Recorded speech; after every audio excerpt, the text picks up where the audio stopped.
lists was the President Rodrigo Roa Duterte list, or the PRRD list for short, and that's at tab 48 of our list of materials.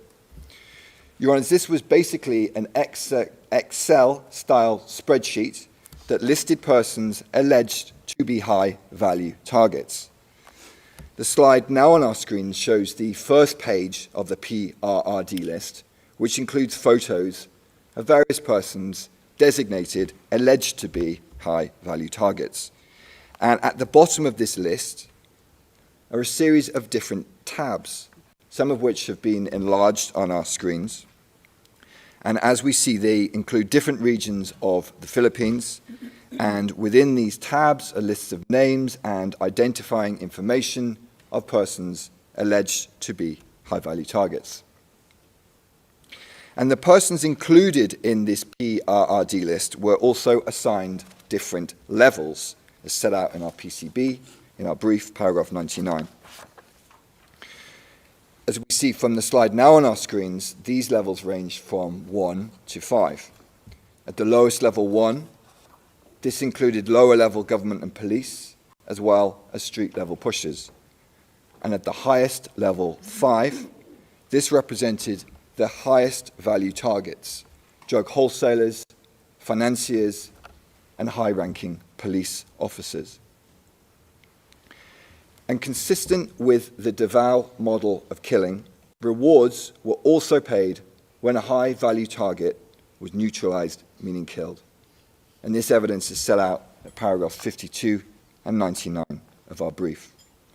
And these rewards were not part of the regular PNP budget, but were provided by Mr. Duterte, who also publicly offered perpetrators rewards for killing. Your Honours, to sum up the significance of the PRRD list, I turn to the words of another insider witness, and this is tab 54. Quote, "This list was used by the police in their operations. And if you are in the list, you will be the subject for police operations.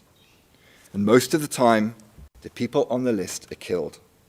So basically, the PRRD list is a dead list." And Mr. Duterte publicly paraded this PRRD list on multiple occasions. For example, during another televised speech on the 2nd of February 2017, tab 111, he stated the following.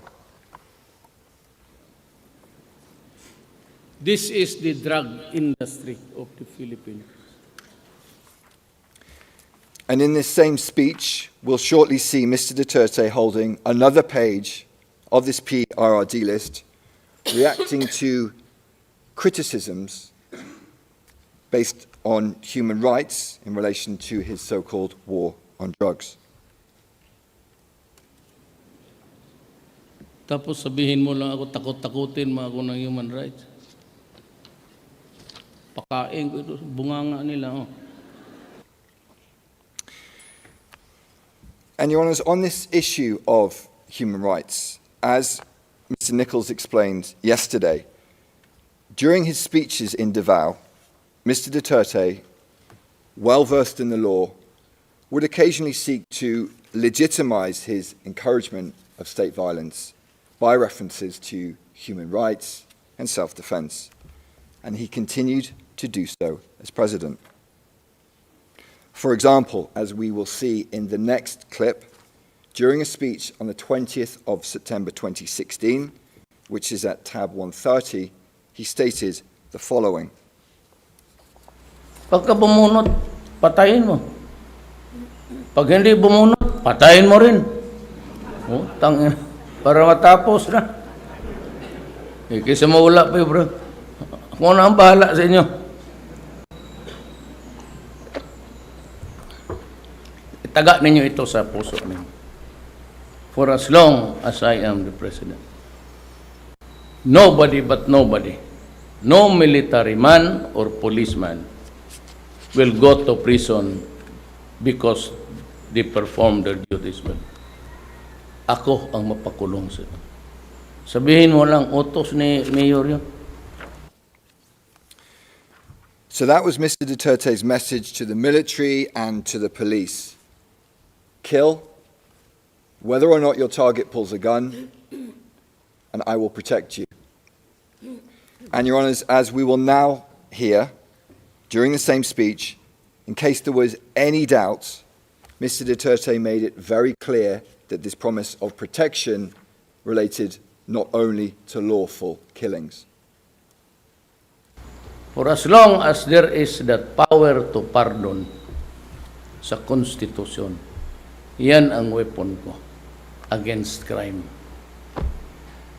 Magmasakir kayo na 100, di ba, 100 din kayo, jadi pardon lahat Restored to full political and civil rights, plus a promotion to both. And Your Honours, as was so often the case, Mr. Duterte's message was repeated and amplified in the media, as we see in the next slide, which is tab 88, which reads as follows, quote, Duterte to troops, massacre criminals, I'll promote you. With the byline, in the same speech, Duterte tells soldiers he will never order them to do anything illegal. And this was the pattern, Your Honours. Out of one side of his mouth, quietly, occasionally, he would speak about self-defense. This was Mr. Duterte, the lawyer, keenly aware of his own legal jeopardy, especially once he was no longer president. And out of the other side of his mouth, loudly, frequently, he would say, kill, and I will protect you, I will pardon you, and I will promote you. And this was Mr. Duterte, the strong man president who orders the murders of drug lords and alleged criminals. And as the charged incidents demonstrate, Mr. Duterte's co-perpetrators, as well as the police on the streets, understood his message to kill loud and clear. As an example, Your Honours, I'll focus briefly now on incident number 13. You'll recall that on assuming his presidency, Mr. Duterte publicly expressed his frustration with mayors who he alleged were involved in the drug trade, including Mayor Espinosa. On the 1st of August 2016, he gave Mayor Espinosa, then Mayor of Albuera, 24 hours to surrender to the police. And the following day, Mayor Espinosa did surrender to PMP Chief Ronald Bato de la Rosa. In a public speech on the 5th of August 2016, Mr. Duterte stated the following in reference to Mayor Espinosa's surrender, and this can be found at tab 129. Problema niya ay yung mayor ng Albuera. Mabuti, nakaabot siya doon kay Bato na pinahanap ko, shot on sight, parang aso.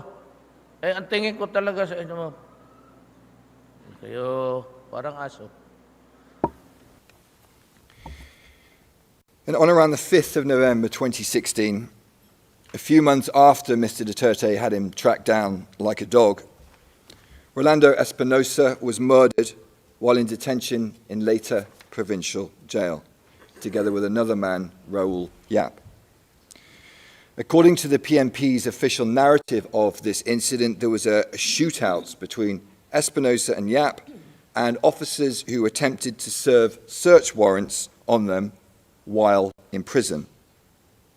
By contrast, the evidence demonstrates, as set out in paragraphs 107 to 110 of our brief, that these men were murdered in their prison cells in a coordinated operation involving various state agents.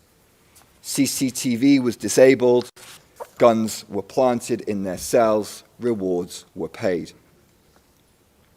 And as we see on the slide now on our screens, tab 48 of our list of materials, both Mr. Espinosa and Mr. Yap were included in the PRRD list, amongst other individuals whose names have been blurred by the prosecution.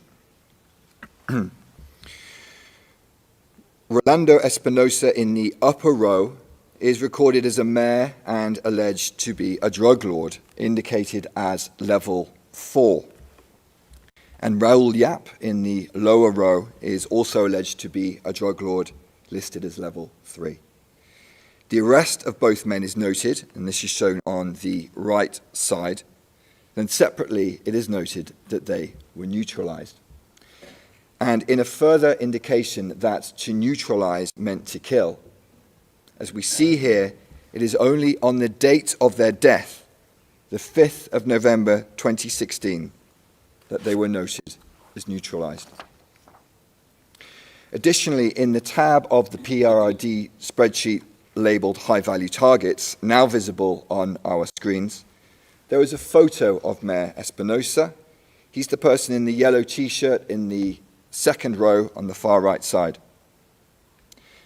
As you can see from the enlarged photo, he's been crossed out in red, which, as a witness confirmed, indicates that he had been killed. And if your honours look closely at this list, you'll see it appears to be the same list that Mr. Duterte held during a speech on the 2nd of February 2017.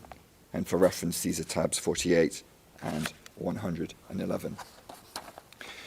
And your honours, following these murders, Mr. Duterte continued his public threats. For example, on the 9th of February 2017, he stated publicly that mayors involved in illegal drugs should resign or face death. We'll play an extract of this speech, which is at tab 132 now. Tatawagin ko yung mga mayors, ilak ko, no, kami-kami lang. Sabihin ko talaga sa kanila. Ayun, ganun kakapal yung pinakita ko sa inyo eh.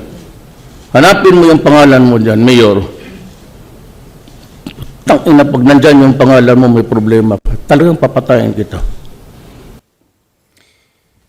Mr. Duterte's message to the mayors could not be clearer. If your name is in my list, then I'll kill you.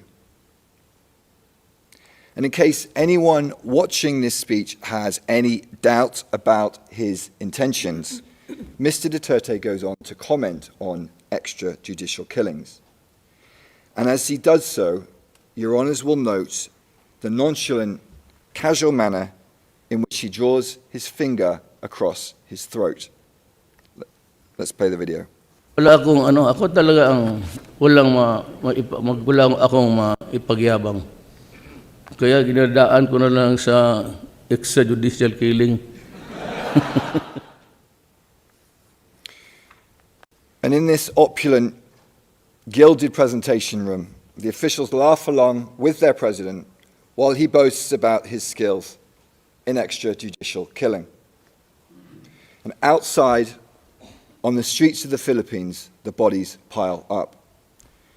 The evidence from one data set shows that as at the date of this speech, 9th of January 2017, almost 1,500 people had been killed in Mr. Duterte's so-called war on drugs. And that's paragraph 73 of our brief.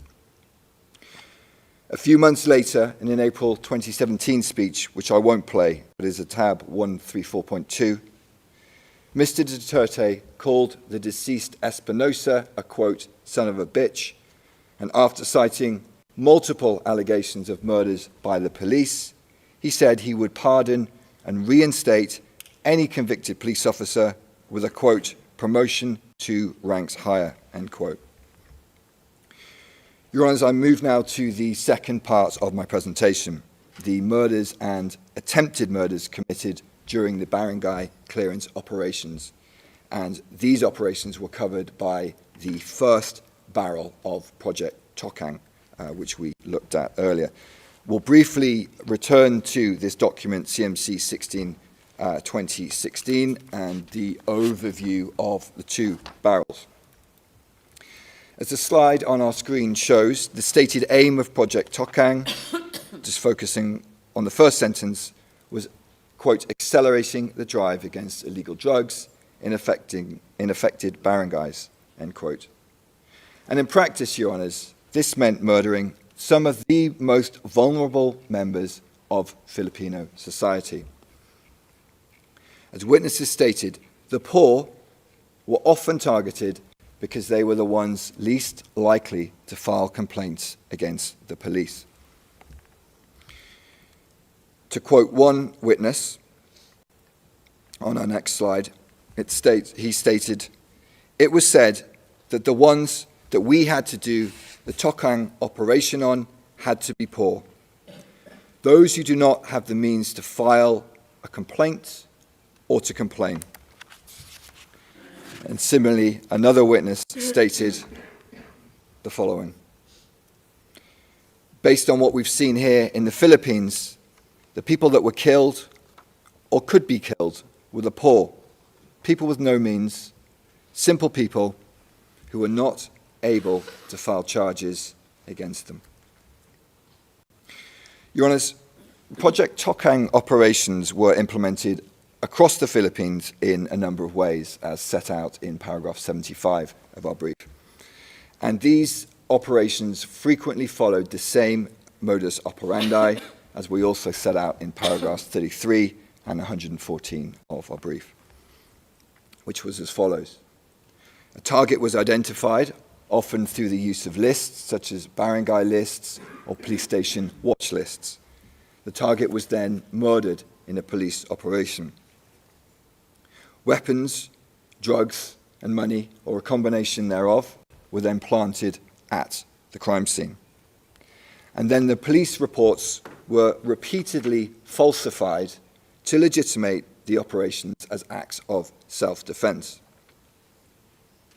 And in this context, as witnesses explain, the police often used the term nanlaban, which translates to fighting back, to describe incidents in which they supposedly shot a victim in self-defense.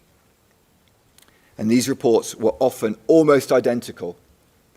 In essence, copy-paste reports in which victims were frequently blamed for their own deaths. And finally, unofficial rewards were paid. Your Honours, I'll briefly focus on a few of the Count 3 incidents to illustrate this pattern. On the day of his inauguration, the 30th of June 2016, then President Duterte held a speech in Tondo, Manila, and he directly addressed the public present, including, as we will see, women and children. For reference, this is tab 127. Let's please play the clip. Ako po'y galit. Pati yung mga pulis dito sa Maynila nakasabit sa droga. Ako po'y nakikiusap, wag ho kayong pumasok dyan kasi papatayin ko talaga kayo. As we see, Mr. Duterte's message was clear. Stay away from drugs, or I will kill you. And the killing in Tondo began almost immediately following this speech, as we set out in our brief, paragraphs 100 to 101.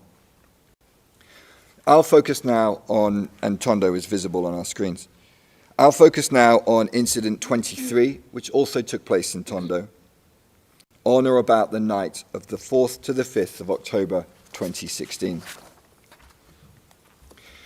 As your Honours are aware, the alleged victim of this incident 23 was Benjamin Vizda.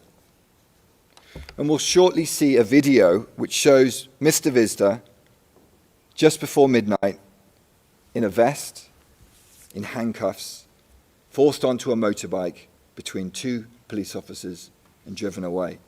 And this is tab 76, and we'll play the video now.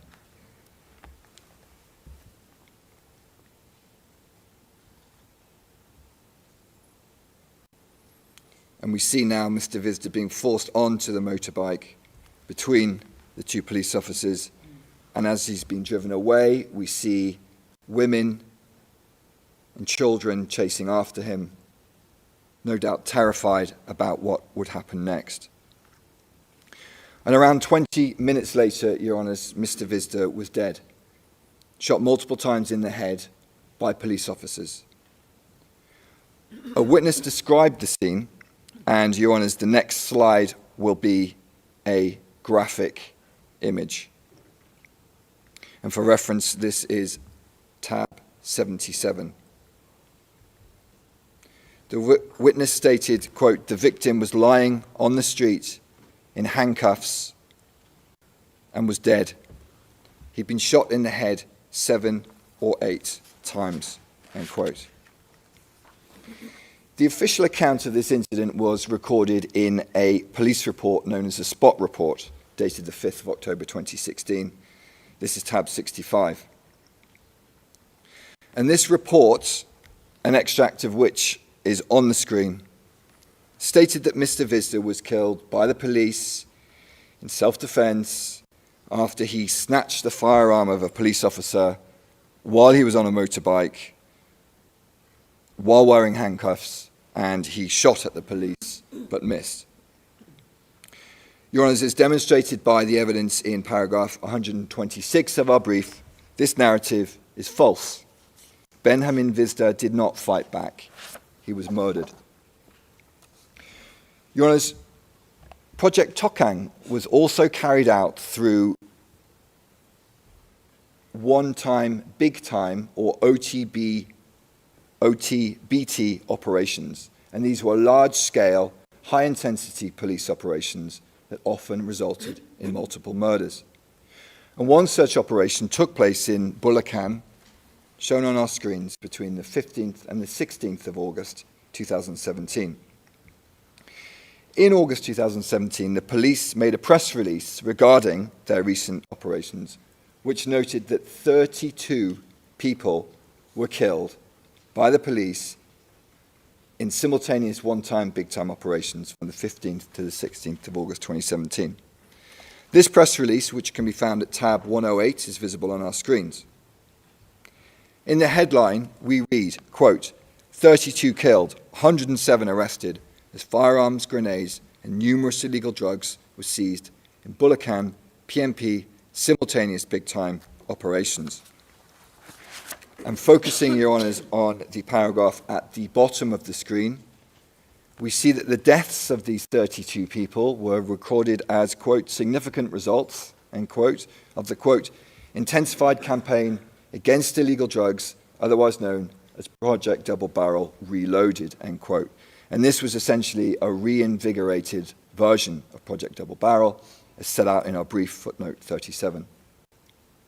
And the press release goes on to name the 32 victims of this operation, which included 3 victims who are victims of charged incidents 28 and 29 in this case, who were murdered, consistent with the pattern of the other incidents in count 3, as set out in paragraphs 131 to 132 of our brief.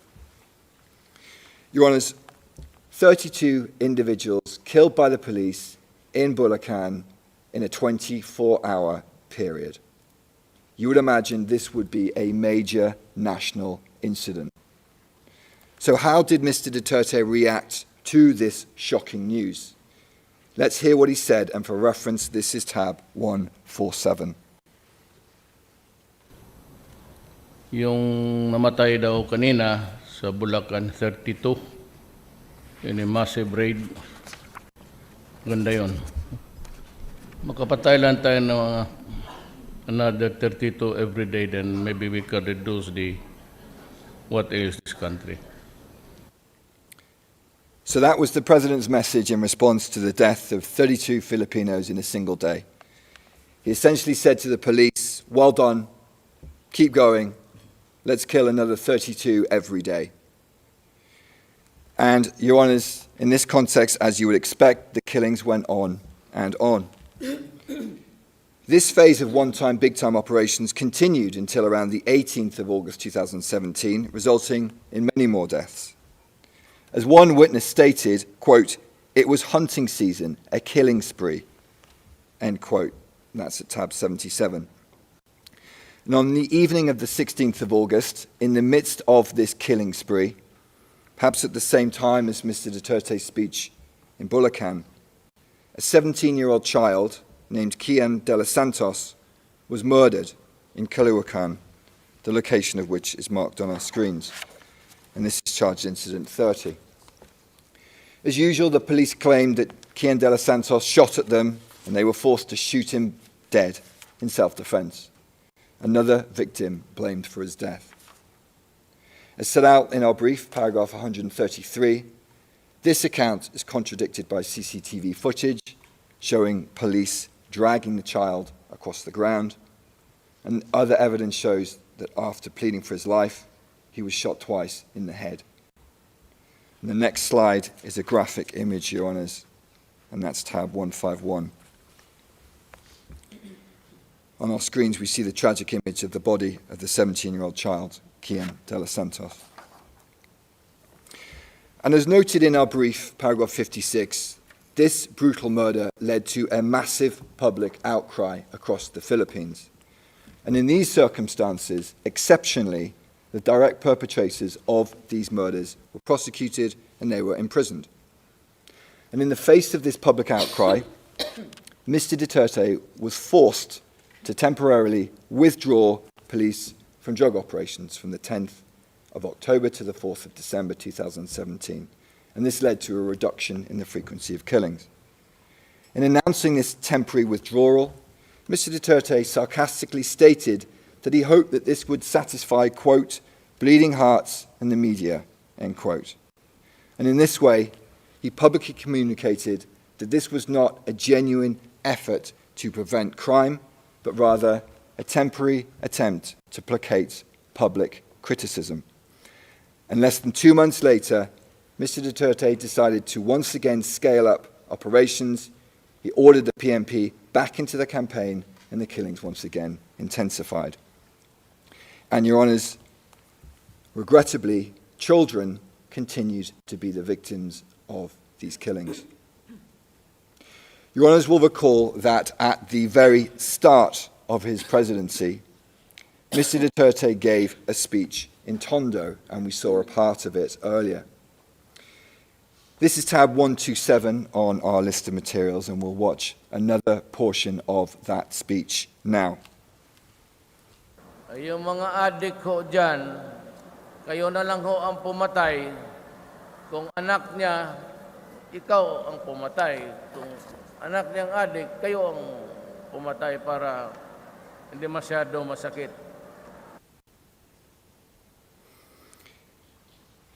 If it's someone's child, be the killer yourself. If someone's child is the addict, then you be the one to kill. Your Honours, it's worth pausing here, taking a step back and reflecting on what we are seeing and what we are hearing. This is the President of the Philippines, the Commander-in-Chief, the most powerful man in the Philippines. He's pointing directly at the crowd, and he is telling them to kill someone else's child. Kill them, not because they are an alleged drug lord, not even an alleged criminal, but simply because they may have an addiction to drugs. And this is an example, perhaps, of what the defense described yesterday as Mr. Duterte speaking, quote, openly from the heart, sincerely and truthfully, end quote. And that's transcript 4, page 37, lines 15 to 16. And during an earlier part of the same speech, Mr. Duterte also boasted that during his presidency, funeral homes would make a lot of money. Let's play that clip.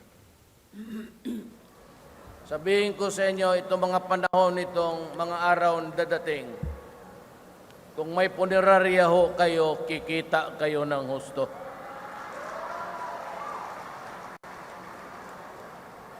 Tayo ko yung mga small time na punerarya dito, doon. At sigurado hindi kayo malugi. At pag humihina na ang negosyo ninyo, sabihin ko lang sa mga pulis, bilis-bilisan ninyo ng konti para kumita yung tao sa negosyo nila. Ayan, sinasabi ko na sa inyo. Hindi ako nagbibiro. So again, here's the President assuring funeral homes that if their business declines, he will, quote, tell the police, hurry up a little so people can make money from their business, end quote. And he stressed very clearly he was, quote, not joking. And as my friend said yesterday, transcript 4, page 30, lines 18 to 19, quote, for President Roddy, his word was his word, and the people knew it, end quote. In this context, to conclude, I'll focus briefly on incidents 38 and 45. As your honours know, in the course of these incidents, which occurred during 2018, on 2 separate occasions, the police detained a child aged around 14 or 15 years old. On each occasion, the police wrapped the child's head in packing tape so no one could hear them scream, and then strangled the child to death with wire. It's difficult to imagine a more terrifying end to 2 lives that had barely even begun. And these murdered children were then sold to funeral homes, who profited from their bodies, as explained in paragraphs 142 and 150 of our brief. Your Honours, dead children, police ensuring that funeral homes made money. Mr. Duterte indeed was not joking. Thank you, Your Honours. This concludes my presentation. I now hand over to Ms. Croft. Merci beaucoup, Monsieur. Judge Motors, thank you very much, Mr. Prosecutor, for your presentation. I think we are going to observe a break of 40 minutes up to 11:30 a.m. Thank you very much.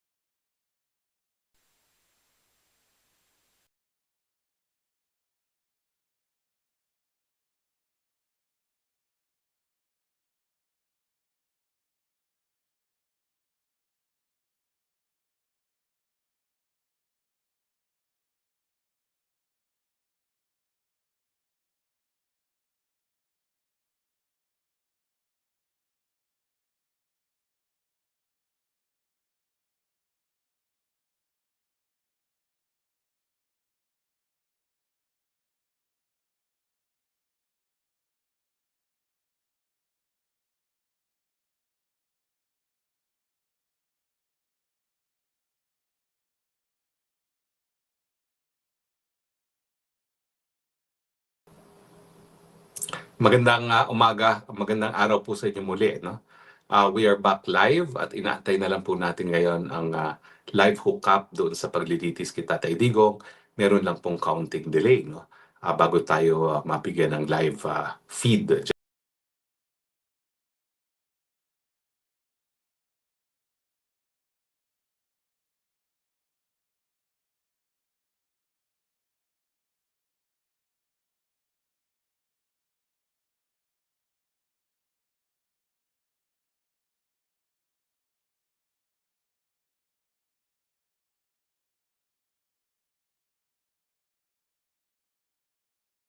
Pero karon is mga prosecution team, mga puro mga bakak nilang istorya about kay Prrd tanan. So cool na taani. Ang importante na naamo diri. Thank you for being here. You are part of history. And this will actually totoo man. This will be correct. This will be part of our Philippine account sa pakikibaka pala. Oh. Laban lang. Laban lang. Gusto niyo ng sticker? Bigay ko kayo ng sticker, ma'am. Saglit lang.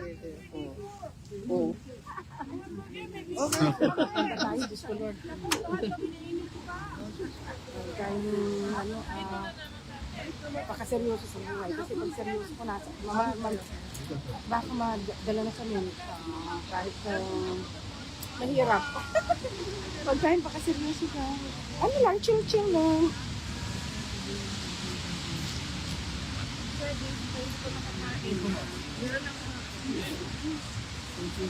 you po.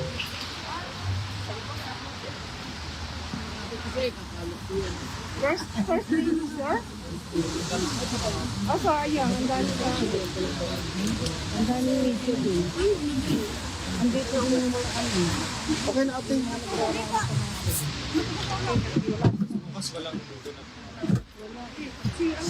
Wala tayo nandito magkakainan. Aray. Ah, Si Kuya, may sinasabi siya yung about sa birthday ni Tatay ano Digo. sir? Kaya nga, wala Birthday? sinasabing ganun si Alvin. Sa ano ba? Sa ano? Sa birthday ni PR, Oh. sabi, kailangan daw ng tiga-dihig lang ang pwedeng magpalista. Palista daw. para maka-attend Kaya nga sabi ng- ko, Wala mang lista No, nagpalista. hindi, Wala ganito akong kasi. sinabing ganyan. Ang sinabi ko nga sa wala, sabi kanila, ko, walang sinabi si Alvin na ganun. hindi kayo pwede, at hindi rin kami pwede magpalista, Sinisira- dahil hindi rin kami Yun makakapasok. nga, sabi Sinisiraan na naman ako nag-open dyan. si Kuya kay Walang Rian. ganyan. Ang sinabi ko kuya is lahat ng mga taong gusto magpunta. Hindi ko kasi alam, parang dalawa ang nag-organize. May isa sa 27, may isa sa 28. Ang 27 sa labas ng detention. Ang yung akin lang, sa amin lang, sa atin actually lahat, 28 lang yun. Hindi ko alam yung sa Kaya kabila, nagulat si sir. Regan. Wala sabi ni Regan, Wala kong lista-lista. Lahat ay welcome.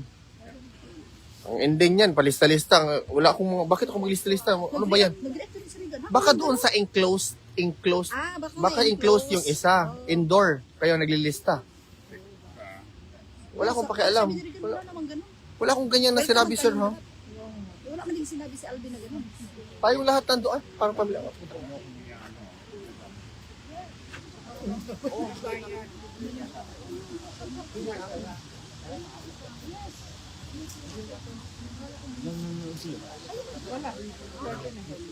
Siyempre, Hindi ko alam. 35 na. Wala. Ay, ang dami ng bilis mo. Magaling mo lang magsalita. Hindi ka man naglalay. Hindi, kasi may limang dollar. Ikaw, wala ka man. Wag ka lang may nakaka-stress din. Minsan ayaw ko lang naman. Uy! Mukha ko nahirap ba? Mukha mo? Bakit? Ay! Mukha ko din. Oh, Arab na yun. Nakaharap pala. Huwag natin mag-usapan, ICC tayo ngayon. Wag na natin anuhin, atin na yan. Ha?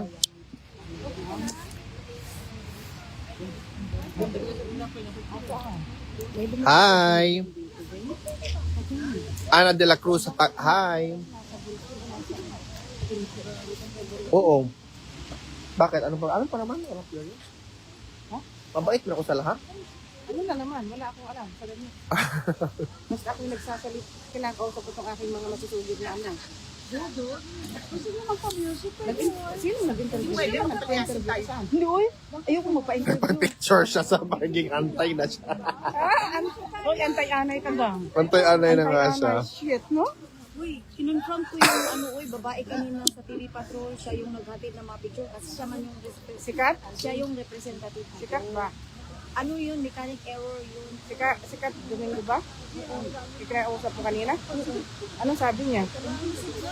Dahil sa mechanic error daw, nag-flash daw yung title, tapos yung picture hindi daw nakapalitan agad on the screen. Parang imposible Hindi naman. daw niya yung control. Ah, hindi Kasi siya. siyempre may mga editor naman daw yan sila in ano. Nagandaan siguro sa'yo gang. Maganda ka ba gang? Huwag ka na kasi. Ano ba yung maganda? Uy, saan? Asan ba ang ganda, be? Anong angle? Asan yung ganda, be? Ay, puking ina, oh. Wow, wow, wow. Wow. Uy, sabi pa niya, sabi pa, hindi, pinaano na nila para i-edit. Ay, Pero wala na yun, Dapat na-flash na yun sa sinabi mo, TV. ako na lang no? ilagay ulit. Kasi TV Patrol pala yun, na-flash na yun sa TV. Oo, na ano na. Tapos Nagkalat na. Nagkalat na. Sabihin mo, Hindi, pag ano inedit ba niya, ako naman ang ilagay niya. daw? Ayun si, ay wala pala siya. Ako naman ilagay, di ba? Kawawa naman si Alma, hindi nilagay sa ganun. Bakit ikaw lang? Hindi, nag-ano naman na siya. Para i-correct yun ba?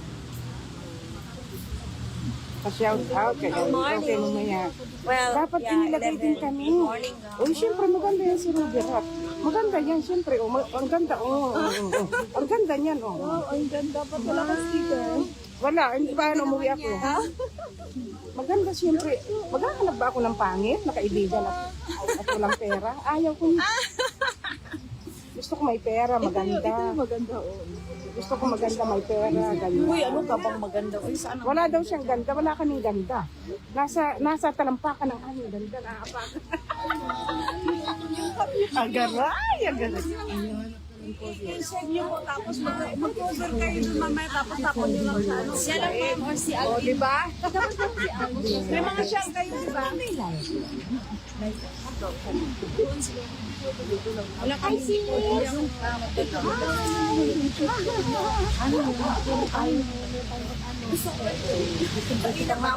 Yung apat ma'am, dito ma'am, dali kayo. Dito kayo ma'am, sir. Kan kayo ma'am. Nagbisi-bisihan kahapon na na. Nagsisigarilyo ka ba daw ma'am? Hindi daw, wala. Wala talaga ditong nagninigarilyo ma'am. Ayun, ay, yun pala nga si ate oh. Dati Marilo, may light. Lagi yan nakabuga. Dito. Hit, ganyan eh. Kaya nga, kailangan niya ng lighter. Open yung bag mo. Kaya nga, ano? Hindi ka na. Miss. Pause ko ma'am ha. Sa ano, Utrecht. Pasyal ka sa mukha. Ano ka mo siya sa Wala akong light. Kailangan pa, ug kuha ng Ireland ganing Okay lang. bisa-bisa na Old tayo. fashioned ako eh. Pilipino pa man ko. Shenzhen raman ko. We'll invite you. Puhon ma'am. Yung visa niya. Dili, Utrecht. Nagsangtod na kuan. Dili ko nag nag-work ko. Tudlo ko. Dito, ma'am. Kay, gusto ko mato dito sa katulitong na yung mga bato-bato. Ay, dito. We'll invite you again. Oh. Indot kayo dito kay... Naulaw ka rin. Naulaw na rin. Kay, nabi dito ang... Sige. Correct po. Pohon. Ang visa mo, video. Busy, like, visa lagi. Dili na na. Invite ka lang mo. Sige, pohon, ma'am. Dagang ka pa naman dito. Ah? Wala lang siya. Tinood. Sikat ka kaisa mo dun. Wala. Di picturean to, i-post na ko karon. Alvin, Oh, pa-shout out daw si Juliet. Juliet Hewitt. Oh, from Australia. Hi, Ma'am Juliet. Oo. Butuan, ma'am. Butuan. Picture. Sino bang tinanong ko?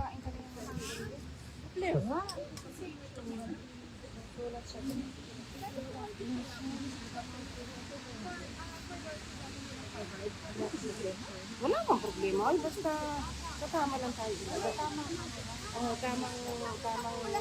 Yun naman, isa lang. Sige, mauna si Sir Alvin. Marami na. Iba yung editor, iba yung tagasala ba? Ganyan. Ay, hindi mo talaga sila makakabili ng person. Kasi nga nag-post na kasi marami naman sila. Oo, dadaan man yun sa maraming staff. Wala naman ako. Nanonood sa mga iba. Bakit hindi pumunta si Bang Juliet? Wala man ka. Bakit hindi ka pumunta dito? Bisaya man yun. Where are we? Picture doon. Fist bump tayo lahat.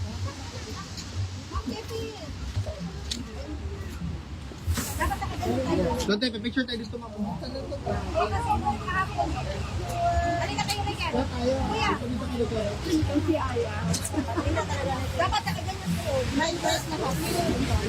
Madam, gamitan natin ng ano, gusto mo? Gamitan natin ng PRRD. Gabi mo karigas. Para naman talagang alipin yung asawa niya. Tangina talaga po si Biden. Ano ba yun? Pumasok pa sa tenga ko.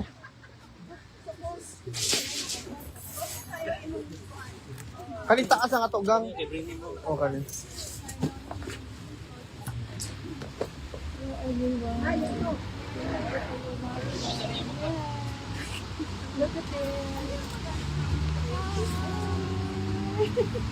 Okay. Baka gamitin ka naman yung sa antay, ma'am. Kasi biktima pa naman yung sa antay na. Wala na.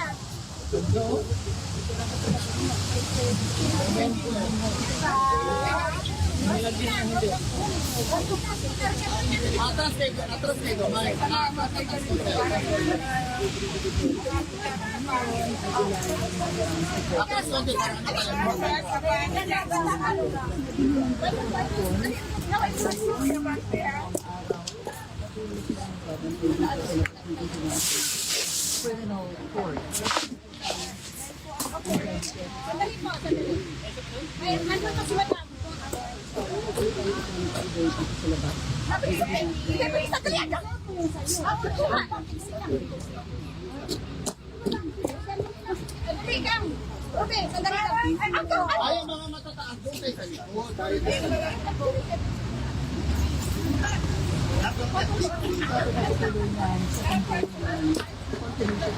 Ang pwede manghihintay kaya mamaya. Okay, ready? Ganun ko na konti. Ayun. Ang pwede yan sa gitna ng kamay.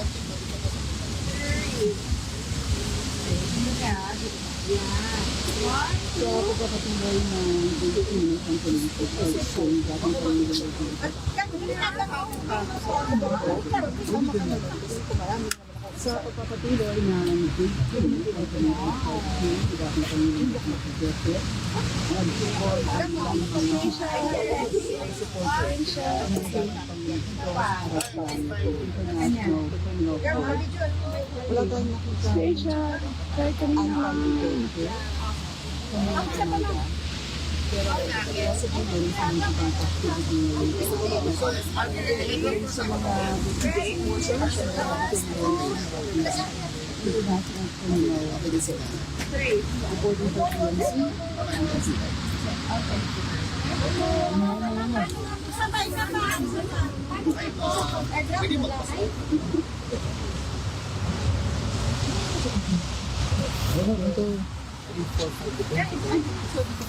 Dito kami kape-kape. Okay. Gusto mo magkape?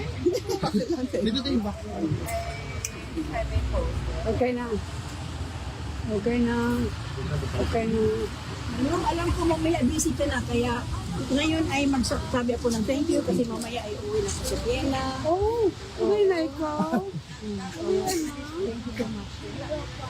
Thank you din sa pagdating mo. Sa pag-huna ng mga prayers, everything, okay? It's about God. We just continue. Amen. The support and here. God bless you. Hi, you. God bless you. I know. Release mo na ako sa heaven. Huwag naman. I-release na daw siya sa heaven.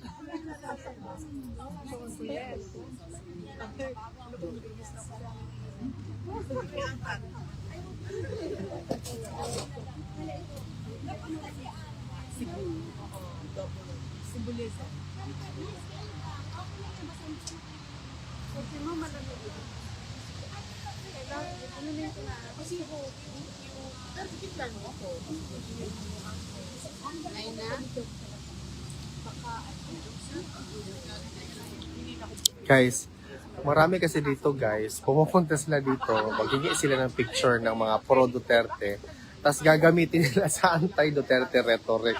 Kaya yung mga tao dito naluloka na. Ayaw nang mag-ano.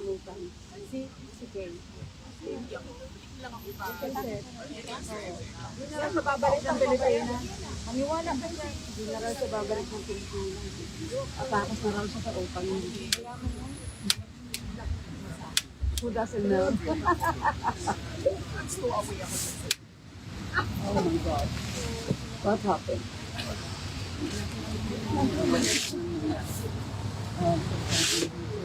Meron pa kaming hotdog. Kaya kita mo.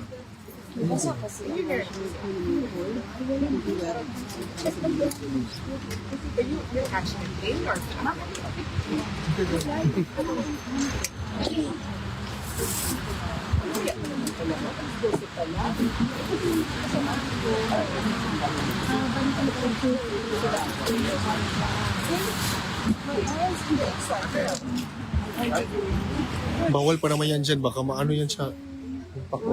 What? Bakit? Bakit bawal? Marami na nagpapit. Oh. Ano yan siya? Symbolic kasi yan. Oh. Hindi sila nagpapapicture. Dati kasi, marami kasi nagtatambay dyan.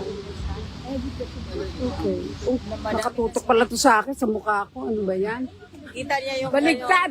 Kita nila yung mo, kamalditahan mo.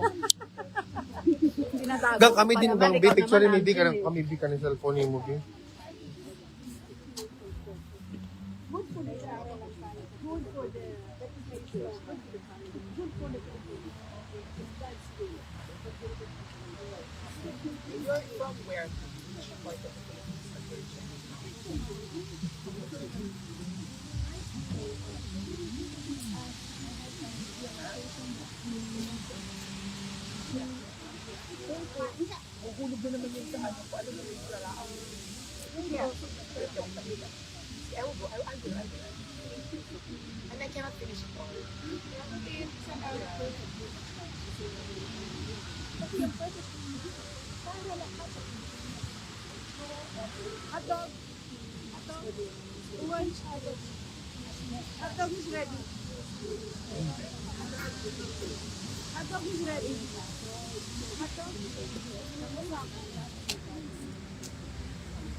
Ganda pala ni ano, Pinky Web. Guys, ang ganda ni Pinky Web. Ganyan ako last year actually, ganyan nag-retire na. na. Nag-iba na yung mga... Nakita namin siya kahapon. Kaya nga. Di ba? Ang ganda niya. Bring him home, no? Baka makita yung mga blackheads. Hindi. Ang ganda Nang ano. Hello, sila ma'am. Hello po, supporters ni Prrd. Hello po.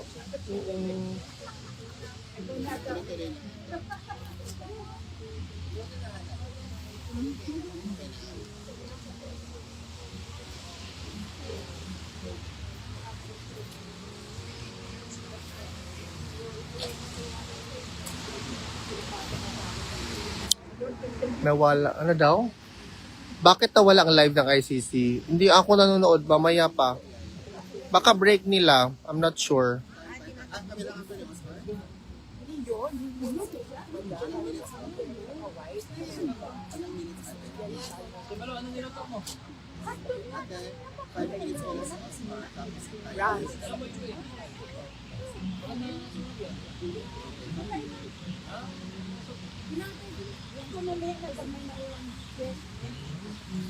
Umuusok kasi, mainit na.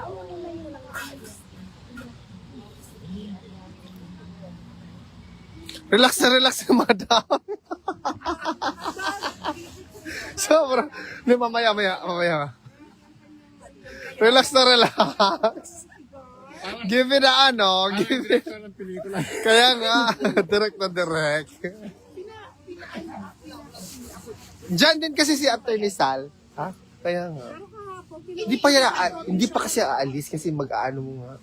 Bibigyan pa niya ng ano. Pinarent ko kaya Atty. Sargent kahapon. Correct. 5 euro per hour. Kahit ang upuan mo.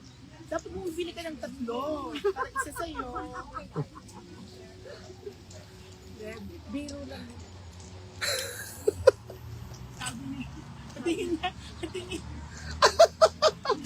Ipo-post ko to. Medyo payat Payat naman ako. Kaya nga, hindi ka naman. O, ganyan. Dapat pa ganyan. Pag ganyan, sige. Pag ganyan. Parang, Sandali, papautin mo. kaya nga. I-pout mo naman konti. Yan, grabe ka. Pag ako may double chin dyan. Wala, ganda. Oh. Ganda, oy. Ayoko nung may ano ha. Gusto yung very natural. Yung parang Kaloka ka talaga. dami mong demand. Kaya nga. Bakit ay? May tanong ako. Very important. Bakit every time nandito ako, wala si Kuya? Kaloka ka. Takot ka. Ayaw mo sa Kaya nga. Kaya tanong ko lang naman. Wala namang mali siya. Kung mo ko'y pahamak sa mga tanong na tanong mo yan. Ang dami yung daddy mo nilagay ng paraan. Ang dami. Andiyan ka na naman, Prrd, ah. Bakit kasi nandito ka? Doon ka sa kabilang side. Totoo. Hindi ko mag-gets yung mga taong ganyan. Anong ginagawa niyo para mangbalahura kayo dito? Kami na sumusuporta. Hindi kami bayaran kasaya nyo. So please Abangan lang. ko nila yung picture. Sabi. Nga? Sabi, abangan namin yung picture. Papost ko. Tinan mo, oh. Ha? Anong kabayo? Anong kabayo? Sandali, worth it pa yung kabayo? Ano yung kabayo? Kalesa nila. Sabi mo, wala ba yan? Ano nila, palang mga ano nila. Yan. Kalesa nila na pang mga mayayaman. Yun yung inarutilahan ko papunta dito. Talaga? Yung kabayo, galing lang sa Hague Centrum. Tapos nagkabayo ako papunta Kaya dito. pala kahapon, dumating ka, alas 3 na. Oo 1 p.m. naman. Ma'am, kape ka po naman po. Ay, ma'am. Huwag kayong mahiya, ma'am.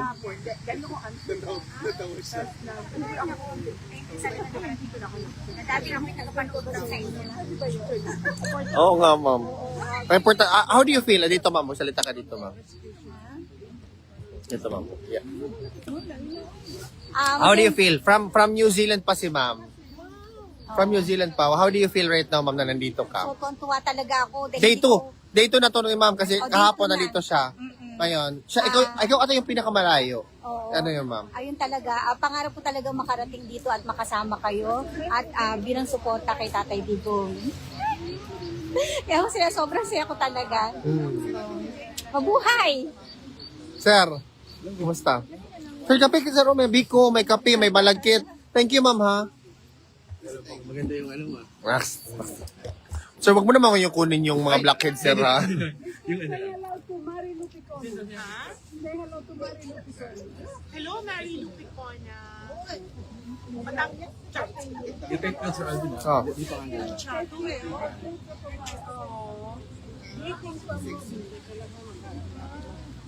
Ay! Thank you, ma. Thank you po. Ayan. Dito pa nga rin. Support. Ayan, another Oo, hindi na. Wait, dito ka. Ano? Thank you for your love for our country. Thank you for flowing to be a supporter of PRRD. Let love flow in your heart and unity. We chose love. We chose love and freedom for all. PRRD is open to be maliti siya, but in a Philippine court. So be it. And bring him home, Lord. Amen. Amen, amen. Thank you, I ma'am. love you. Love you too. I love you. Ingat. Philippines. I Correct. love you. Kababayan. Hoy, kababayan tang tulo. Kambot ka. Huwag man, bayugan mo kunin. Bayong ay, agusan. Uy! Ala, kala ko pa naman. We love you. It's for the love of the Philippines and the Filipinos. Of course, long-term memory mo na kawagan. Photographic, di ako makadumdum na pa rin. Memory, mayani siya ay. Correct. Basta-basta taga-putuan. Correct, laban. Buti hindi masyado malamig ngayon. Kaya nga, nainis. Kaya nga. Bukas, 20 degrees daw bukas. So mag-ano kayo? Sabi nila sunny daw. Ha? 13? Bukas pag 20 degrees mag-short pan ako. Totoo. Sunny daw bukas. Ano tayo, ma-restrict tayo. Baka ma-restrict tayo. Ayan na, si ate, ano. Yan na sa Ate Marivic, guys. Marivic Kitchen. Ano ito yung Marivic Kitchen?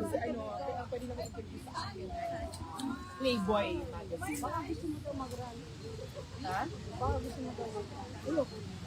Baka may masabi ako masama. Ma'am, kamusta na? Matagal lang na. Ay, Demure ako. Tulungan niyo naman si Miss Marivic. Tulungan niyo. Kasi hindi ako pwede. Hindi ako sinutulong.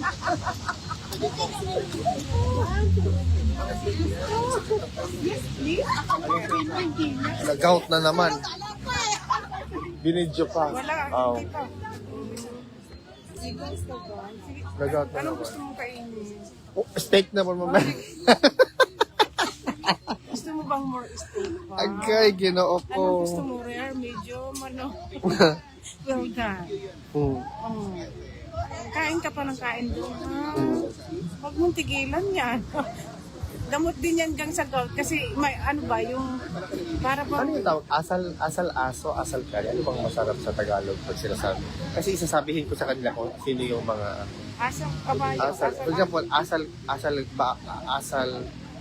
asal palaka o ano ba yan? Asal.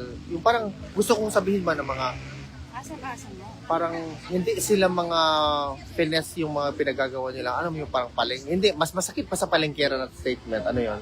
Asal aso. Asal aso ba yun? Ano ibig sabihin niya sa Tagalog pag asal aso? Asosyal. Yung parang asosyal sa atin. Yung asosyal.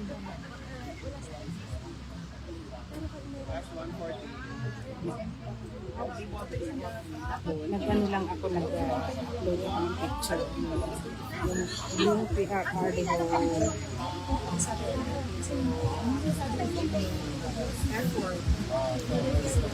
Effort ba? Effort ba ka mo? Effort ba ka mo?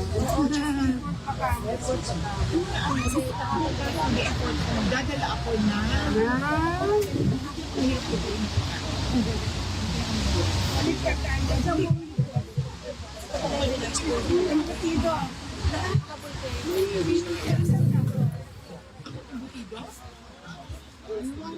Asal asong askal.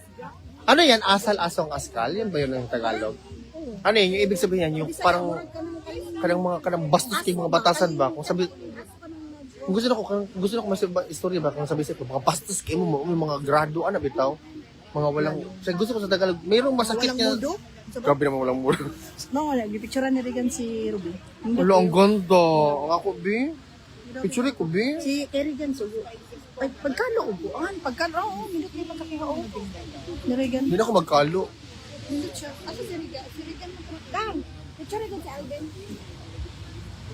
Portrait ba? Oh, portrait ko bi kayo. Di ko magkalo ka ng normal lang. Di ko ganang ingon ani kinikit. Tumas siya kay maklaro ka ng murag kanang ano background.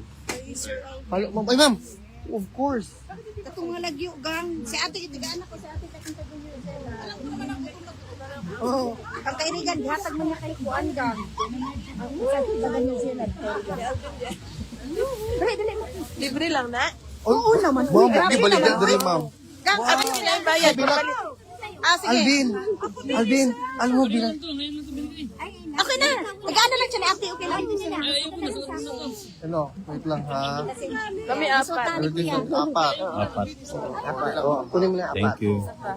Apat. Oh, ikaw. Ay, isa lang. Ay, bilat. Thank you, Alvin. Alvin!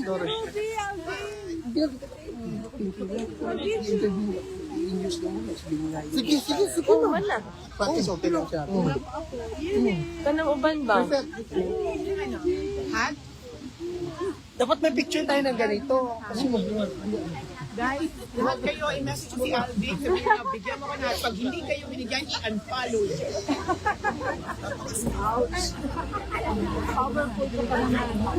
I-follow. Guys, if hindi kayo mabigyan ng Happy Alvin na binigyan, i-follow niyo siya. Hindi niya kayo pinapamalagaan. work ginakad sa tayo. So, super. Ipapicture na ito. Maganda ko. Marami na akong ganito, Alvin. Alvin. Ano ko ganito? Pero hindi ako nagbigay sa chow-chow. Hindi. Ikaw nabigay ko sa mga may bago, ibigay mo na lang mamaya. So, tingnan mo muna para may mas improve value siya. Not the preset. Kapapicture din. Ha? Bigyan mo yung ano. Bigyan mo yung Kaya nga. Maldita. Baka ibasura yun. Sayang. Bigay na lang sa BBM. Ano pa picture tayo ulit na kagin? Oh. Ay, mas maganda. Mag-picture tayo na nakakalo tayo lahat. Oh, merese. Dali yata yung Alvin Tapos yan. Marami pong mga merch si Alvin na pinamimigay. Hindi ko inalang kay Alvin. Pag hindi kayo nabigay, kung sabihin hindi kayo niya, pinapahalaga. Kuya, ano ka? Uy, ikaw talaga, panira ka talaga. Grabe influencer, matakot ka. Kaya nga, nakakatakot pa naman yung magsalita kasi Matakot ka. Grabe influence niyan. Ingat kayo. sige, magkalo tayo. Kalo. Picture tayo ng kalo. Bring him home, Duterte. Hoy, nagpapaluto ako minsan ha. Kasi hindi ako masyadong marunong Uy, gusto ko yan. hindi ako masyadong, ubos na. Ano lang, konti lang, hindi marami. Pang ano lang ko lang, hindi, panglagay ko lang mga 5 lang ata. Dito? Paano ka makakaluto? Alas 5 pa lang nandito ka na. Correct. Gusto ko yan na explanation. Totoo naman. Parang dito na siya nakatira. Dito na siya pa nakatira sa Kasi doon lang. Tali picture tayo na may cup. Guys, kaya kanya. Alvin, sabi ni Ging, punta ka daw sa Hong Kong sa March 18, di ba? Hindi nga. Pupunta ka o hindi? Hindi, ma'am. Sigurado ka hindi. Oo, bakit pupunta ka sa? Mamaya, totoo yan. Hindi. Ikaw na may malihim yan. Hey! Bunga ka nito. Kala ko, alas 7 na. Hindi na. May balita daw. Tara na. May balita daw na hindi yan nagsasabi sa amin.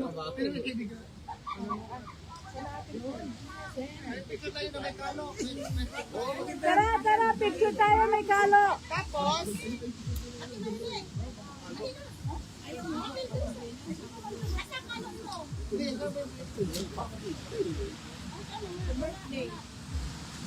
Alvin, naghingi sila ng cup. Alvin, i-message nyo si Alvin for the cups. Kaya nga. Hoy, pahingin isang kalo nga. Hindi pwede ang kalo ko. Oy, wag, uy, pucha. Pahingin kalo, bawal ang kalo ko. Oh. Kasi, Kunin mo na yan, bilis na. lagi, bawal, masirati ko to eh.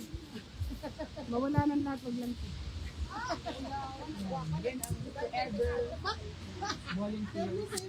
Without them, we have no updates.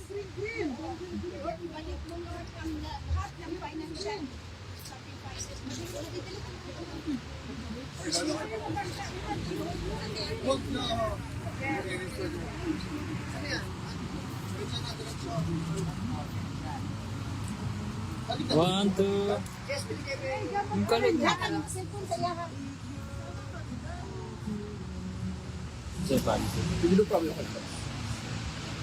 Okay, photo muna, photo po. 1, 2, 3, and... Alright, na po. Pwede ano sa video ko, sir? Oh, no problem. Video ko. Okay. Okay. Duterte. Sige. 1, 2, 3. Duterte! Ako nung bilang. Okay, anong bilang? Okay, 1, 2, 3, go!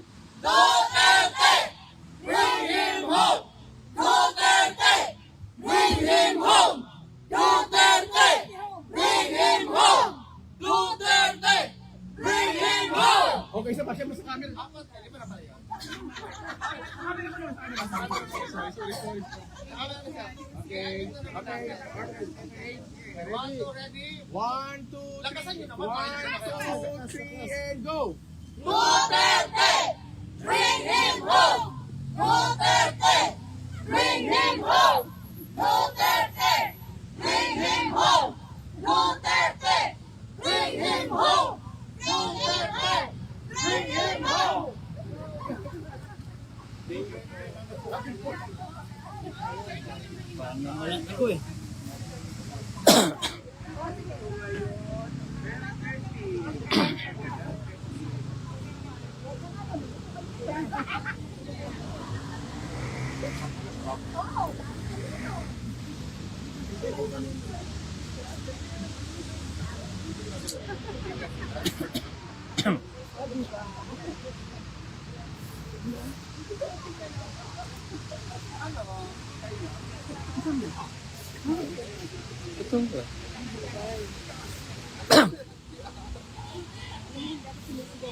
Sino? Sigaw lang, hindi sumigaw tayo ng mas malakas pa. Yung nandito sila sa Tiger, grabe. Diba? Meron pa silang ganong sumugod dun sa DS. Yan. Just message out. And he will provide hot cup.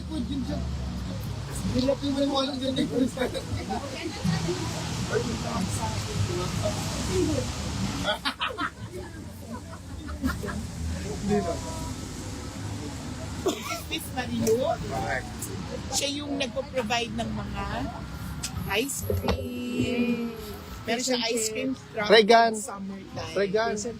Fish and chips. Kasi, bakit mo ginagawa? Dahil, Mahal namin si PRD. Mahal namin ni Robin si PRD. and, mahal mo din mga Kami. Duterte supporter. Of course, my God. Deep inside of my heart. Okay, tama na. It's full. It's full. It's full. My heart is full with love. Basta supporters ni PRD. Ginagawa mo ito everyday, di ba? They know that. Meron pa ba kayong mga buhay outside of the street? No, seriously, because we see you here every day Yes. from the Philippines. Yes. May buhay pa ba kayo? Pero, buhay pa lang ni Yung buhay nyo from 7 p.m. to 9 p.m. Yeah, ganun. Ano, yung payong ko na. Parang ano, amoy yung susunod. Meron? Wala, uy. Uy, ano yung pala? Hala, oo nga. Ang ano lang Hindi amoy ko mo. sinabi na amoy na susunog, hindi nila malalaman Ang amo lang. nasusunog na yung Ano ang amoy mo, very no? helpful. Ang lakas ng pang-amoy mo, ba? Malakas talaga yung pang-amoy ko. And then, tsaka very helpful talaga. Oh, yun nga, oh.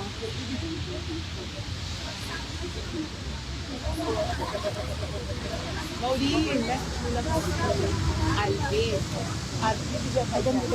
Ito lang nilagyan ko eh. Pero marami akong welfare. Hindi, ano yung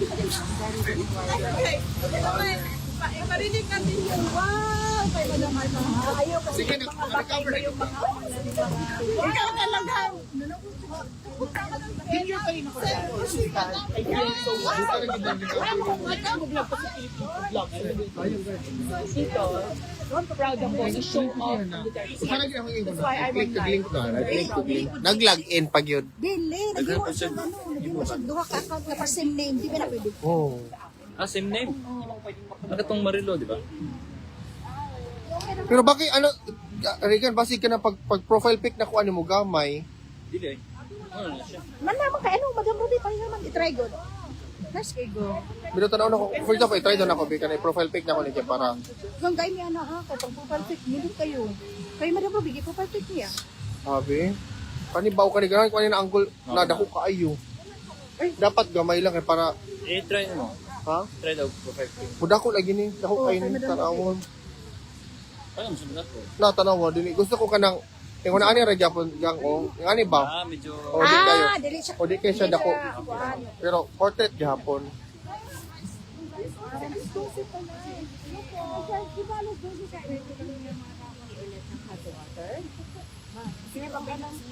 Ay, okay, ay.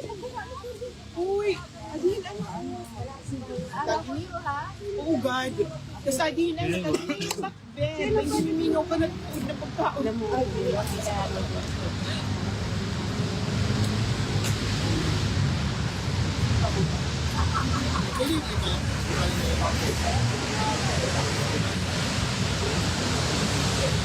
Gang, kunito sa alig yung be. Mas mahal mo. Mars! Dito Mars!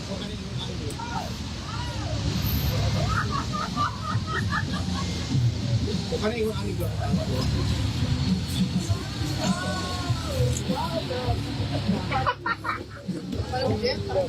Okay, 1, 2...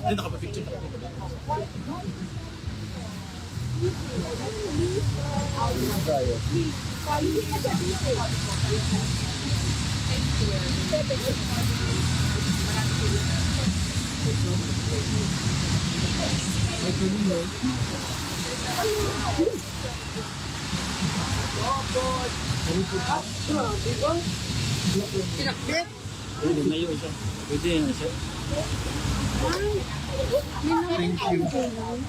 Sila siyang paso. Jamie, Jenny, Wanda, oh, bakit? kailangan natin ng ano, ng bala ng kalan. Bala ng kanyon? Kalan. Oh, kalan. Paputukin ko dyan. Wala, naubusan ng kalan. Sabi ko sa ano ni Marudita, dala siya ng bago. Kasi hindi naman nagdala, nakalimutan. Anong hanap mo? Di, ano sabihin ko kayo? Guys, tingnan nyo guys, oh. May, no?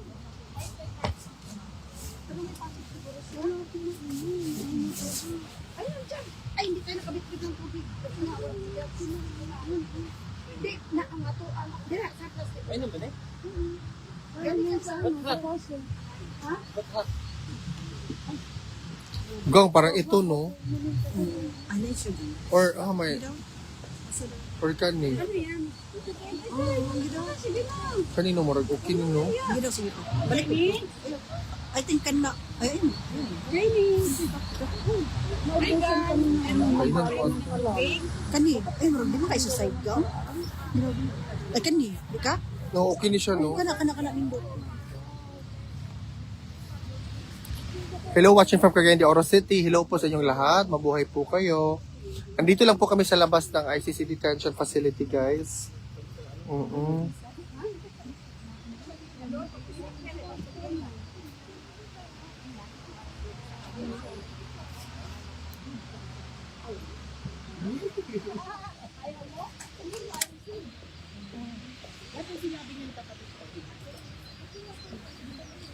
Yeah, sabi niya siya magdadala na kami.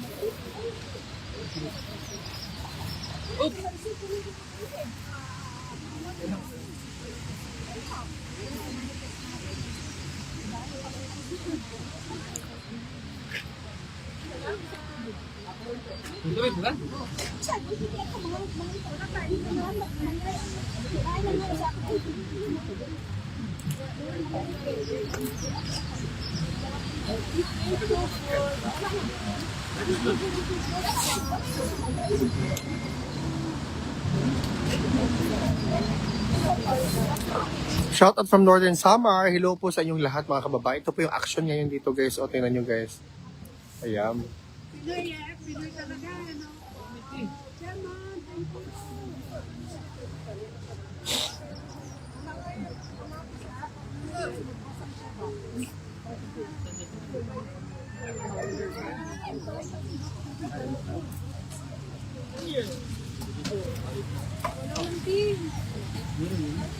Di ba kahapon isang box? Hindi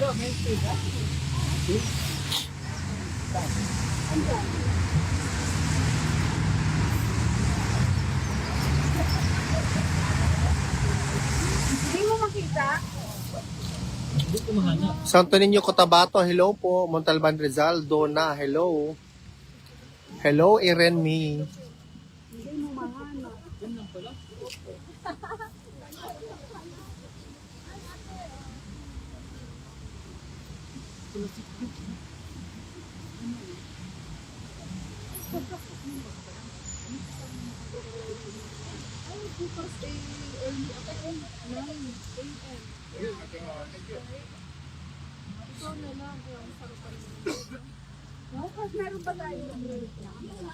Reagan. Criminal responsibility for the crimes alleged in this case. Turning first then to the contextual elements. Your Honours, the contextual elements of crimes against humanity are established in this case because, first, there was an attack against the civilian population in the Philippines. The attack targeted civilians alleged to be involved in drug-related crimes and other forms of criminality. The Rome Statute crimes alleged in this case formed part of that attack. Second, the attack was widespread and systematic. And third, the attack was carried out pursuant to, or in furtherance of, a state or organisational policy. This policy was to neutralise alleged criminals in the Philippines through violent crimes, including murder.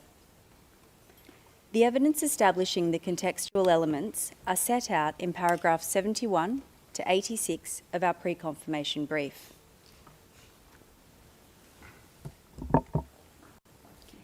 In relation to the requirement of an attack, our case is that from at least the 1st of November 2011 to the 16th of March 2019, the Davao Death Squad, or DDS, and/or the National Network carried out an attack which targeted civilians alleged to be criminals. Your Honours have heard from my colleagues how from 2011 until 2016, the attack was concentrated in Davao City. Then, in 2016, when Mr. Duterte became president, he and his co-perpetrators expanded the attack nationwide. They used the national network to do this, which, as Mr. Jeremy has explained, was comprised of state actors, such as law enforcement personnel, as well as non-police assets and hitmen.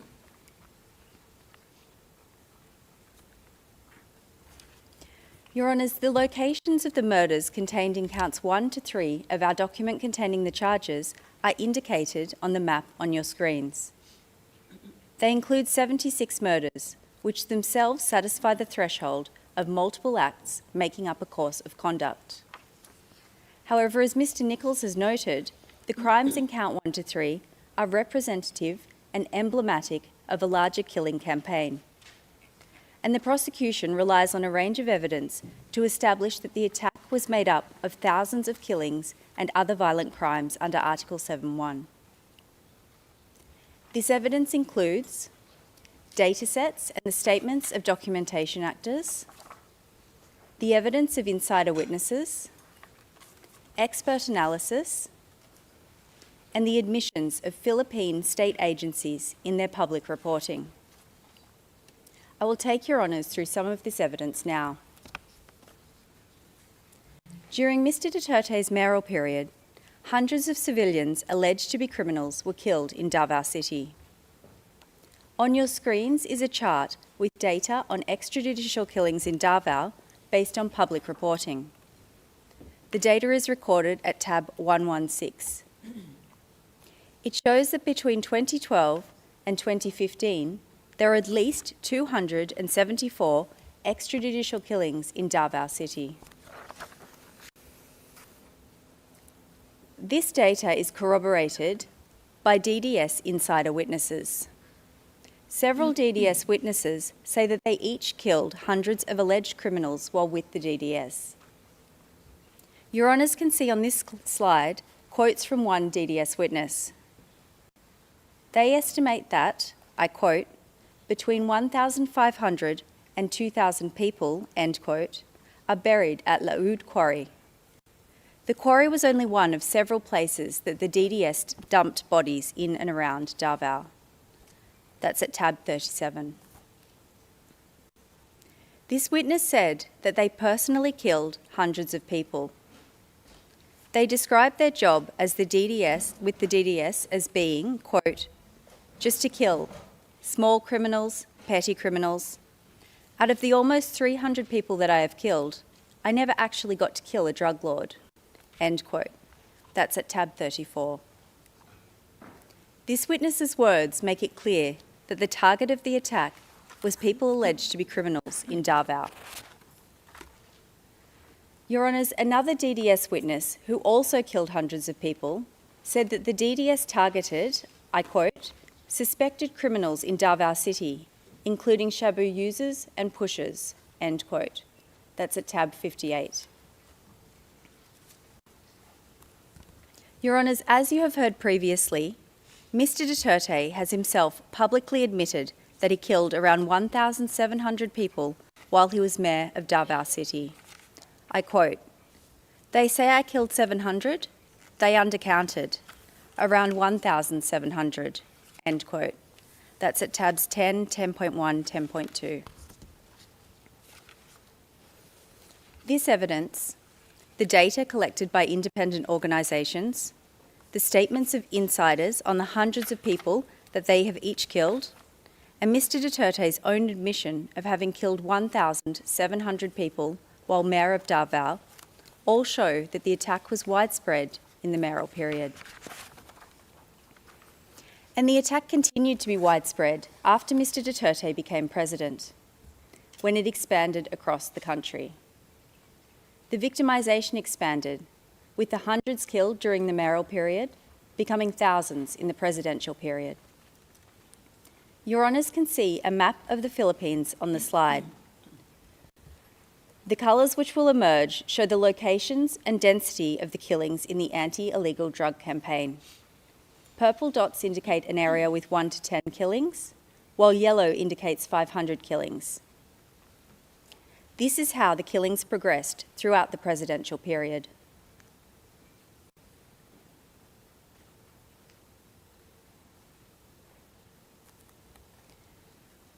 Your Honours, this map is based on data collected by an independent organisation which recorded at least 5,823 anti-drug killings during the presidential period. This data is recorded at tab 104. The data shows that the attack during the presidential period was widespread. As Your Honours can see from the map, it occurred across the country.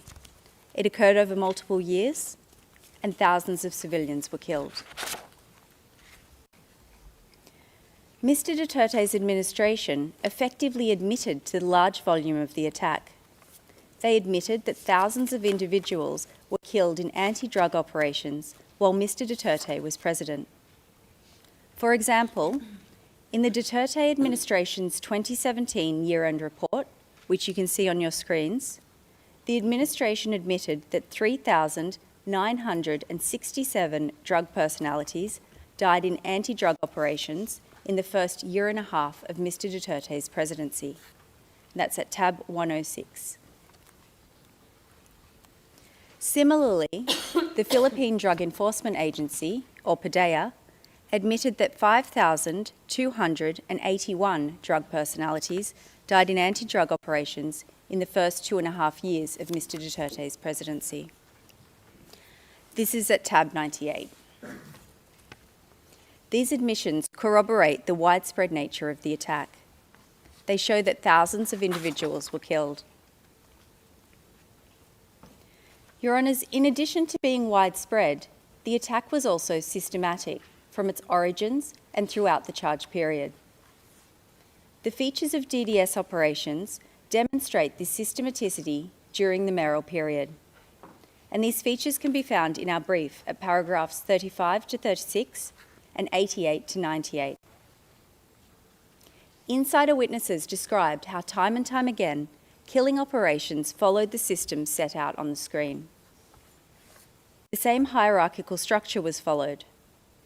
As Mr Nichols explained, the orders flowed from Mr Duterte at the top, through a combination of other co-perpetrators, to the handler of the relevant DDS team, and finally to the physical perpetrators at the bottom. The DDS teams composed of police and non-police assets and hitmen who carried out the killings. The features of the killings were also often markedly similar. The identity or whereabouts of the victim was provided to the DDS by an informant. The perpetrators would frequently arrive to or flee the crime scene by motorcycle. They shot or stabbed their victims at close range. The victims were targeted on the basis that they were alleged to be drug users, pushers, or other criminals. And the DDS received a sum of reward money for each kill. When the attack expanded during the presidential period, it continued to be systematic because it remained highly organised, planned, and coordinated. Similar systems to the one I've just described in Davao were deployed during Mr Duterte's presidency to implement the killings. Your Honours can see some of those features listed on your screens. As in Davao, victims were targeted on the basis that they were alleged to be drug users, pushers, or other criminals. The process for killing the targets was often markedly similar. First, the victims were identified by state actors as targets and listed. As Mr. Jeremy has outlined, high-value targets were often listed on the PRRD list. The targets of barangay clearance operations were often listed on local drug lists, such as local police station lists. Second, targets were killed in the context of so-called law enforcement operations. Police often tried to legitimise the operations, so they would stage a nanlaban or fight-back scenario to make them to appear to have been in self-defence. They would also plant evidence, such as drugs and guns, on the victims' bodies. And third, as in Davao, police and those working with them were often paid reward money per kill. Your Honours, these killings were not random or coincidental. Quite the opposite.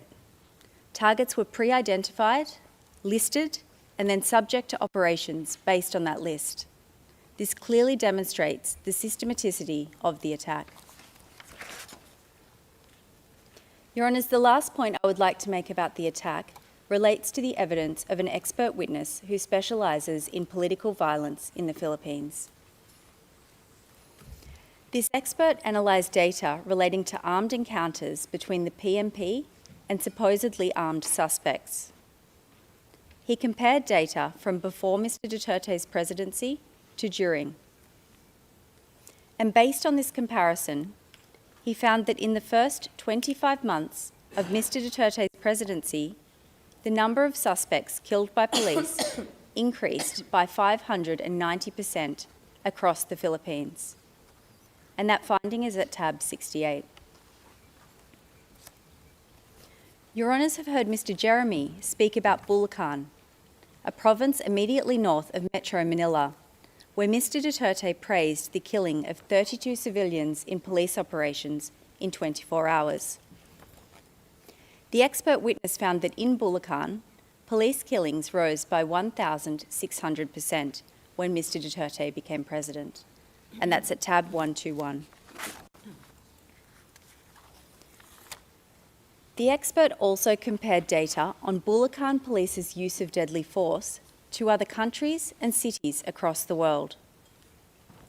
He used the metric of police killings per 100,000 population. The chart on your screens shows this comparison, which is at tab 121 again. The data on Bulacan is orange, while other countries and cities are blue. The orange bar on the left shows police use of deadly force in Bulacan before Mr. Duterte became president. You can see that with a fatality rate of over 1, it was already comparatively high. The orange bar on the right shows the dramatic increase in killings in Bulacan by police after Mr. Duterte became president.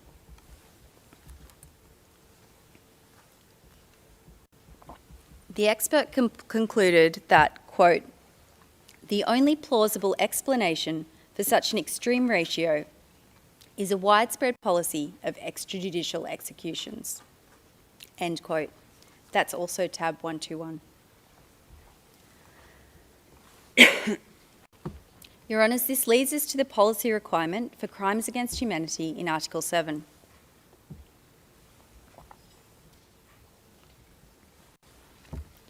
Your Honours, the attack in this case was carried out pursuant to a policy to neutralise alleged criminals through violent crimes, including murder. The policy was also known as the Davao Formula or model. Your Honours have heard about the origins of the policy in Davao City and how it was implemented by the local executive government. Mr. Nichols explained how Mr. Duterte, when Mayor of Davao City, established the Davao Death Squad to carry out the policy and kill criminals. The evidence establishing the state or organisational policy in this case is set out at paragraphs 77 to 84 of our brief. As the policy and the common plan were both to neutralise alleged criminals via violent crimes, there is some overlap between the evidence on each. I will set out some of that evidence now while discussing the policy, and then some later while discussing the common plan. The evidence includes Mr. Duterte's many public statements and speeches outlining the policy. It also includes the Command Memorandum Circular, which Mr. Jeremy mentioned earlier, witness accounts, speeches and statements by other co-perpetrators, the high level of coordination between state actors.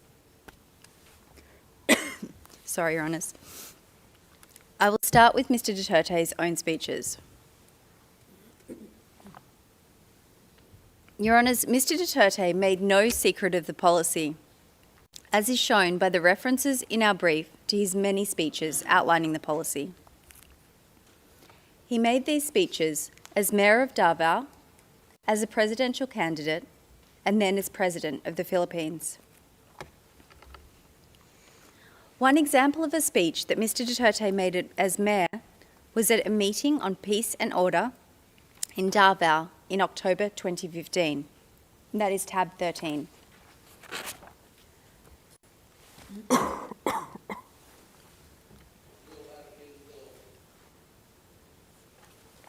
Thank you.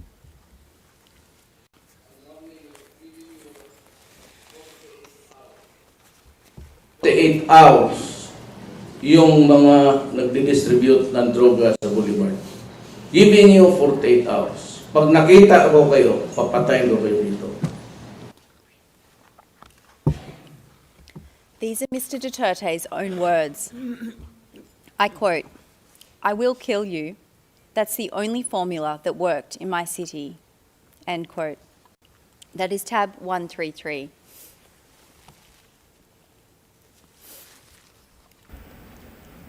Prangka-prangkahan talaga. I will kill you. Kayong na mayor ako ngayon, presidente, yun din ang, that's the only formula that worked in my city.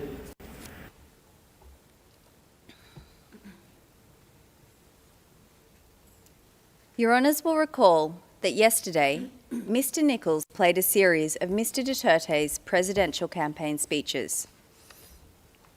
I want to take a moment to reflect on some of the key features of those speeches, which are at tabs 8, 12 and 14. First, Mr. Duterte frequently said that if elected as president, he would stop drugs and crime in the Philippines in 3 to 6 months. He frequently referenced his experience in Davao, where he admitted that he had killed criminals. He said that if elected, he would order the military and police to do the same nationwide. And he expressly stated that this would entail killing.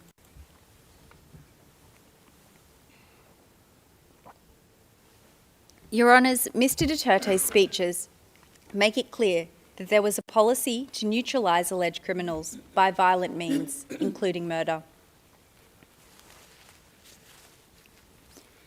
And Mr. Duterte was not the only member of the Common Plan who disseminated the policy through public speeches and statements. In this video at tab 9, co-perpetrator Mr. De La Rosa addresses a crowd of self-confessed drug addicts in Bacolod City and urges them to kill drug lords and burn their houses. But on Thursday, National Police Chief Ronald De La Rosa's rhetorics were far from toned down, as he told hundreds of self-confessed drug users and pushers in Bacolod City to kill drug lords.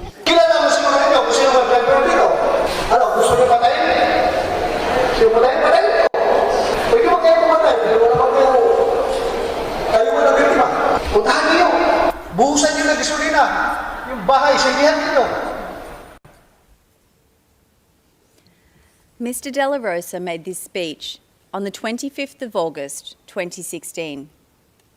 At the time, he was the chief of the Philippine National Police. Your Honours, the existence of the policy is also shown by the police directive which Mr Jeremy spoke about earlier, Command Memorandum Circular number 16 of 2016. This is at tab 112. As Your Honours have heard, the day after Mr Duterte became president, he appointed his longtime friend and colleague from Davao, his co-perpetrator, Mr Ronald De La Rosa, as Chief of the Philippine National Police. On the same day, Mr De La Rosa formalised the anti-drugs component of the policy by issuing this directive to the 180,000 police officers under his command. The circular directed police to pursue the neutralisation of illegal drug personalities. As Mr Jeremy has outlined, the evidence shows that within law enforcement, neutralise meant and was understood as meaning to kill. Your Honours, the Command Memorandum Circular shows there was a policy to neutralise through violent crimes such as murder.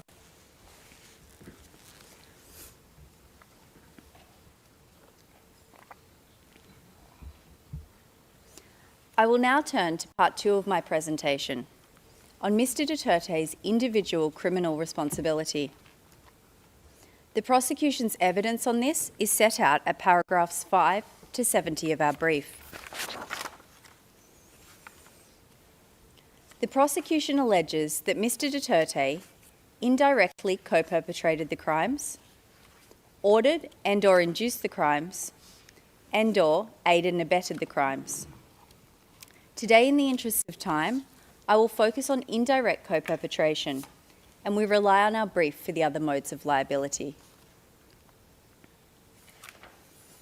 Your Honours, Mr Duterte is an indirect co-perpetrator of the alleged crimes because, first, he agreed to a common plan to neutralise alleged criminals. Second, he and his fellow co-perpetrators jointly controlled a structure of power, namely the Davao Death Squad and the National Network, which they used to pursue the common plan. Third, Mr Duterte made an essential contribution to the crimes within the framework of the common plan.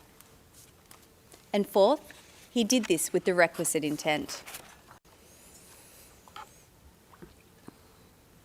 Your Honours can see on your screens an excerpt from paragraph 4 of our document containing the charges. This sets out the scope of the common plan. The plan was to neutralise alleged criminals in the Philippines, including those perceived or alleged to be associated with drug use, sale or production through violent crimes, including murder. As Mr Nichols has explained, Mr Duterte and his co-perpetrators agreed to this plan in Davao City. Photos of the co-perpetrators in Davao City are displayed on your screens. They're a combination of trusted police officers, an individual from Mr Duterte's mayoral office, an officer from the National Bureau of Investigation in Davao Region, and a lawyer who acted on behalf of certain members of the Davao Death Squad. In 2016, when Mr Duterte became president, the members of the common plan remained largely the same. They were joined by a further 2 individuals, a senior police officer and a long-time colleague of the group from Davao City, who had worked with the DDS before the jurisdictional period. I will take Your Honours through some of the evidence which shows both the scope of the common plan and the co-perpetrators' agreement to it. In the interest of time, I will address some co-perpetrators and we rely on our brief for the rest. That's at paragraphs 9 to 23 of our brief. On your screens is a photograph of Mr Ronald De La Rosa. When Mr De La Rosa was Davao City Police Chief, he developed Tokhang operations. As Your Honours have heard from Mr Jeremy, Tokeng was a blueprint for police to implement killings later in the presidential period. When he was announced as Mr Duterte's chosen PMP chief in May 2016, Mr De La Rosa gave this interview, which is at tab 101. It shows that he wholeheartedly agreed to the common plan. Patayan sa drugs. Patayan talaga ito sa drugs. Kaya kayong mga drug lord dyan, humanda na kayo at talagang sasagasaan ko kayo. On this slide is a photo of Isidro Lapena. Like Mr De La Rosa, Mr Lapena was well known to Mr Duterte because he too had worked as Davao City Police Chief. In his case, from 1996 until 1998. In 2016, Mr Duterte appointed Mr Lapena as Director General of the Philippine Drug Enforcement Agency, or PDEA. PDEA is the lead anti-drug enforcement agency in the Philippines. 2 days after Mr Lapena took his oath, he gave a speech to his PDEA subordinates. There is an excerpt from that speech on the slide. Quote, "Under then Mayor, we implemented strict law enforcement against illegal drug activities in Davao City. The President wants to replicate and expand what is being done in Davao. And that is precisely what I intend to do." End quote. That's tab 101.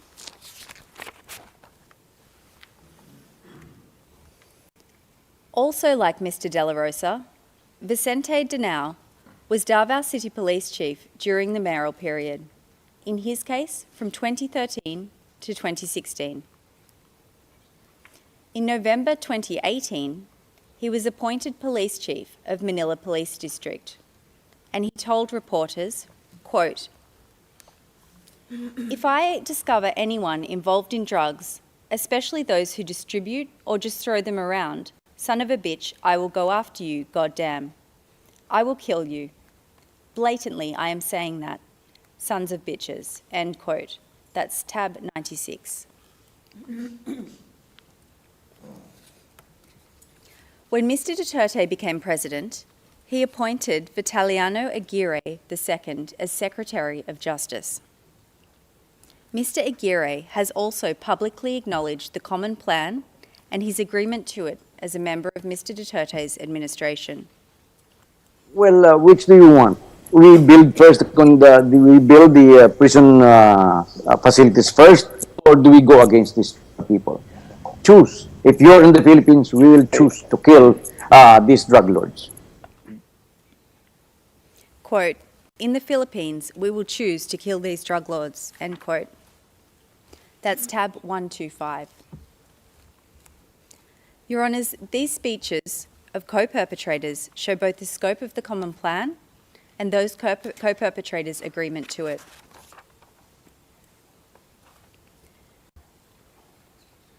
Your Honours, the next element of indirect co-perpetration is control of a structure of power. In the mayoral period, Mr Duterte and his co-perpetrators controlled the DDS, which they used to pursue the common plan. There is a diagram of the DDS hierarchy on your screens. As the Mayor of Davao City, Mr Duterte sat at the apex of the formal and city structures. The law gave him formal operational, supervision and control over the police in Davao City. In addition to this de jure power, insider witnesses spoke about his de facto power over police and the DDS structure. Under Mr Duterte were a combination of co-perpetrators from the Davao City Police Office and the Mayor's Office. Together with Mr Duterte, they controlled the DDS teams beneath them. They controlled the will of the DDS perpetrators through a range of mechanisms. And these are set out in paragraph 38 of our brief and include threats to kill and actual killing. To illustrate this control, there are quotes from one witness on your screen.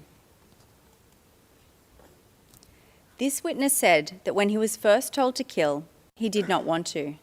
But, I quote, "I felt like I didn't have any other choice but to follow their orders. Duterte is the most powerful person in Davao City, and you had to do what he wanted. It wasn't possible not to not obey his command." End quote. This is tab 51. When Mr. Duterte became president, the co-perpetrators continued to control a structure of power. One of the first things that Mr. Duterte did with his new presidential powers was to appoint his co-perpetrators from Davao to national positions in government and law enforcement, which were key to the common plan. And after he appointed Mr. De La Rosa as chief of the PMP, Mr. De La Rosa used his new powers to move other police co-perpetrators into key policing roles. These new appointments expanded the geographic powers of the co-perpetrators and allowed them to create a larger network of individuals they controlled. Your Honours can see that structure of power on the chart on your screens.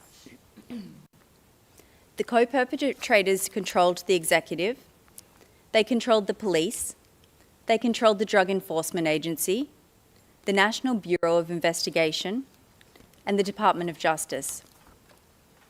And they used this control to ensure that their subordinates carried out the plan to neutralise alleged criminals through violent crimes.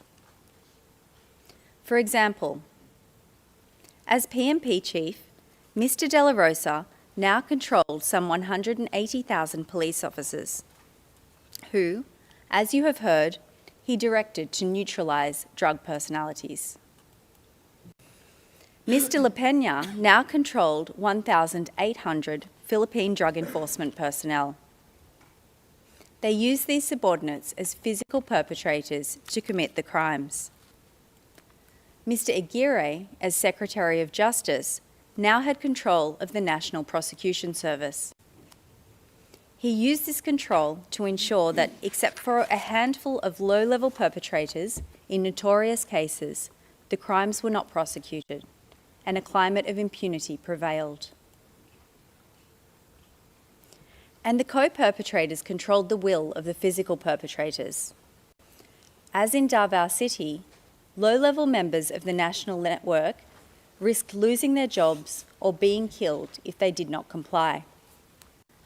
For example,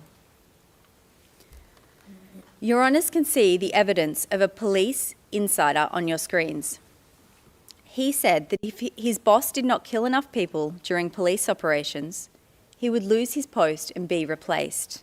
I quote, "We were told that there should be 5 to 10 deaths per month. The regional director called him and told him that if there were no deaths or no recorded killings, then he would be relieved of his duty." End quote. That's tab 124. Now on your screens is the evidence of an individual who police suspected of involvement in drugs. He surrendered to police to avoid being killed. The police held his status as an alleged drug pusher against him and recruited him as an asset. They made him kill other civilians who were alleged to be involved with drugs. He said, quote, "I surrendered myself to them. I knew that they wanted to kill me, so I became an asset of theirs." End quote. That's at tab 22.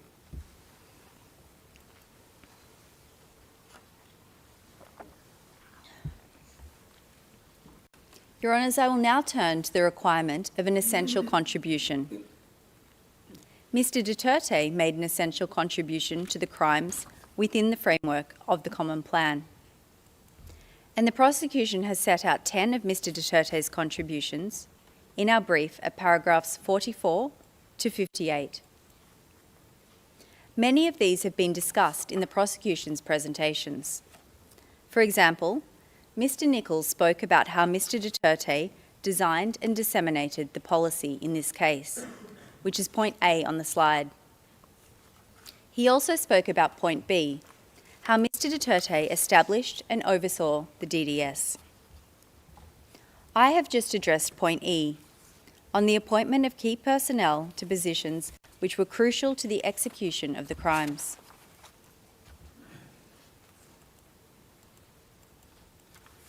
Mr. Jeremy has spoken about point J, how Mr. Duterte publicly named so-called high-value targets who were then killed.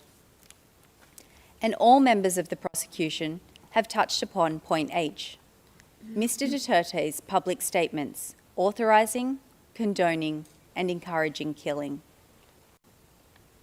Your Honours, without Mr. Duterte's essential contribution, the crimes in this case would not have been committed, or they would have been committed in a significantly different way. We can see this in the evidence of low-level members of the Davao Death Squad and the National Network, who said that Mr. Duterte's conduct had a causal effect on their perpetration of the crimes.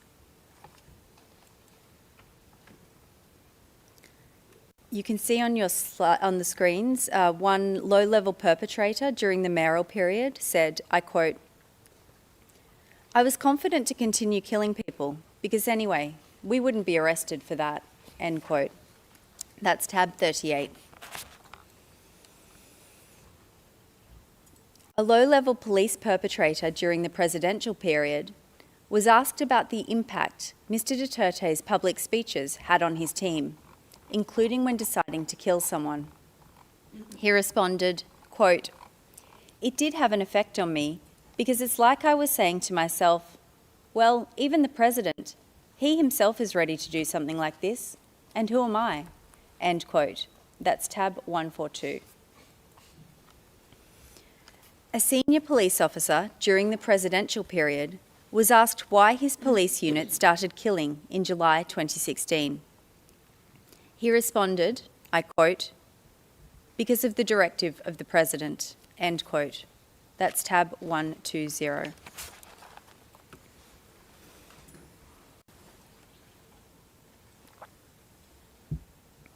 Your Honours, from everything you have heard over the past 2 days, there can be no doubt about Mr. Duterte's knowledge and intent.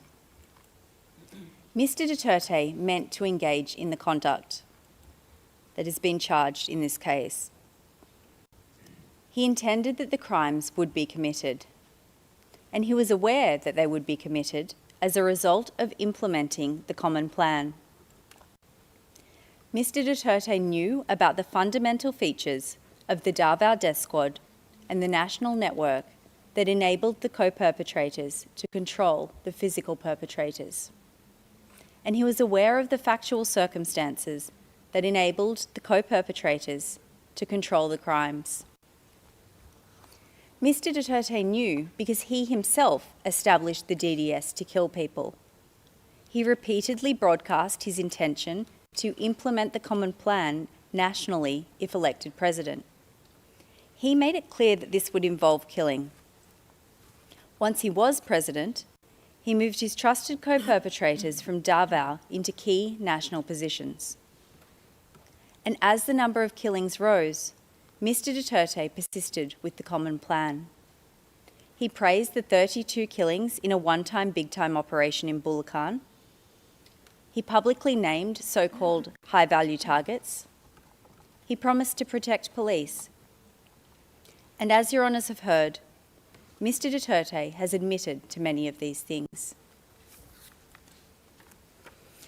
Your Honours, I will conclude my presentation by recalling 2 items. The first is Mr. Duterte's presidential campaign promise that he would stop drugs and crime in the Philippines within 3 to 6 months.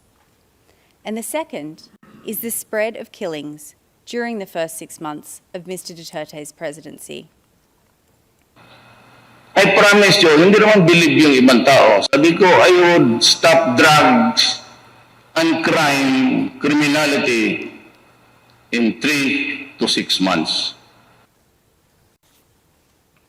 That concludes the prosecution's submissions on the merits. Thank you, Your Honours. Josh Motach. Thank you very much. Am I to understand that you have finished with the presentations on the merits? Good afternoon, Madam President, Your Honors, yes, that is correct. Parce que You know that you still have some time, right?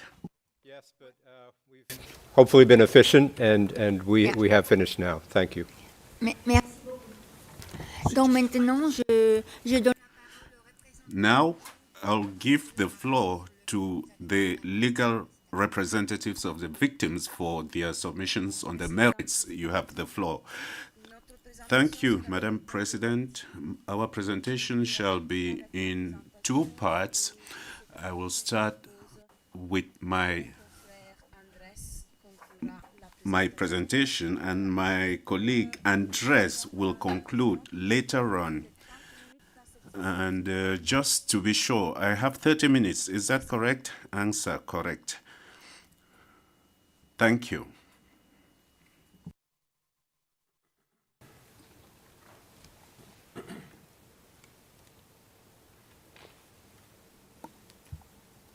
Madam President, Your Honors, we speak today on behalf of the thousands of victims and surviving families who have suffered immeasurable harm under the so-called anti-drug campaign conducted during the administration of the suspect, former President Rodrigo Roa Duterte. We speak for families who cannot be here, mothers who buried their sons, children who lost their parents, the spouses who now raise families alone, and communities that have lived for years under fear and silence, and that continue to bear the consequences of violence that swept through their neighborhoods like a storm. These victims appear today before you not as mere statistics or distant figures or images in report as pictured yesterday by the defense, but as human beings whose rights under the Rome Statute have been violated in the most profound ways. These proceedings relate to what has been labeled the Duterte's war on drugs and Duterte's bloody war on drugs.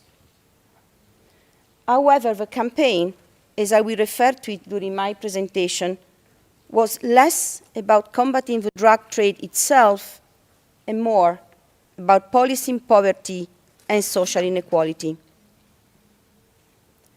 As the evidence on the record unequivocally shows, individuals targeted by Mr. Duterte anti-drug operations overwhelmingly came from impoverished communities where social mobility is limited and opportunities are scarce.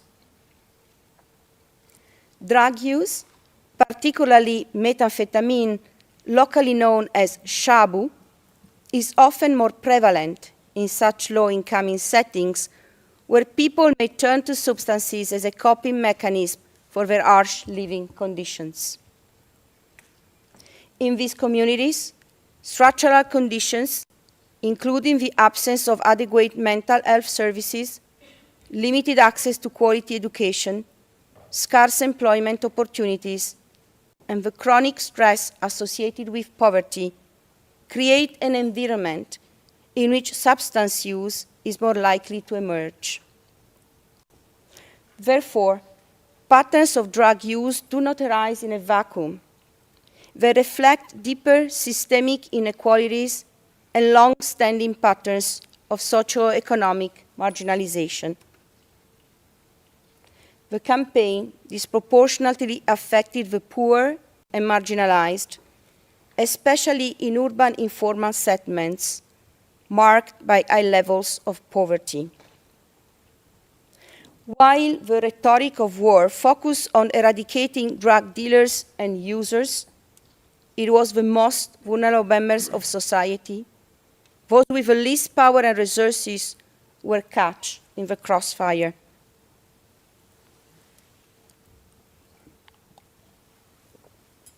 A significant number of the ones killed had little or no criminal history and were often accused of minor drug-related conduct or perceived drug use by the authorities. These were people living in poverty were treated as expandable by a system that failed to prioritize their protection and to address the structural conditions underlying their struggles. Rather than addressing the root causes of drug addiction, such as poverty, lack of education, unemployment, and inequality, the Duterte administration framed the issue as a criminal one, focusing on punitive enforcement over social responses. Mr. Duterte's response was a selective, violent crackdown of the most vulnerable, recasting conditions of marginalizations as grounds for criminal targeting, rather as manifestations of social injustice. Framed on its face as a campaign against illegal drugs, it in reality reflected broader social political dynamics, including the targeting of marginalized communities, the use of state violence, and the deflection of attention from deeper structural problems.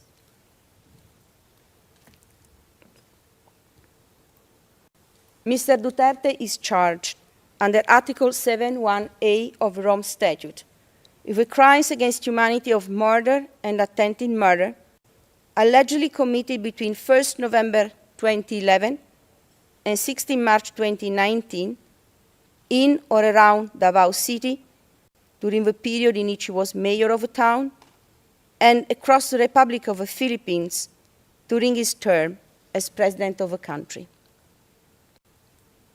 The prosecution presented ample evidence showing that each of the contextual elements of crimes against humanity is satisfied at the required threshold for confirming the charges.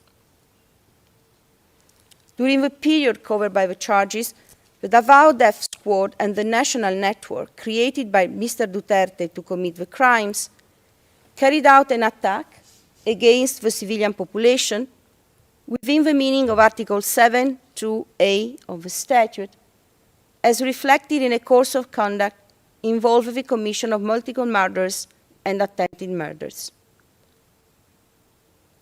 The victims' accounts of events corroborate the prosecution evidence and show that the crimes they suffered were not spontaneous or isolated acts of violence, but rather a planned, directed, and organized attack against them.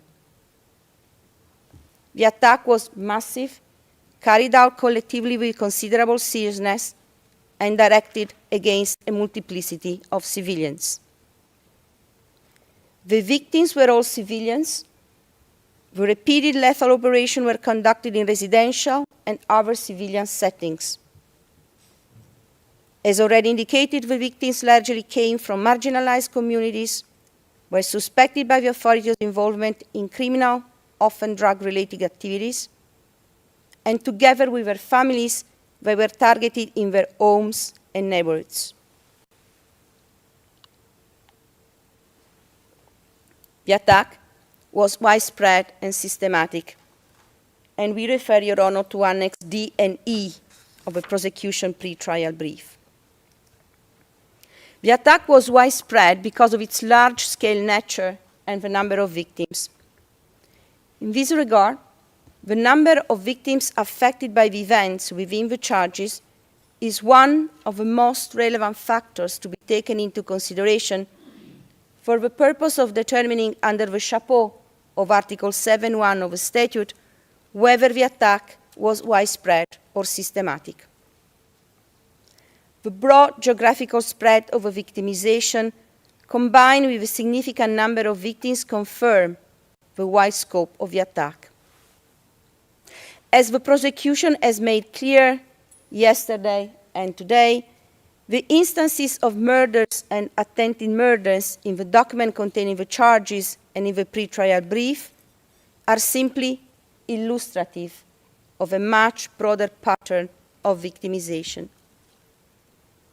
In fact, the actual scale of victimization extends well beyond the 49 incidents affecting 78 victims presented by the prosecution. The prosecution itself referred to thousands of civilians murdered, and we recall here the content of paragraph 73 of the prosecution pre-trial brief, as well as the remarks by Ms. Croft just 15, 20 minutes ago. As reported by Human Rights Watch in a report published on 2022, since 2016, the Philippine police have admitted its involvement in the death of more than 6,200 people in drug raids across the country. In a 2020 report, the United Nations Office of the High Commissioner for Human Rights reported 8,663 deaths occurred in the drug war.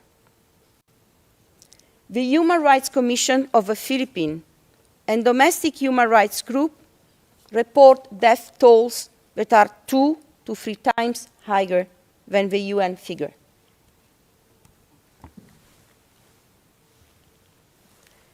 The attack was also systematic, well-planned, and well-executed, following a standard modus operandi.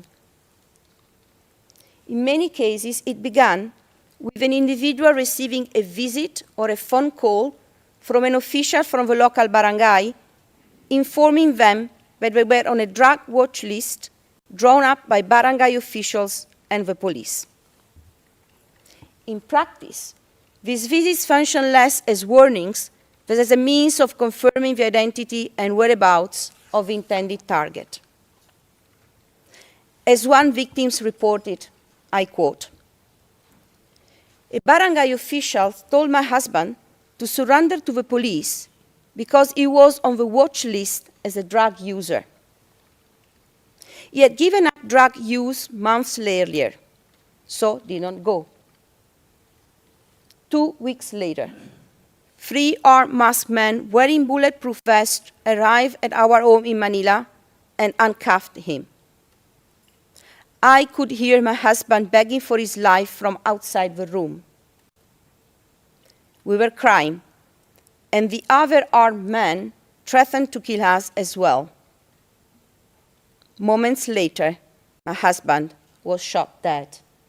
End of quote.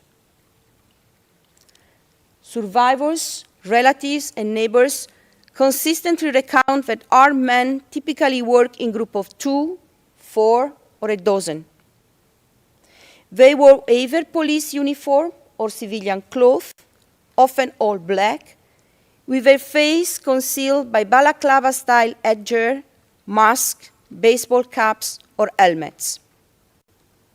They carried handguns. As one victim explained, and I quote, "On 6 June 2017, at about 9:45 in the evening, I was at home with my husband, and our children were sleeping upstairs. 4 unidentified men wearing helmets and bonnets arrived at home looking for my husband. They broke down the front door. I started begging them to spare the life of my husband.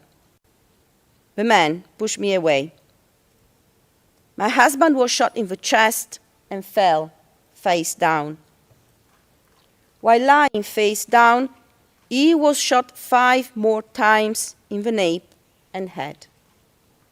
The children woke up terrified because of the gunshots." End of quote. Attackers frequently travel by motorcycle, typically with 2 individuals on a single bike. Often a van, invariably white or black, and at times bearing markings associated with police vehicles was also present. They banged on doors and barged into rooms.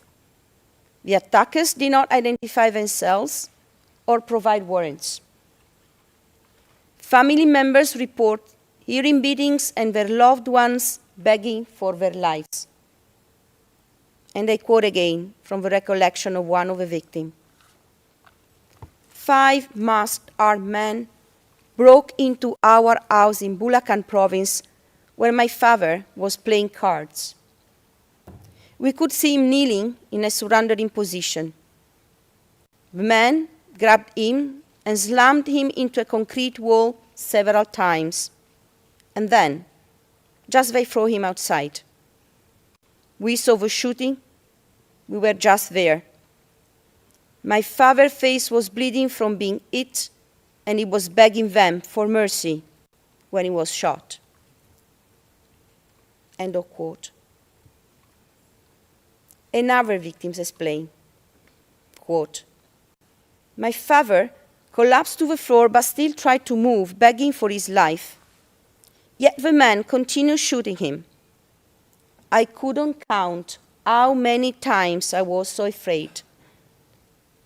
We also heard successive gunshots from outside. Later we found that also 2 of our neighbors were killed. End of quote. The shooting could happen immediately, behind closed doors or in the street, or the victims would be taken away by the gunman only for shots to be heard minutes later and the body to be discovered by local residents. At times, bodies were dumped elsewhere, sometimes with hands tied or heads wrapped in plastic. Relatives typically found them after being alerted by policemen or by the neighbors.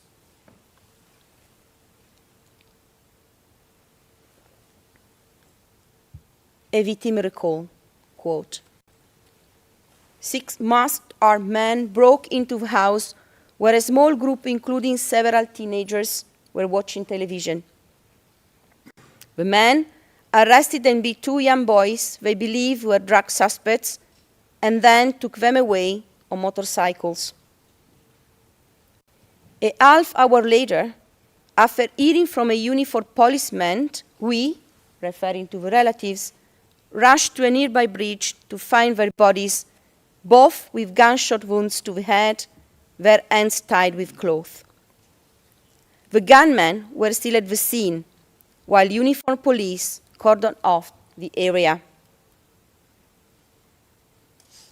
Another victim recounted, quote, a week after his brother was killed, 10 police officers, some in civilian clothes, arrested my other son and took him to the local barangay office. That evening, masked armed men abducted him from the barangay office. Shortly afterwards, his body was found under a bridge a block away. When we found him, we saw that his entire head had been wrapped in packing tape and his hands had been tied behind his back. He had been shot execution style through the mouth. End of quote. And another one, quote, the body seemed like it was just thrown out. The nails were removed, one eyeball was missing, stuffed by cotton. End of quote. Relatives and witnesses often saw uniformed police in the immediate surroundings of the incident securing the perimeter. Special crime scene investigators typically arrived within minutes. In numerous cases, an unregistered 38 or 45 caliber gun and a packet of shabu were found placed beside the body. And instead of fleeing from the police, the gunman would mingle with them. As one of the victims described, I quote, on 7 June 2018 in the morning, I was at home where I saw my son coming back from his work on the opposite side of the street. Suddenly, I saw 8 policemen, 3 in uniform and 3 in civilian clothes. 2 of them crossed the street. They took my son and banged his head against the wall. They accused him of selling shabu. He denied. He was then taken to the door of the house. He was shouting, "Mama, help me!" I took a piece of wood and hit one policeman. Suddenly, one policeman pointed the gun against my son. He shot twice, at the head and at the chest. While in shock, I saw one police officer placing 4 packets of shabu and the gun around the body of my son. End of quote. The same account of another victim who simply recalled, after the shooting of my son, who was only 19, uniformed police showed me his body in the house and a 45 caliber handgun next to his body. I told them that my son could not afford and did not possess a gun, and therefore could not possibly have attempted to shoot at the police. I said he cannot even pay the rent. His sister paid the rent for him. End of quote. On occasions, victims were still alive when found by the relatives and taken to the hospital, where they later succumbed to their injuries.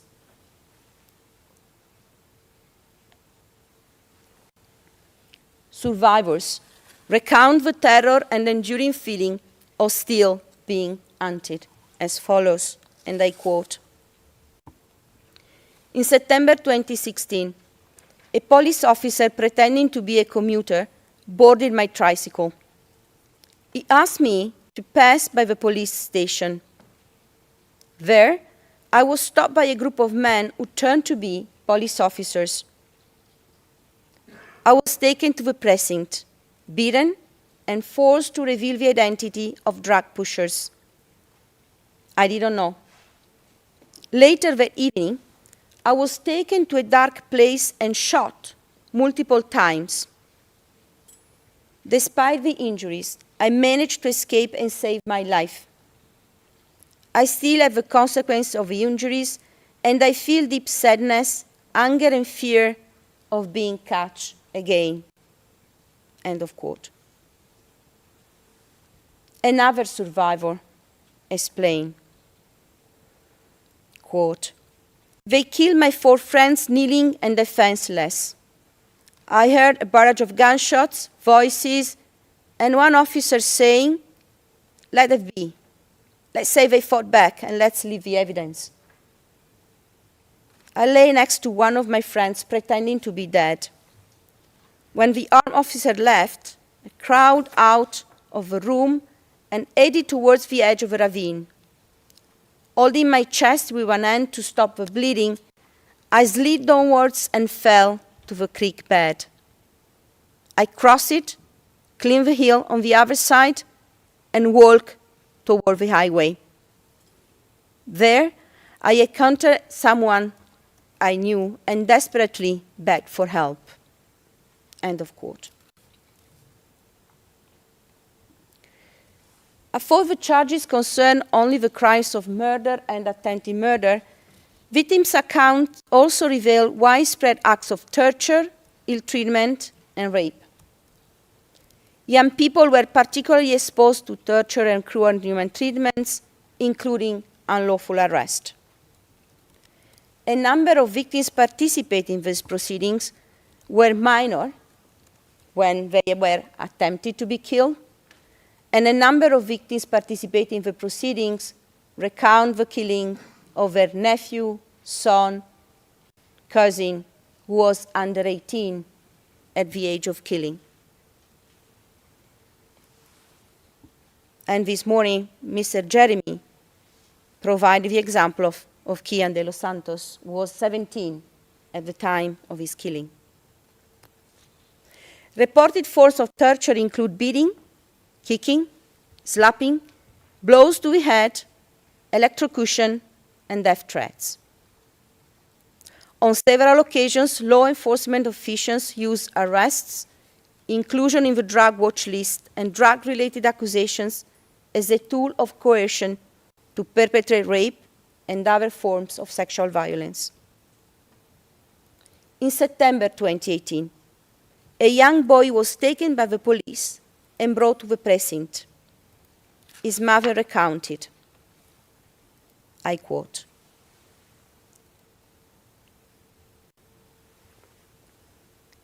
at the precinct, he was repeatedly coerced into confessing a crime he was accused of. If you don't admit, your life will be the price, they threatened him. When he refused to confess, he was beaten with a gun and electrocuted. On the night of 16 September 2018, between 9 and 10, I received a phone call from my cousin urging me to go in a certain location in Manila.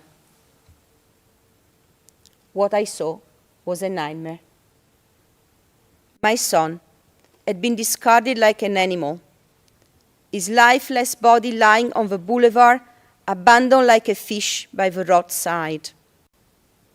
I rushed to the scene, but I was blocked by the police. I was not even allowed to touch or embrace my son's body.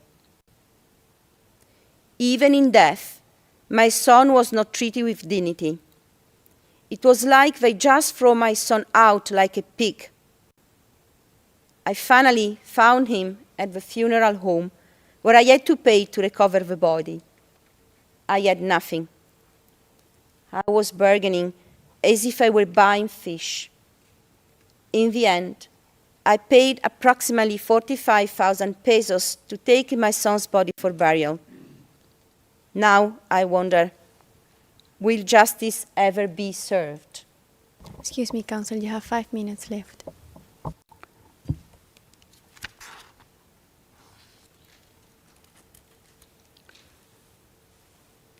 Official police reports of these incidents invariably invoked self-defense to justify the killings, despite eyewitness accounts that portray the killings as cold-blooded murders of unarmed individuals. To bolster their claims, the police routinely planted guns, spent ammunition, and drug packets beside the bodies. While these official accounts contrasted markedly with the ones provided by the relatives, they were notably consistent among themselves, typically characterized the incidents as by-bust anti-drug operation, differing little besides the names, places, and dates. The victim was invariably described as a dealer who attempted to sell to undercover officers conducting a buy-bust operation. Specialized local anti-drug units called Station Anti-Illegal Drug Special Operation Task Units were usually involved. According to the reports, the victim, after being put under arrest, often uncuffed, allegedly pulled out a weapon and sought to shoot the police. In every case, the victim was killed, and none of the arresting officers were armed. In most cases, the police reporting having found shabu on or near the victim's corpse, and sometimes a gun. Often, after the killing, the bodies of the victims were brought directly to the funeral parlors. Families then had to start their calvary to find the body of their loved ones, and they had to pay high fees to retrieve the bodies. R/50082/25 had to sell the house to be able to pay for her brother's funeral and burial. Sometimes the bodies were instead left on the street or thrown into the water in a plastic bag. I believe it's a good time to stop for the flow of the speech. Thank you very much, Your Honor. Merci beaucoup, Maître. Thank you very much, Ms. Masida. The hearing is now suspended, and we shall resume at 2 p.m. Thank you very much.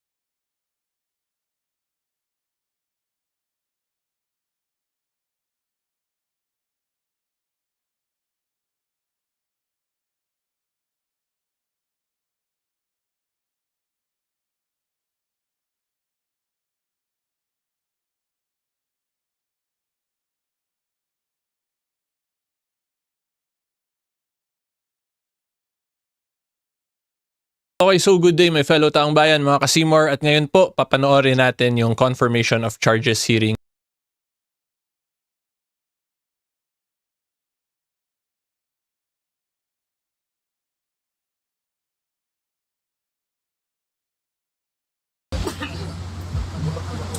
Hanggang Friday ba yun? Dito ang rally. Naghanap sila ngayon ng parang ways. Doon, sa Duterte Street. Tatrabaho sila. Duterte at Friday na yun. Kawawa talaga si Gerardo. Nanalo na sila. yes, sa Friday meron tayo. Solidarity. Less na yung Supreme Court. After na hearing. Bukas sa Duterte Street tayo. Dito, then to Duterte Street tayo. Sa Friday. From here to Duterte Street. Attorney, may magkakalawin po bang ano mo kayo na for possible? 0918. Oh, sabi ko, sige na ulit ulit yan. Again, for record ko na lang. 0918.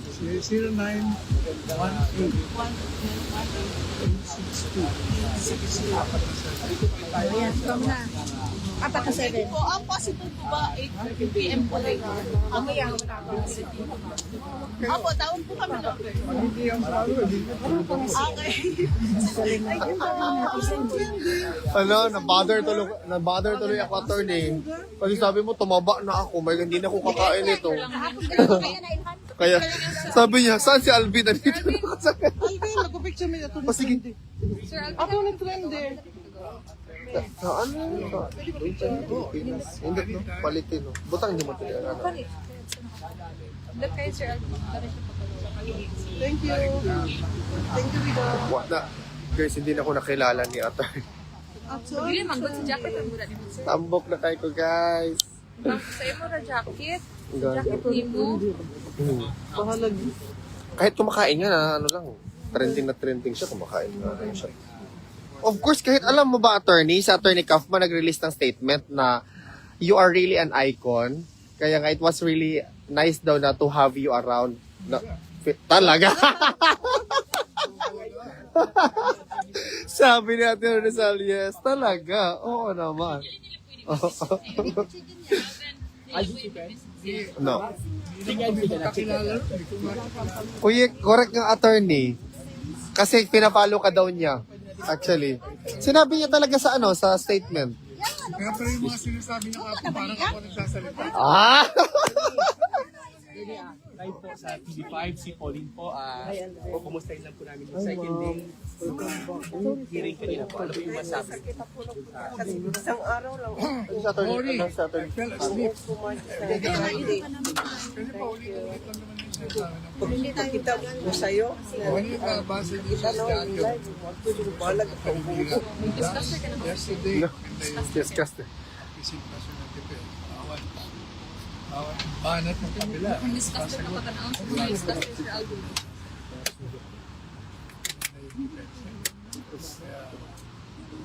Yamot lang yung mga paulit-ulit. Ano yung nabasa mo na narinig mo na.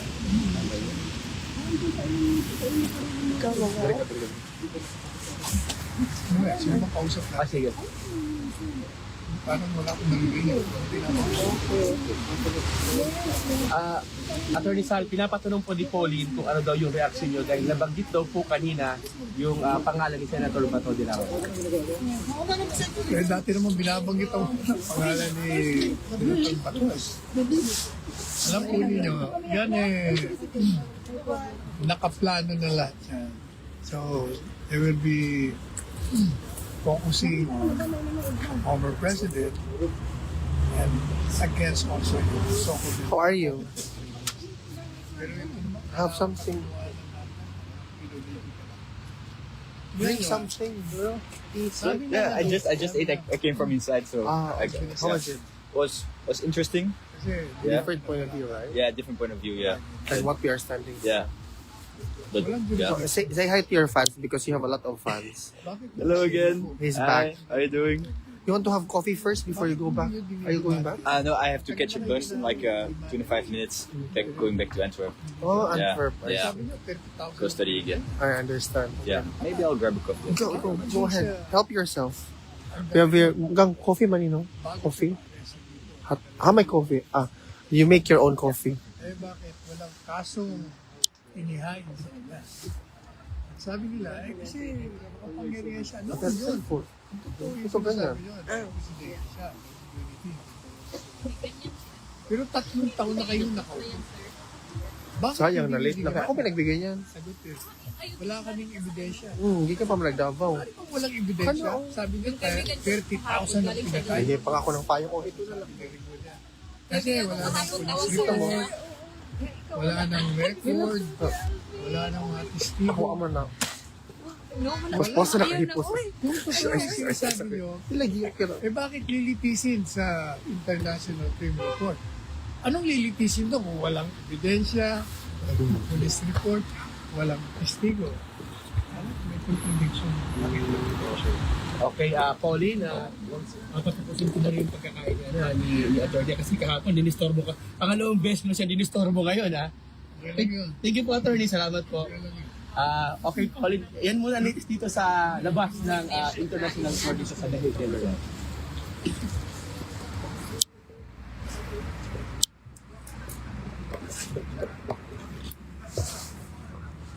Actually, kanina, mas marami pa rin kahapon. Pero nakausap natin yung ibang mga supporters, yung organizer, na kumbaga, yung iba mas marami daw bukas na pupunta dun sa tinaguriang Duterte Street, dun kung saan nakadetain si former president. Pero marami pa rin sila ngayon dito. Actually, kung makita niyo sa Instagram video, meron silang mga words.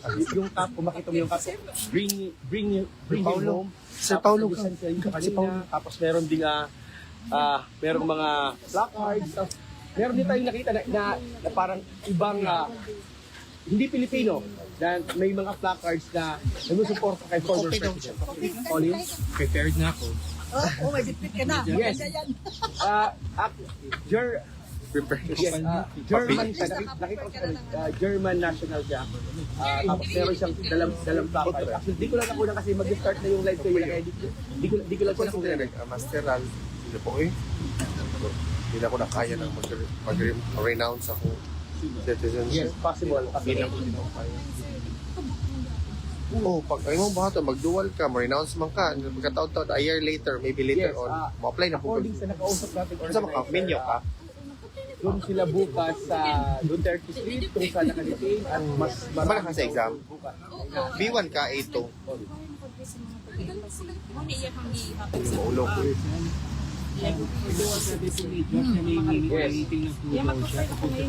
Tama ka dyan, Pauline, kasi sino? prior pa, kahit walang hearing, meron na talagang nag-detain doon sa Requisition, Duterte sige. Street. Hindi pa nag-start yung Pero pwede ka makavote man after ano. everyday, meron na doon na mga supporters na Hindi mo safe.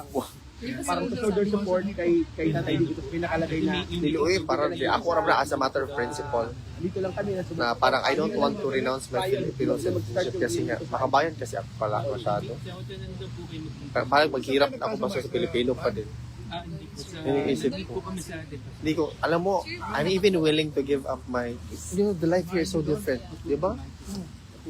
Hindi ako masaya. Sa, do you understand what I mean? Iba pa rin ang nandun ka sa Pilipinas, kahit mahirap, to be honest. Hindi mo man kailangan talaga ng buong 1 million. Oo. 1 million ka per day, hindi ka man masaya. So, dito, ang laki ng sahod mo, hindi ka masaya, malayo ka sa pamilya mo. Oh, kahit ikaw, in-announce man din sa'yo. Ano, Dutch ka na ba? Oo, mo-apply ka na, re-acquire. Hindi ka na mag-renounce pala. Di ba, nag-renounce ka before, and then karon Dutch na ka, so traitor ka sa bayan. Joke lang ito. That's how I see it, ha? Ako, nagtuturo, sir, part-time sa university dito. Ano, sir, international development, sustainable development, at saka, particularly, ano, sir, about tourism, environment, and society. Part-time lecturer lang, sir, while I'm about to complete my master's. Yung kaibigan mo, nakaaway mo. Wala na, sir, ando na sa, nabaw na, pumunta na sa Austria, sir. Ano, friend na napakadaldal. Ano, sir, ano na yun? Kinalimutan ko na yung nangyari, sir. Andun na nga doon. Ano daw? Sinabi daw, okay na daw yung documentation. Hindi ko alam yung proseso. No? Wala ka nun. Dinanay na nga. Dahil doon sa tinatawag nila ng Dublin rule na dapat mag-apply ka kung saan yung entry mo dito. Di ko alam yung exact details talaga, pero yun yung sinasabi niya naman sa ano.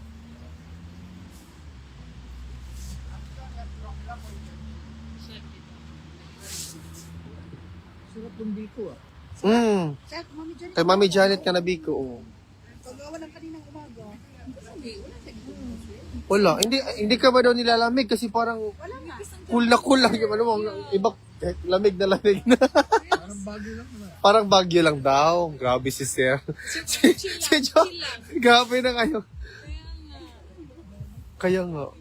Chill na chill. Bukas daw, sunny. 20 degrees daw bukas. So, hindi natin alam. Sunny pero malamig pa rin. Sunny pero malamig pa rin. Ano po ma'am dito?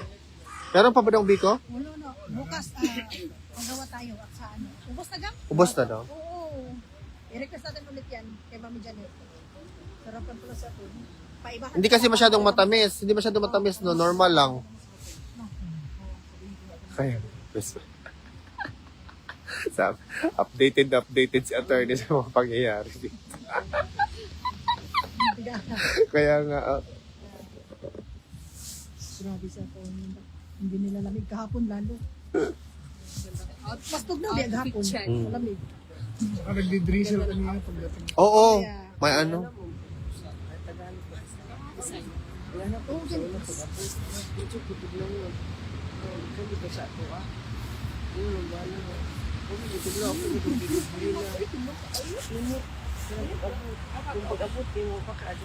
Ba't 129 na kagad? Oo, 129. Also, balik. 2. Di ba 2 ka? 90, oo. Pareho lang ba? Kasi kahapon mas dos ka. Oo, alas 2. Noon mo kami, Alas 3 kayo. hindi, Matapos. kanina, Lumabas ka mga... 12. Hindi. Ano? Mga alauna. Pero kahapon alas 12 kahapon. Na ano mo, na-witness mo ba yung kahapon na commotion sa loob? Hindi, ano ba yun? Ano daw, yung parang nagsisisigaw-sigaw sa gallery ba? Pinalabas. Kaya nga. Kikwentuhan. Kasi sinasabi daw na, boo, gago, gumaganyan-ganyan. Kikwentuhan sila maingay. Hindi naman nakakatulog. Masaan yung kayo? Wala na. Ayun, binigay ko sa, Kasi kababayan ko. Yung isang seaman kasi wala. Wala na, yung kababayan Binigay ko ko. ngayong akin. Paano, wala naman ako. Wala mga hangganan dyan. Wala na. Minsan man, Bigyan mo na lang si Rari. Magkano lang naman yun. Ferrari ba to? Ay, ano ba yan? Masarate. Ayoko, pinagagawa nila dito.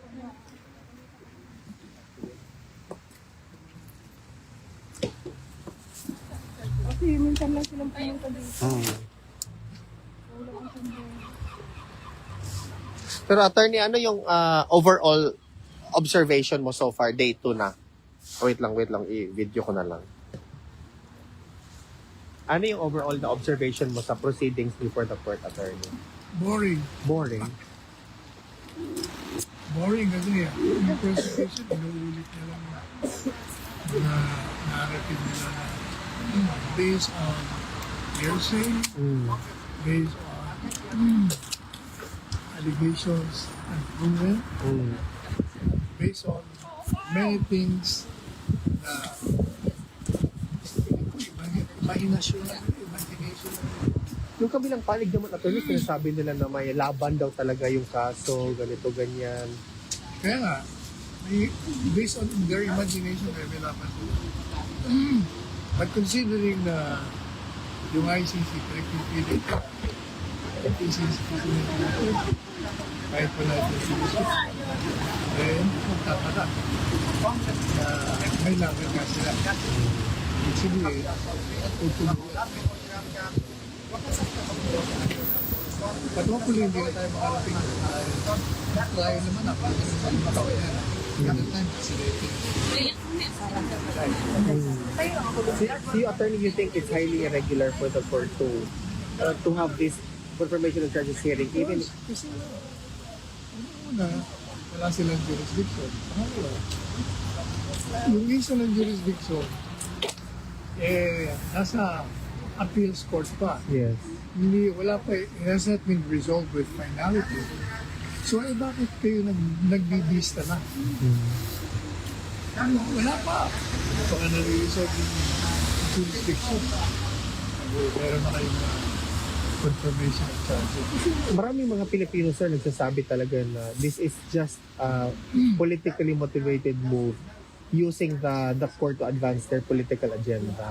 What do you have to say to that? Tagal na yun. Precisely. Hindi ba yan ang aking linya sa He's saying that. Kasi ang end goal at this point of time and to cripple former president. Kasi influencing the presidential malaki ang following niya. Kaya kailangan talaga i-obliterate ang mga protected. Kaya yung impeachment, pagkakulong ng president, as part of the overall plan of the anti-reverted policies to remain in power. Kailangan i-eliminate siya. Attorney Sal, how about at the end of the confirmation of charges hearing, yung Filipino legal team ay nandito naman to observe the entire proceedings. What will happen, sir, after that? Wala, kami nandito para apart from the give moral support. Kaibigan namin personal sa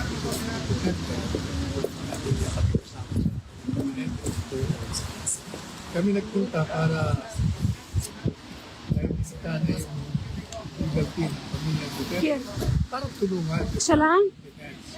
Kasi mula sa po sinasabi ko na yung kaso niya ay Pilipino eh. Pilipino yung kaso. Pilipino yung diwa ng mga biktima. Nasa bansang Pilipinas. Ang pangyayari nangyari sa Pilipinas, ang mga batas na involved sa kaso nito, mga batas natin sa Pilipinas, dapat na yung Pilipino. Kaya siguro, kasi isang taon na, baka ngayon lang nila na-realize na kailangan kami ng Pilipino. Kaya kami naman, we welcome it. Talaga, bilang mga abogado. Kaya ang ginagawa namin ngayon, yung pinigigil. Is just observing the procedure, listening to lots of people, listening to and taking notes. At mamayang gabi, 6:30, mag-meeting kami with training officer. Pero sa ngayon, social event lang yung na kami. Getting to know each other. And after the 4-day hearing, pupo na kami formal. I-discuss na namin. Ano ba kung sa takbo ng depensa, ano kung issue pwede ulatag, kung pwedeng mag-focus naman tayo sa jurisdiction kung pakinapin ang pagpapin. Matigil na ito paglilitis. Premature. That's the result. With finality. Yan ang gagawin. So are you saying, sir, that there will be a collaboration between the Filipino lawyers? Well, definitely. Kasi meron ng abogado ng Pilipino. Kailangan talaga combine. And you will be recognized by the ICC to be part of the Magpapakredit ka. There is a process for that. Para pwede na rin kami salita. Nasaan yung box na yan? Brain. Attorney, is there something the Filipino people following the proceeding what to expect rather from the collaboration of the lawyers? Well, aking mensahe sa kanila, hope for the best and expect the worst. Do you have a message, sir, sa mga sumusuporta at sumusubaybay sa proceedings? That's my message. Okay. Thank you, Attorney. Mabuhay Hope ka. for the best, expect the worst. At manatili kayo kanining tuligan. kalupitan. Alam ko, kilala ko yung pinafollow ko rin yung lalay ako. Ang karating PRD volunteering din. ang support dito ay kayo nakikita. Hindi kayo. Maraming salamat po tayo. Thank you. Mabuhay ka. Thank you, sir. Wala ako yun. Kaya niyan, talagang basta ka talaga. Kung ano ko yung... May Hindi pa patapos hindi pa tapos ito.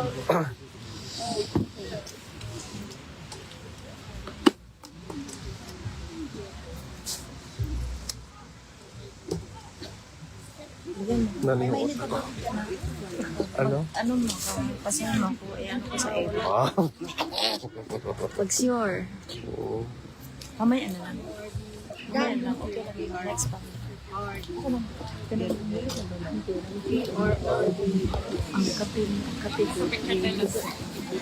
volunteer. Naman. Hindi naman kumuha pa dito ka. Kaya naman ako bugaan na. Ila ko yan. Dito po kayo. Alam ka?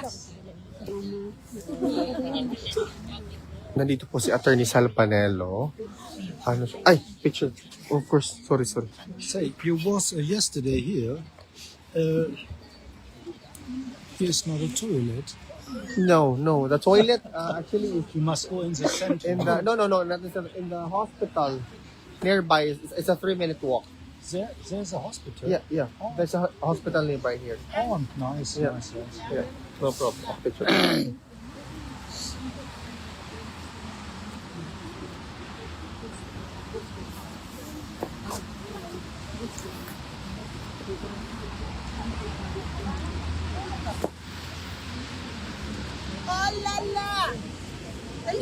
Kung may gustong umihi, si ano, saan ba yun? Yun o, silang dalawa.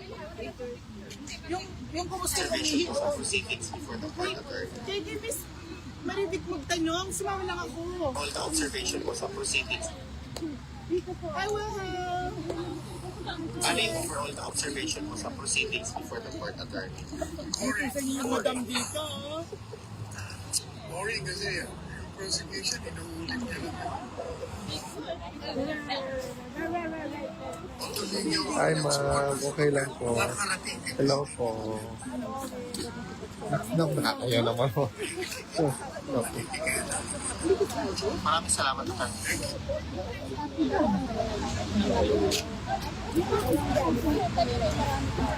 At saan mo yan? Ate!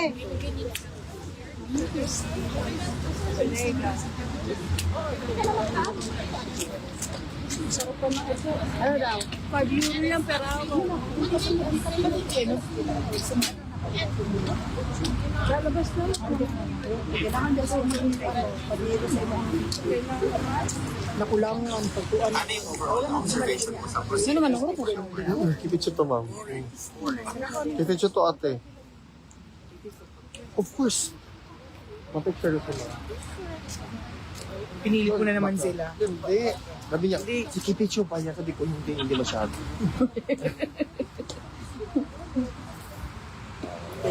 Pinipili ko Nurse yan. Uy, di ba taga-Leyte ka man? Buhol guys. Sorry. Kalimutan ko ma.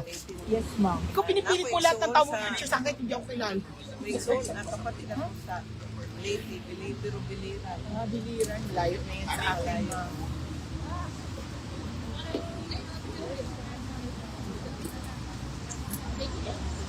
Ate, yung mga...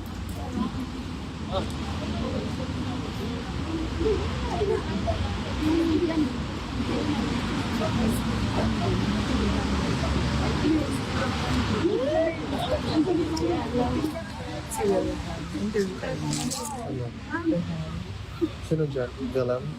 Hindi. Doon pata. Sa'yo din mo sa... Pata pa yan ba? Gusto mo ba? Kaya tanong ko lang naman kung in-interview ka pinyatay. Obvious mo. Sabi ni attorney sa Boring. Ang proceedings nila. Boring. Yoko. Gusto niya, magsigaw-sigaw siya doon para mawala yung boredom. Ha? I-confirm niya. Huwag na tayong mag-ano. Pagmulahan niya. Hello, $2 million if true. That's Have been only released. the part tip we of know. the correct, The part exactly. that we know. And you think they're not gonna go to trial with $2 million? They were wined and dined in the Philippines. I think they galit na galit. Ay, tinanong ko pala about yun. Tinanong ako about ano? Nagtatanong siya about siya. Anong oras na ba? About Jan? About doon sa... Marie? Sino yung galit na galit siya? Trianos. Galit na galit sa Trianos. Kanino? Doon sa mga Marines. Ay, anong gagawin niya kung galit siya? Wala siyang magawa. Nakahabulin niya daw. Ay, bulin niya. It's him against the Marines? Masyado na sa mayabang, no? Ano yun eh, yung affidavit is already signed. Pa-interview daw yung seaman sa'yo. Alba, wait lang, may ano lang. Ay, pa-picture. Paano galit na galit? Ano daw? Paano mo nalaman na galit na galit? Nag-post na siya.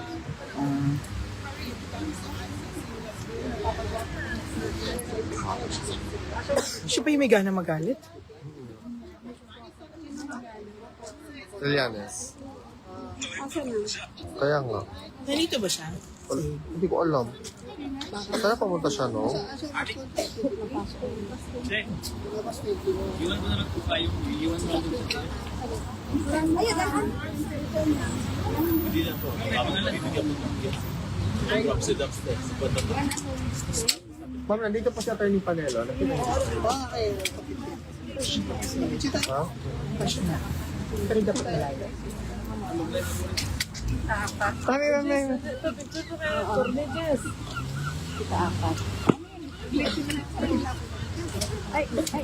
Oh, pasok na siya.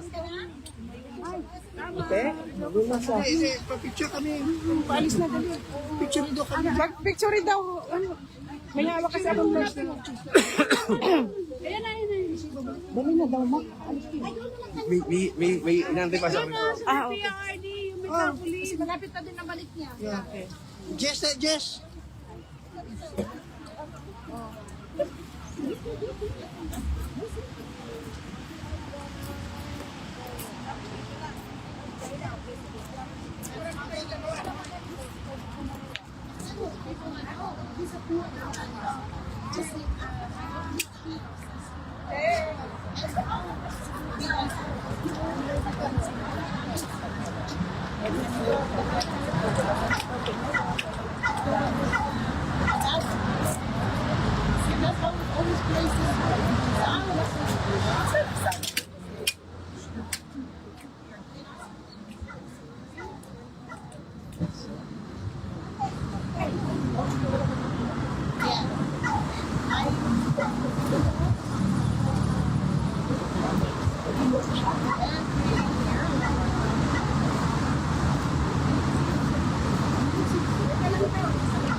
Magmura dito. Magmura dito.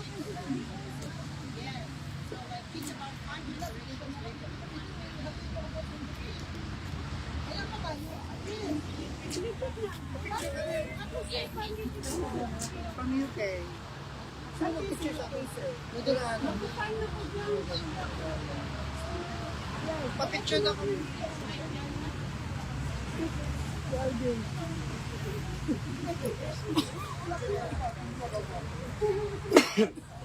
Pakita mo. You go na. Balik kami ng Thursday. 20 minutes. 20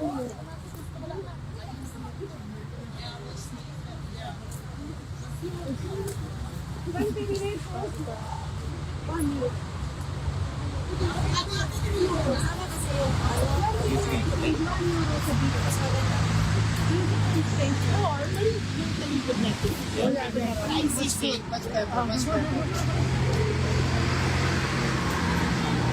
Kasi yung Thank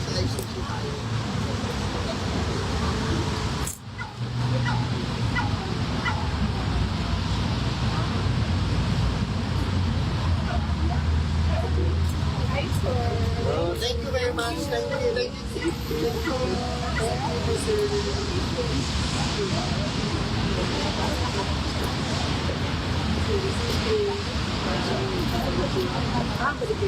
Next day.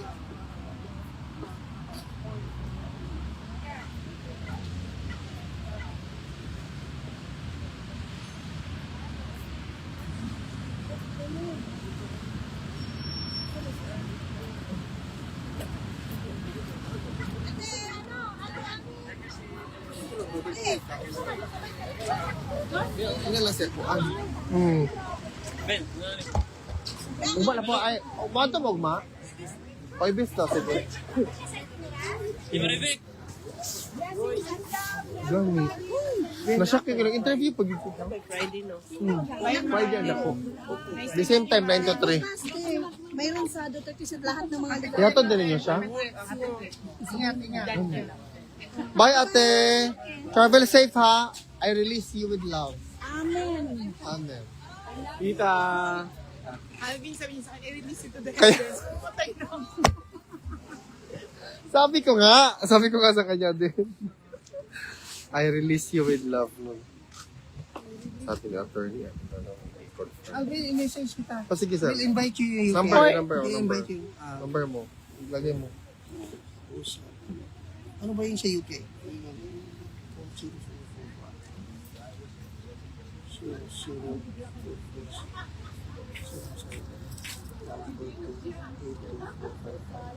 Yes. We go Number two, okay? to the hospital and We'll invite you to go to the Giant Causeway. we come back. Yes, sir. Okay, sir.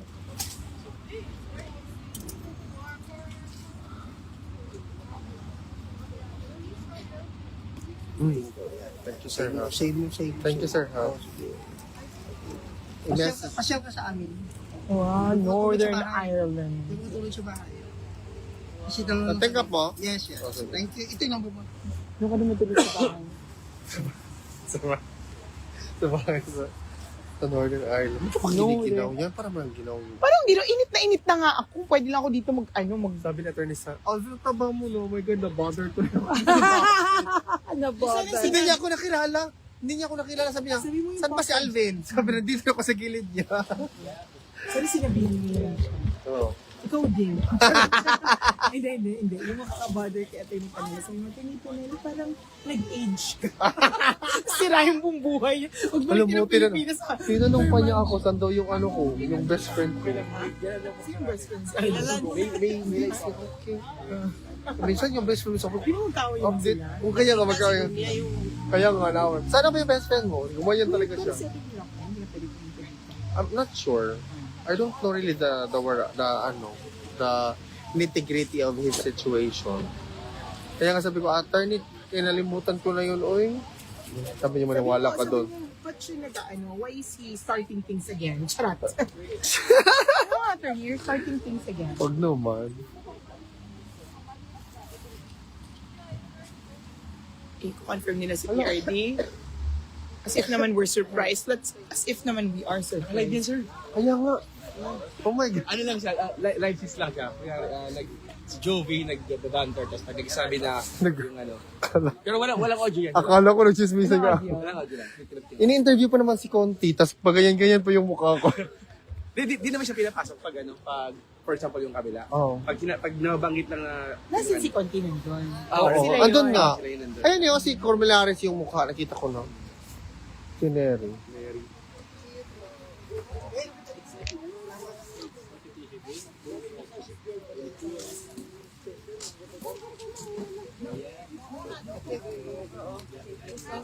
Dami naman ang binili. May pabaon. Kaya nga.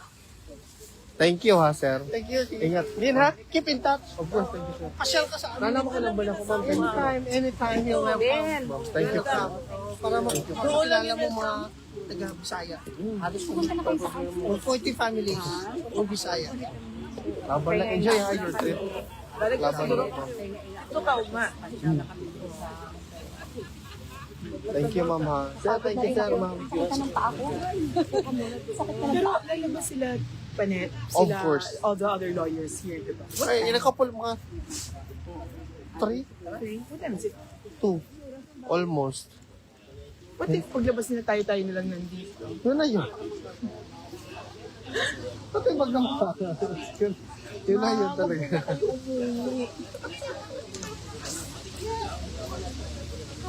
Thesis niya kasi ni William. Ha? Thesis niya kasi yan. Kaya ano talaga siya, lumalaban siya.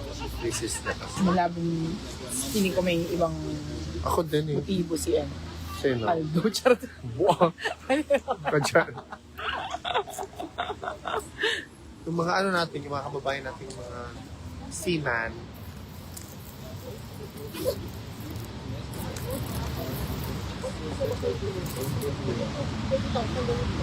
Ayan, galit. Yan yung gusto ko sa mga seaman talaga.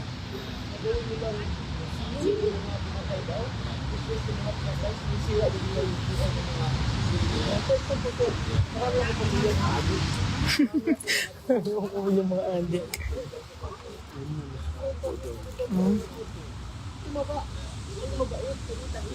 Tumaba na yung adik.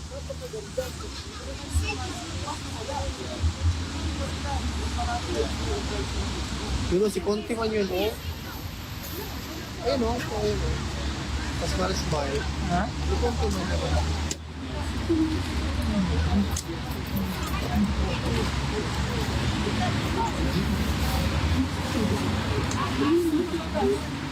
Exactly, that's the point. You are here and kasi kung hindi ka mo dapat nandito ka. Ano yung mga trabaho? Libre. Ano pa kanya may trabaho?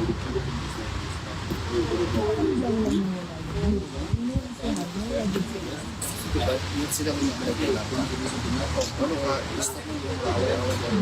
Bakit sila may parang magnaboto mo siya.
Thank you, ma'am. So, ingat kayo. Thank you, sir. Mabuhay kayo, sir. Thank you, sir. Salamat, sir. May paglawig. Salamat kayo. Labang to. Parang mga dapat mga si Perez.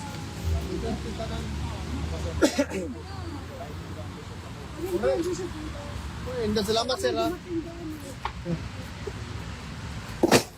Agari, ginoo ko, Lord. Ganyan yung mga help natin. Ay, kawawa. Tingnan mo, titirahin na naman ako niyan kasi natapik na naman. Sino? Titirahin na naman ako niyan kasi natapik kanina.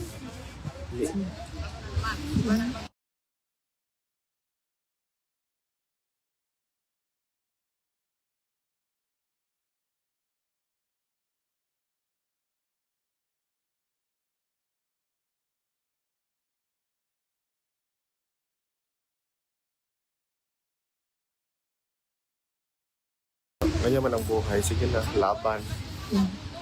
Ay, magawa. Eh, di ganun. Ngayon, mapasahin ko na naman itong, tawag dyan, affidavit. Affidavit. David talaga, hindi pwede affidavit. Affidavit! Affidavit. Ya, nga nabutawon ka.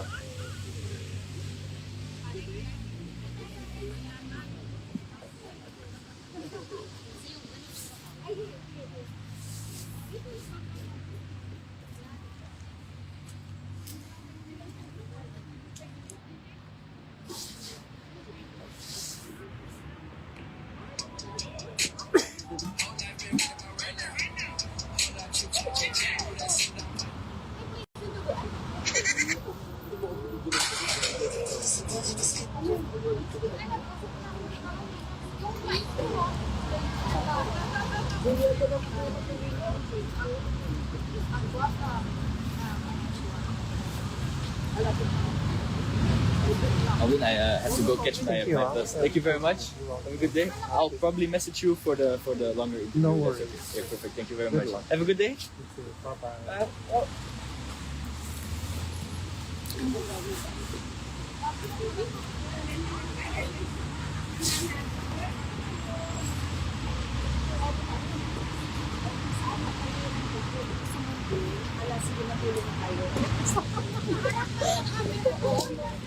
I-update ko lang kayo, nandito po yung crush nyo, ang crush ng mga... Sino ba yan? This is live. Hello. Okay, ano masasabi mo, sir, sa... Siya si Bilat. Kunwari lang ba? Ayun, ganyan. Nag-practice nga ako. No. Sir, ano po, bakit ka ba yun nandito ngayon, sir? Kunyari lang, di ba? Ganun man. Nandito po ako kasi sumusuporta po ako kay the greatest president of the Philippines, kay Rodrigo Roa Duterte. Siya lang po talaga ang taong nagmahal sa taong bayan at sa bayan. Ba't parang seryoso? Ano yan? Po ay Orasyon na kami sorbo. parang inaantok na ako. Interviewin mo yan. Bakit siya na tumatawa pag nagdadasal? Yan, interviewin mo yan. Dasal kailan? Uy, sabi ni ano to? Sabi ni love na love daw niya yung mga nag-negative ng comments. Actually, Kaya nga, kasi mapagmahal siya, I release freedom nga. Kaya ito boost ko yung ating ano to. Uy, wag mo ako isali dyan. Ayoko talaga. Wag mo ako isali-sali dyan sa ano mo. Criminal court tayo guys, nandoon sila konti doon guys, Yung mga... Kaso gusto ko sana silang interviewin. Ayun sila, ayun si Nery Colmenares. Andun si Nery. Andun si Conti. Ayan guys. Nandoon sila sa loob. hindi po tayo sa ayon. Kung nabalitaan po kasi namin na marami daw kung mga nandito nakakot galing dyan sa Pilipinas para ipadala dito na kunyari, ganito sila, biktima sila sa mga drug war, nagkakaigong, nagtanong pa na siya ang presidente. When, alam namin na kayo ay bayad.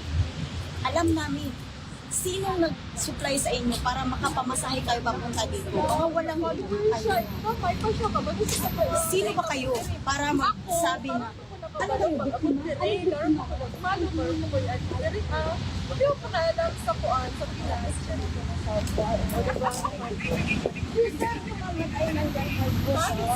Sa ano, deserve nyo namatay. Ayaw mga tayo. Busy ba siya? Interview sila guys, tingnan nyo. In-interview sila ng GMA.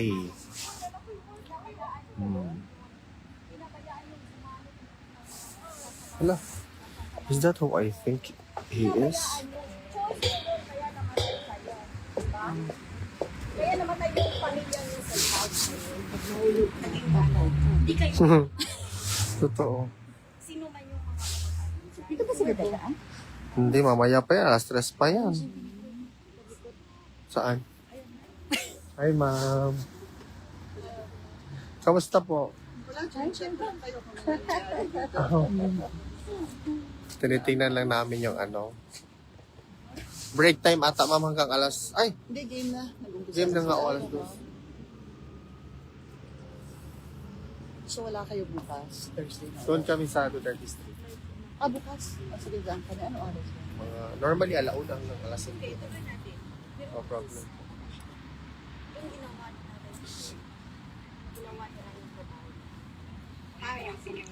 Yan, si Conti pala yan, Conti, kausap niya si Nery. Ano siya mauba? Kay mo. Sinamantala ng mga hayop na wala sa katiluan. Dahil yan, may kaari. Kaya, po. Kasi ano ba, bakit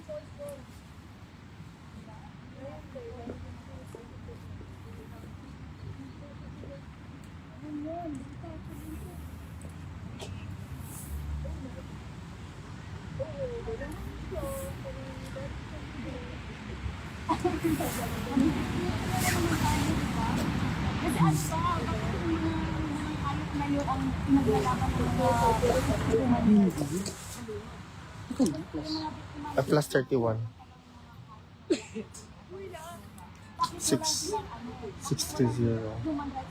Plus 3, 630. Kuya, doon po si JP. Araw-araw tayo. Sarap talaga pagbabating. Picture nga tayo nila ma'am ulit. Paalis na ako bukas. Welcome. Ayan na, okay na. Thank you, ma'am. Sige po. Tomorrow na lang. See you tomorrow, ma'am. Ganda niya, no? Ganda ng mukha niya. Andun yun siya kahapon, nag-iikot dito. Sino ba siya? Si Ma'am? Si Ma'am Pink. Nagpa-picture ka niya mo kilala. Thank you, Web. Di ba ano siya, newscaster? Yes, sa Bilinaryo.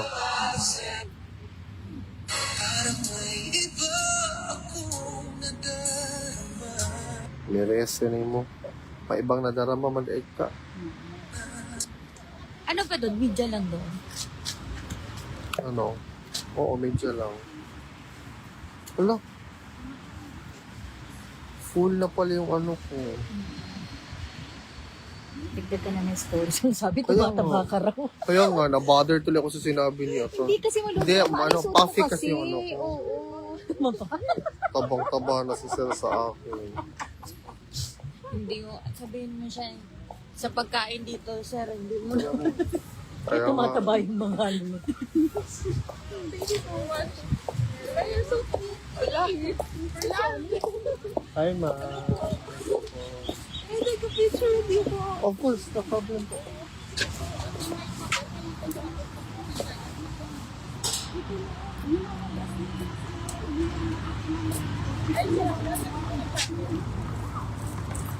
Nag-usap ka pala.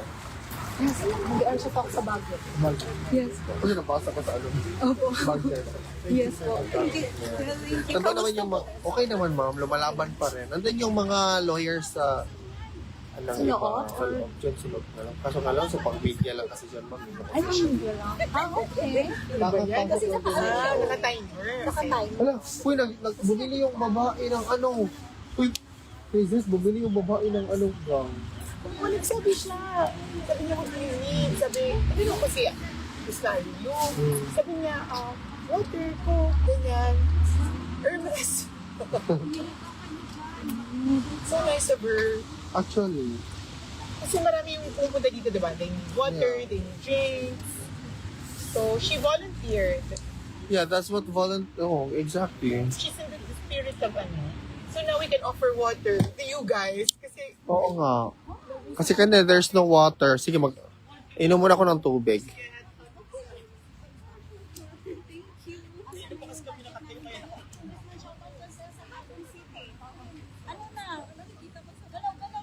Galit. Nagyaw-yaw. Kaya nga, nagyaw-yaw, nangaway. Ano ka ba? Nangangaway. Ma'am, thank you, sir, ma'am. Yeah, thank you so much for that. tapos na ang Tapos, kakapasok lang ni Attorney Sal. Nakita mo ba siya? Oo. Manelo. Like I didn't want Hindi, mamaya pa mga 1 hour from now. ano? Are you here for 5 days? Yes. Yeah. Actually, You live here? I live in Utrecht. Yeah. So tomorrow, wala ano, no? Wala. Most likely doon sa Duterte Street. But the following days, here again, Thursday and Friday. Diba? Parang break time nila. As if 2 days lang naman trabaho nila break. Correct. Totoo. I'll grab some drinks. Thank you, Mama. Ha?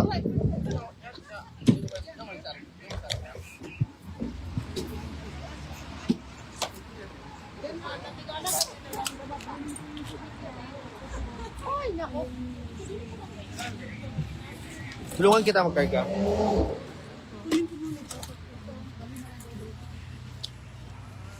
Dito cellphone mo ah. Pag nawala yan.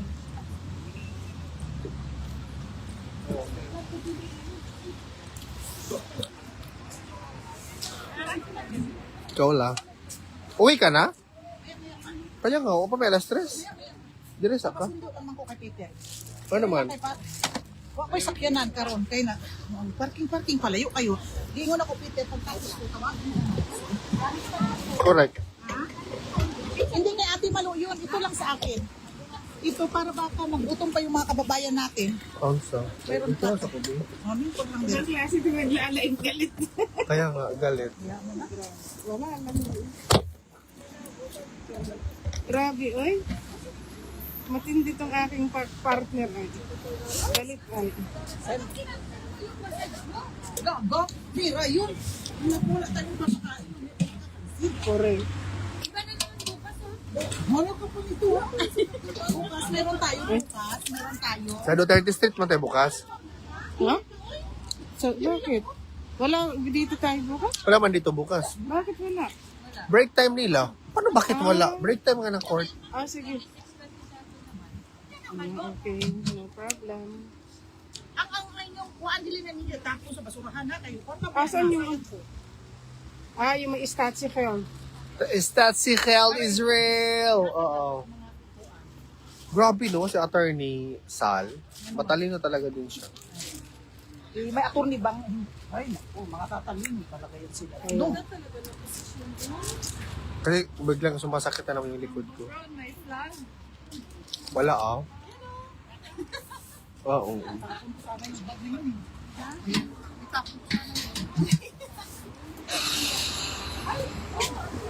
Sige, basta to. Yan ako, lago. Ay, siya. Pwede yun sana to.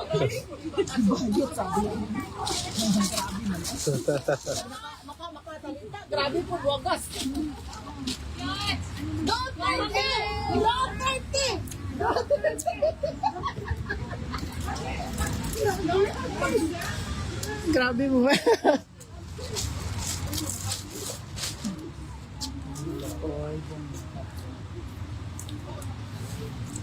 Guys, tinan mo guys.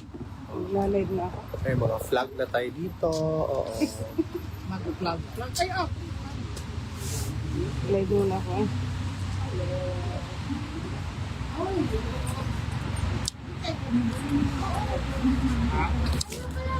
Uy. Ano oh? 2020. Baka lagyan niya ng ano? Basurahan ba? Ano bang, may mais pa ba? Bili ka daw ng mais ka? Ang sarap ng mais. Saan? Hindi ka nakain ng mais? Hindi, kasi hindi mo kayo bumili. Ikaw nga ang bumili ka. Ikaw Wala man. akong cash. Take mo lang. Ate Pwede mong utang. Mamords kayo din mo. Lubot. Grabe daw ang lubot mo talaga. Grabe ang lubot ni Ate Marivic. Uy. Ba't mo pinakikita? Grabe naka-firm, no? Pinakikita mo ang lubot mo. Nag-i-squat ka? Opo. Maganda siya. Ano ako, nabubuhas. Kung may mais ka pa daw. Sino Pabili na kami ng MSB. Ay, hindi pala pabili. Pahingi. Ba't hindi pwedeng pabili? Bakit may pabili? Hingi nga. Kita man sa live ko yung ano mo. Hindi nga niya binibenta. Ano ka ba? Yung lubot mo, grabe. Uy, bakit ang lubot ko talaga? Mainit pa yan. Nandito nga sa harapan mo. BH ko. Grabe ang lubot. Kaya si Sir Peter, oh. Pag si Sir Peter, oh. Oh, sige. Pag si Sir Peter, oh. Ano gani, balot ko lang kay karon maubos na. Kay sikit ko ha. Don't send our tatay video. Don't video me. I will video you. Nag-live ko. Oh. Nag-live ko. Sabi ko, saan mag-live? Ako na. Ano? Ay, mais ko ha.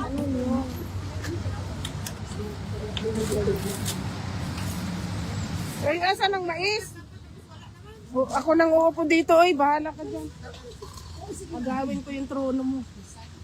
Ako yan, sakit ng paa ko na. Nagkanda, arthritis na tayo. Nagkanda-arthritis na. Magiging dinakarat lang. Yeah, coffee is away. Taking over. only. Grabe yung ano niya, no, yung panty, no? It's not Bakit more. ka na? Oh, Mini, blah, blah, blah, like story. ano na naman ang light to? Ano ito? Masakit na ang paa ko, eh. That's weird. That's weird.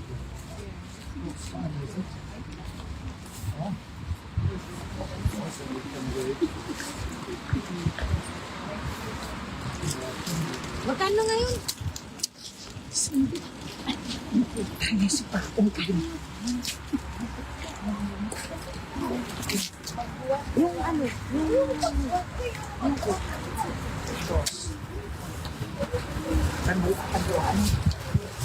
Pero uwi na kami. Kasi hindi ko alam kung sino pang attorney ang aantayin.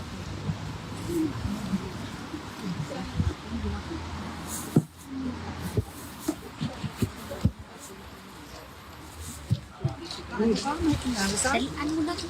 Yung live ko din nawala. Body puta. Nag-change career na nga ako ngayon. Sa harap ng table. Ano yun? Sabi ko sa'yo mag-change career na ako. Hindi ko pa magkaon. Hindi na. Thank you. Wait lang yung vlog ko. Live daw. Kahit Toto Alvin to eh.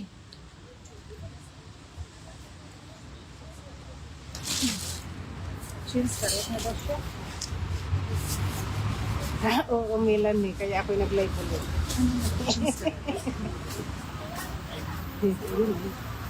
Grabe no, so ano, so kaya ako nag-live eh, pero hindi ako pwedeng umunong hindi ako ayoko na kaya I will live again, so yeah, actually, I want to stop my life. Wala. Kuha lang. Talaga?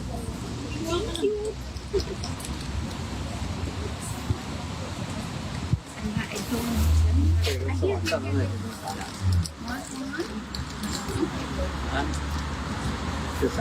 Grabe no, Melanie.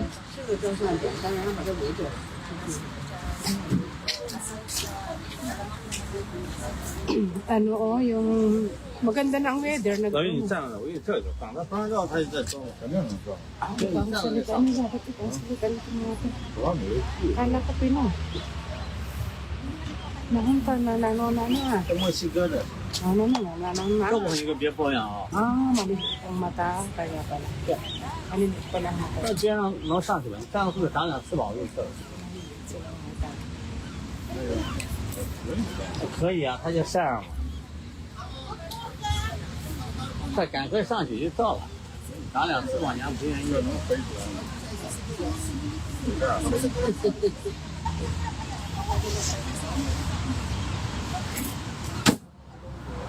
这个你一定要满意，老李的。这个老李长点翅膀，老李绝对满意。是吧？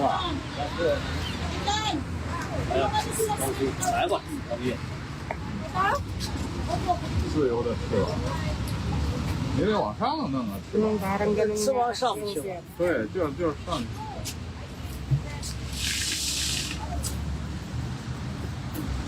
Excuse me. 好了没？可以了。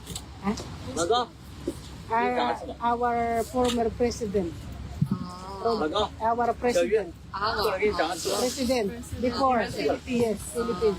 Oh, Philippines. Yeah, Philippines. Yeah. President of Philippines. Yeah. Inside. Yeah, previous president. Oh, he is here now. Yeah, for the court, yeah, hearing. Oh, Yeah. that's why you are here. Yes, yes. That's Yesterday, first day. siguro Now, second day. has Yes. Former president.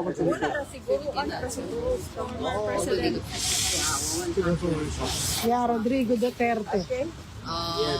Duterte, yeah. I-video daw lang, i-video raw.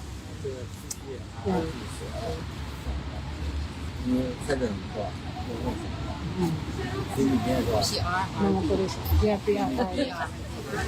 Rodrigo Roa Ako daw, Duterte. bidiribi ako ibutang. Ay,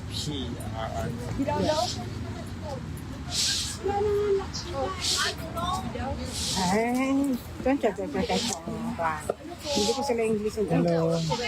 Hindi marunong mag-English. Nagkao? Bago rin nagkao? Mga turista yun sila. Turot? Layo pa may gibiyayan?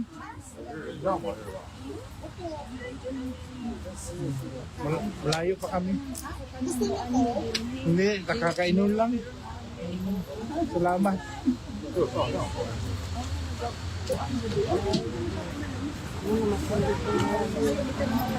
Tulong-tulungan. Pero akala ko Pilipino.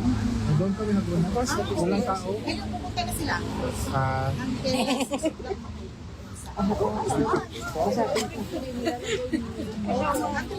Tourist kasi ang amuang ka ng Our president love China. The president. No, he loves China.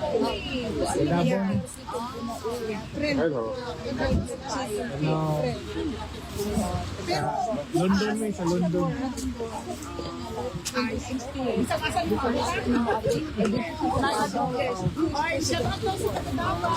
Tagama ha. Kung taga-Jinsan. 0.5 ulit? Oo. Tapos ulit yung brown. Hindi 0.8 lang, parang cute. Pero wala din ha. Siguro. Ito yung bulsik ko. Sila pa mga Pero ang wala lang pagkain. interview mo daw mga TikTok. Dili man everyday, pero naanong na. Doon, ang permit dali nato every month. Yes, I think every 2 months or every 3 months. Bakit ba ito? Kaya? So, hangin lang sila. 0.5. Asa na si Madam Iko? Hindi na maintindihan kahit anong sabihin.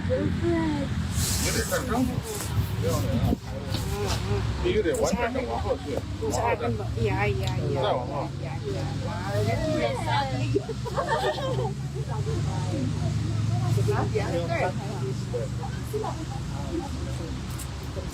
Doon mo nung nasa loob matapos? Alas 3. Alas 3 daw. Alas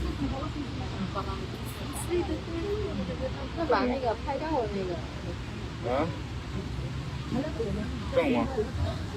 那上面看不到了。那你往后去点呗，得。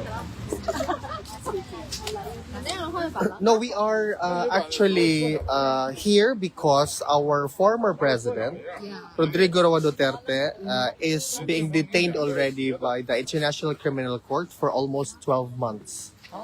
Yeah, basically, we are supporters of the former president and we want to show moral support for him in this very difficult time, because we believe that he did not do anything wrong aside from being the best president the Philippines has ever had. He's one of the best one. Yeah, he is not only one of the best one, he is the best president. Yeah, the greatest president we ever had. Yeah.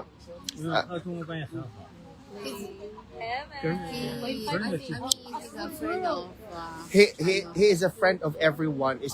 We are a friend of China because we believe that we need to have foreign relations and friendship with other country. Most especially that we are a developing country. We need to be friends with everyone. And the former president is friends with everyone except by the fact that he did not bow down to the powers external to us, particularly when America wants to take control of the Philippines, you know? Or let's just say not take control in a way that they want to colonize it, but through some forces within the Philippine government that they work with to destroy the Duterte leadership. So, yeah.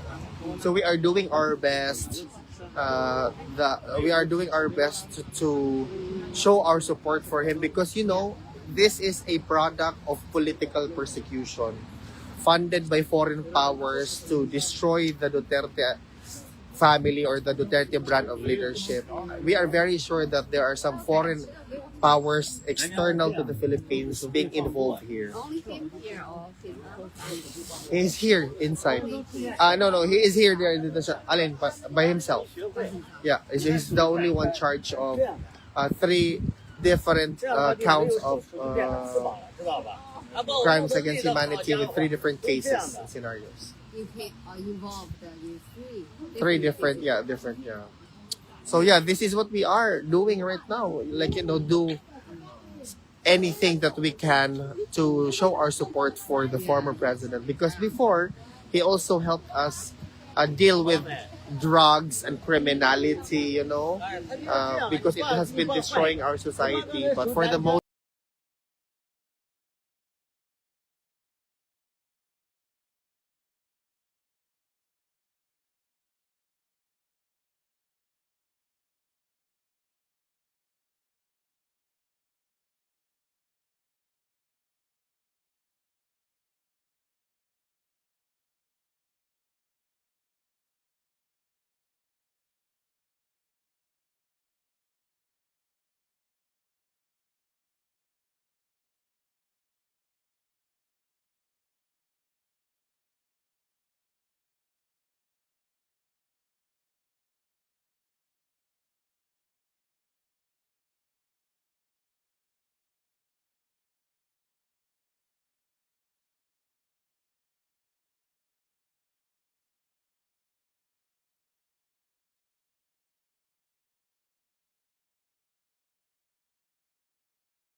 All rise, veuillez vous lever.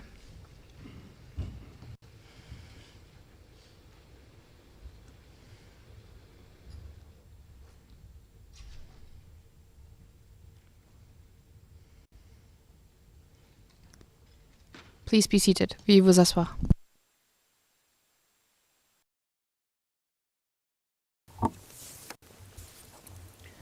George Motta. Good afternoon to everyone. I'll give the floor to the legal representatives of the victims so that they can conclude their submissions on the merits.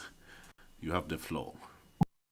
Pattern or repeated operational methods, including late-night raids, forced entry without warrants, victims shot at close range, similar post-incident police reports with consistent narrative of armed resistance, non-laban, planting of drugs and weapons, and the absence of genuine investigation demonstrates a systematic attack. This pattern is not a coincidence, it is structure. The use of similar operational narrative and particular assertions of armed resistance demonstrate consistency incompatible with isolated acts. Regardless of whether the direct perpetrators were formally identified as police officers, the similar tactics used show planning and coordination involving law enforcement authorities and, at times, local officials. Killings were not carried out by rogue officials or by vigilantes operating separately from the authorities. The police involvement in the killings extended well beyond the cases officially acknowledged as death arising from by-bust operations. Furthermore, the government failure to arrest, let alone prosecute, a single police officer for their role in any of the war on drug killings that Duterte has encouraged, sent a clear message that the one responsible need not fear accountability and can act with impunity. There is no evidence that Mr. Duterte took any steps to prevent or punish the responsible for the murders. On the contrary, as his numerous public statements made clear, he discounted the legality of police actions, showing no inclination or intent to investigate alleged crimes. Mr. Duterte encouraged the police to carry out his anti-drug campaign and repeatedly stated he would protect them from prosecution. On 19 July 2016, at a fellowship dinner with his former law school classmates, Mr. Duterte said the police officer could carry out their war on drugs without worrying about being prosecuted. He stated, and I quote, "The president can grant pardon, conditional or absolute, or grant amnesty with the concurrence of Congress. I will use it, believe me," end of quote. During a press conference on 21 August 2016, he also explained that his promises to protect the police was one of the reasons why the war on drugs had become so bloody, and I quote, "Remember, I went in warning everyone. I said it could be bloody because I knew that the police would now be equipped with a certain mindset, that they would be protected by law if they go in and have this, violent confrontation. Because before, they were afraid of these human rights, and a lot of them lost their jobs because they couldn't even have a lawyer to defend themselves," end of quote. Mr. Duterte also warned human rights organizations not to file cases against police and army officers for extrajudicial killings, saying, and I quote, "I would like to say now they will never go to prison, not under my watch," end of quote. This morning, Your Honor, Mr. Jeremy referred to the killing of the mayor of Albuera, Rolando Espinosa, who was killed inside the Leyte prison. At the time, the National Bureau of Investigation determined that the killings were a rub-out of 2 unarmed prisoners inside their cell and filed murder charges. Mr. Duterte responding, saying that the officers would not be prosecuted with these words, and I will quote, "I will not allow these," meaning officers, "go to prison. I don't care if the NBA says it is murder. Anyway, the NBA and the Department of Justice are both under my authority. I will be the one to answer for it and go to prison." End of quote. On his 3rd day in office as president, Mr. Duterte publicly told police officers that he would pardon them if they kill drug dealers and drug addicts, using these words, quote, "Do your duty, and if in the process you kill 1,000 persons because you're doing your duty, I will protect you." End of quote. Given the prevailing perception of police impunity and the absence of effective investigations or prosecutions, in many cases victims did not file a complaint nor try to initiate criminal proceedings. As one family member of a victim explained to us, and I quote, "We had no hope for an investigation of the police. One of us saw one of the police go inside with an aluminum briefcase. He took out a gun and some shabu socket and placed them next to the body. I went back to where I was, and I was totally shocked. I couldn't even complain. If we go complain, what is our chance against the authorities?" End of quote. In other cases, victims tried to seek justice. They went to the police, to local officials, to government agencies. They filed reports, they asked for investigation, they begged for answers, but their pleas were ignored, their complaints were dismissed, their testimonies were doubted. In some cases, the very people they approached for help were the same ones involved in the violence. They were left with no path forward. No institution was willing to hear them, no authority was willing to protect them, no system was willing to acknowledge what was happening.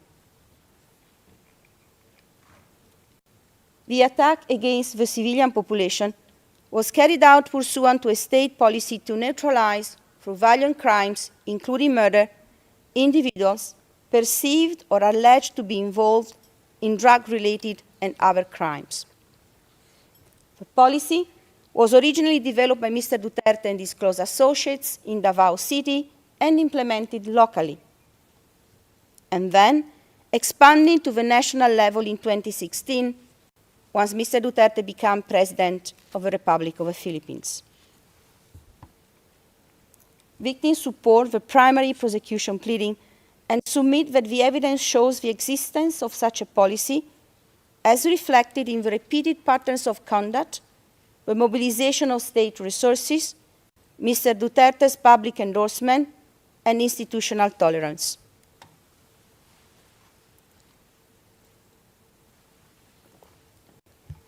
Mr. Duterte first ran for mayor of Davao in 1988 on a campaign to restore law and order in the city, the largest of the main southern island of Mindanao. At that time, Davao was known as the murder capital of the Philippines. Communist insurgents and government security forces gunned each other down and many civilians day and night on Davao streets and barrios. Mr. Duterte was Davao mayor for most of the years between 1988 and 2016.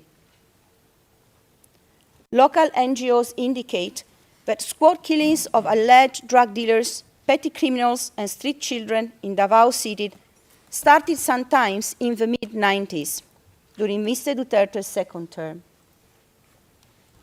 The group that claimed to be responsible for the killings was called Sulugwon Sakatuan, or servants of the people, amongst other names. But soon the media, as you have also heard in these days, the media began referring to it as the Davao Death Squad. The Davao Death Squad killed hundreds. Mr. Duterte endorsed the killings as an effective way to combat crime, relishing his Duterte nickname and reputation. His active promotion of the killing of suspected drug offenders led to a sharp increase in such killings during his time as mayor. According to one estimate, amongst the other that you have been shown yesterday and today, at least 1,424 such killings took place in Davao between 1988 and 2015. As you heard yesterday during the presentation of Mr. Nichols, and today during the presentation of Ms. Croft, when confronted with the death toll during his presidential election campaign, Mr. Duterte responded, "They said I killed 700? They undercounted. It was 1,700. As you also heard, Your Honors, on numerous occasions as mayor, Mr. Duterte claimed personal responsibility for the policy of killing drug suspects. Even prior to announcing his candidacy for the May 2016 presidential election, Mr. Duterte was already very clear about his intention to eliminate crime by eliminating criminals, applying nationwide the abusive crime control tactics. As reported in the Sunstar Philippines on 24 May 2015, he declared, and I quote, "If by chance that God will place me there, watch out, because the 1,000, referring to the person killed in Davao, because the 1,000 will become 100,000. You will see the fish in Manila Bay getting fat. That is where I will dump you." End of quote. 3 months after that speech, he renewed his pledge, and I quote, "If I become president, you better hide. That 1,000 will reach 50,000. I would kill all of you who make the lives of Filipinos miserable." End of quote. Mr. Duterte's outspoken vote to embark on a nationwide killing campaign against drug dealers and drug users was the foundation of his presidential electoral platform. During a campaign rally on 15 March 2016, he stated, quote, "When I become president, I will order the police to find those people dealing or using drugs and kill them. The funeral parlors will be packed."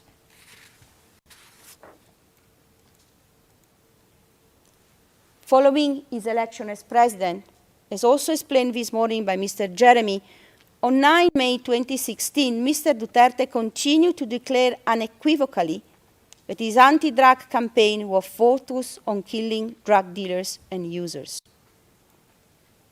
Speaking in Davao on 4 June 2016, he stated, quote, "If you are still into drugs, I'm going to kill you. Don't take this as a joke. I'm not trying to make you laugh, son of bitches. I will really kill you." End of quote.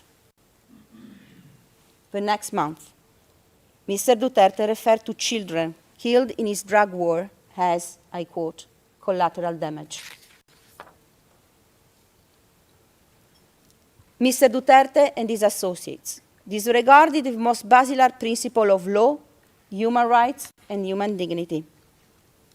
In September 2016, after the then UN Secretary General Ban Ki-moon denounced the drug war killings, Mr. Duterte called him a fool, adding, quote, "I will continue the campaign against the criminals.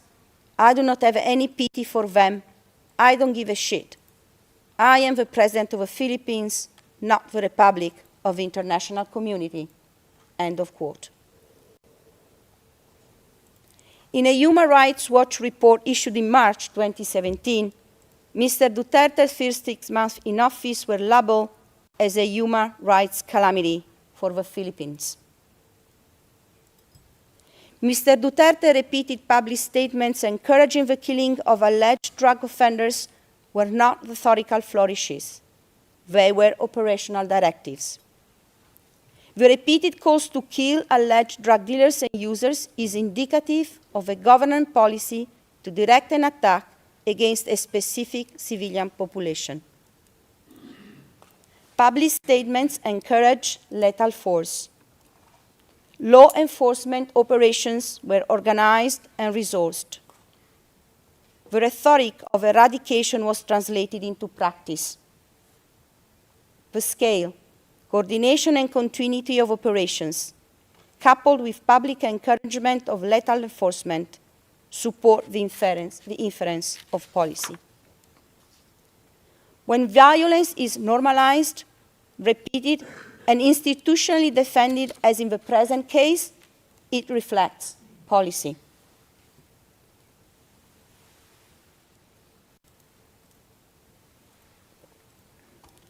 Turning to the alleged liability of Mr. Duterte.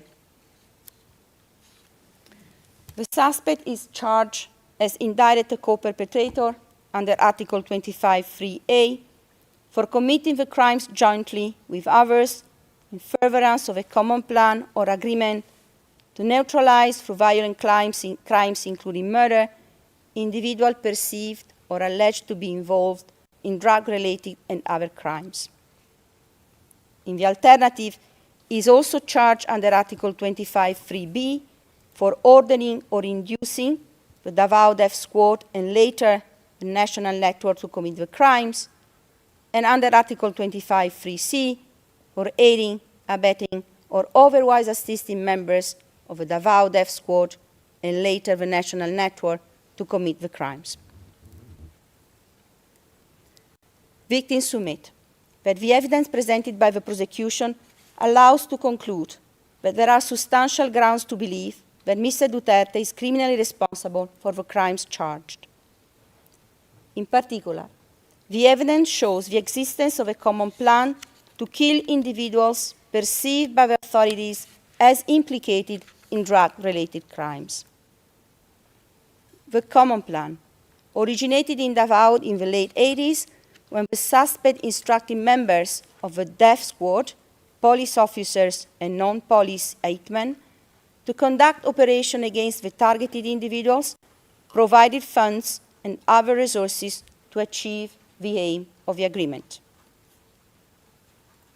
As already recalled, Mr. Duterte made unequivocal public statements encouraging police and civilians to kill alleged drug offenders. Such statements indicate an intent to use the country's law enforcement agencies to engage in murders. Mr. Duterte was proud of his achievements at the point that he put his method at the center of his presidential campaign.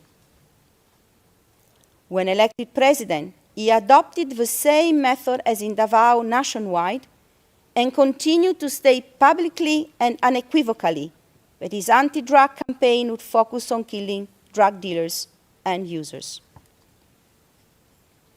Mr. Duterte relied on the support of the police, which he exercised effective control over, to execute the common plan.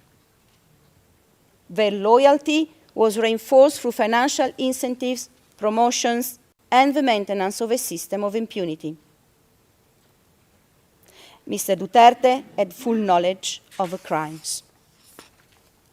As the Chamber has already heard, on 15 March 2016 in Lingayen, he announced that if elected, he would order police to locate and kill individuals involved in drugs, warning that funeral parlors would be crowded.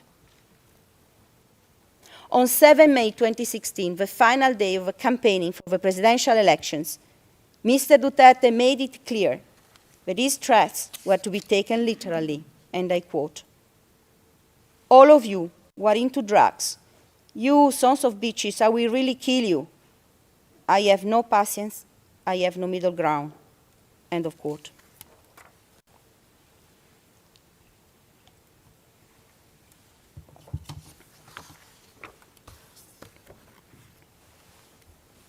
Madam President, Your Honors, the loss victims carry is not measured only in the death of a loved one. It is measured in the empty chair at the dinner table, the birthdays that will never be celebrated, the dreams that ended abruptly, and the futures that were taken from them. As one of the victims put it, and I quote, "My loved one was not perfect. None of us are. But he was a human being. He was someone's child, someone's parent, someone's partner. He deserved dignity, due process, and the chance to defend himself. Instead, his life ended without warning, without explanation, and without accountability. For many of us, the moment we learned of our loved one's death was the moment our own lives changed forever. We were left with questions that no one in authority would answer. We were left with fear that speaking out would put us in danger. And we were left with a painful knowledge that the institutions meant to protect us had failed us." End of quote. The trauma of these events did not end with the loss of life. It continues every day. Families were left to navigate grief while facing stigma and suspicion. Many were told implicitly or explicitly that their loved ones had deserved what happened to them.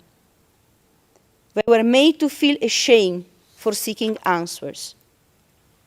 Some were threatened when they tried to file complaints. Others were told not to bother because nothing would come of it. Children who witness violence now struggle with fear. Parents who lost their children live with enduring guilt and despair. Entire communities still carry the memory of nights filled of sirens, shouting, and uncertainty.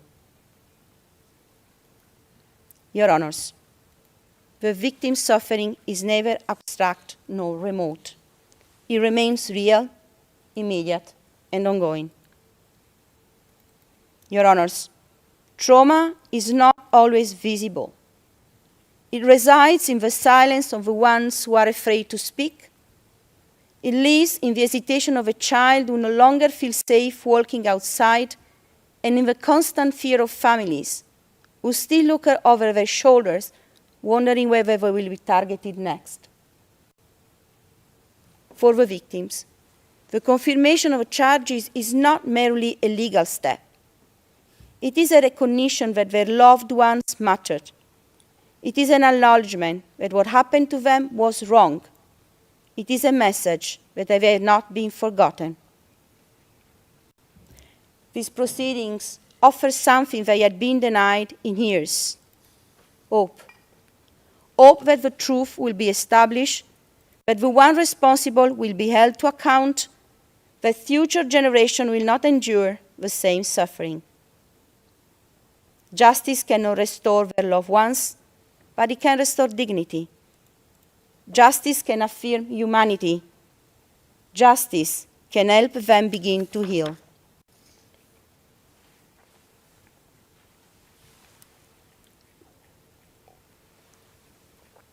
Madam President, Your Honors, for the purpose of a confirmation of a charges hearing, the prosecution must demonstrate substantial grounds to believe that Mr. Duterte committed each of the crimes charged. Victims submit that the evidence presented by the prosecution meets this evidentiary standard. The confirmation of all charges is not only legally warranted, it is essential to the integrity of international criminal justice. The evidence before this chamber establishes reasonable ground to believe that crimes against humanity of murder and attempted murder were committed in the context of a spread and systematic attack against the civilian population, and that Mr. Duterte bears individual criminal responsibility under Article 25 of the Rome Statute. Your Honors, The victims have waited years for this moment. They have been silenced, stigmatized, and denied justice in their own country. Today, they stand before you with the hope that justice, long denied, may finally be within reach. This court is their last refuge, and today, on their behalf, we ask this chamber to affirm that their suffering matters, that their rights matter, and that the rule of law extends even to the most powerful, by confirming all the charges against Mr. Duterte and committing him to trial. This concludes my part, Your Honors. With your leave, I will give the floor to my colleague, Mr. Andres, for concluding our presentation. Merci beaucoup. Judge Motoch, thank you very much. Maître Andres, you have the floor.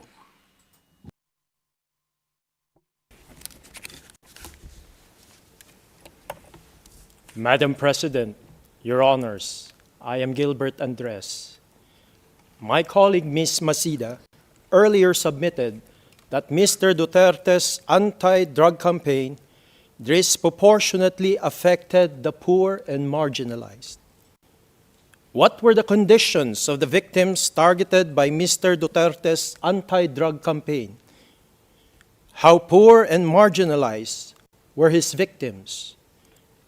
The victims targeted by Mr. Duterte's anti-drug campaign were from low-income, high-density communities. In an urban setting, this meant that some victims live in an area of about 69,000 persons per square kilometer during the relevant period. A typical floor area of the house of a victim in these high-density communities was about 6 square meters. For some victims, their house was as small as the area of 2 tables in this courtroom.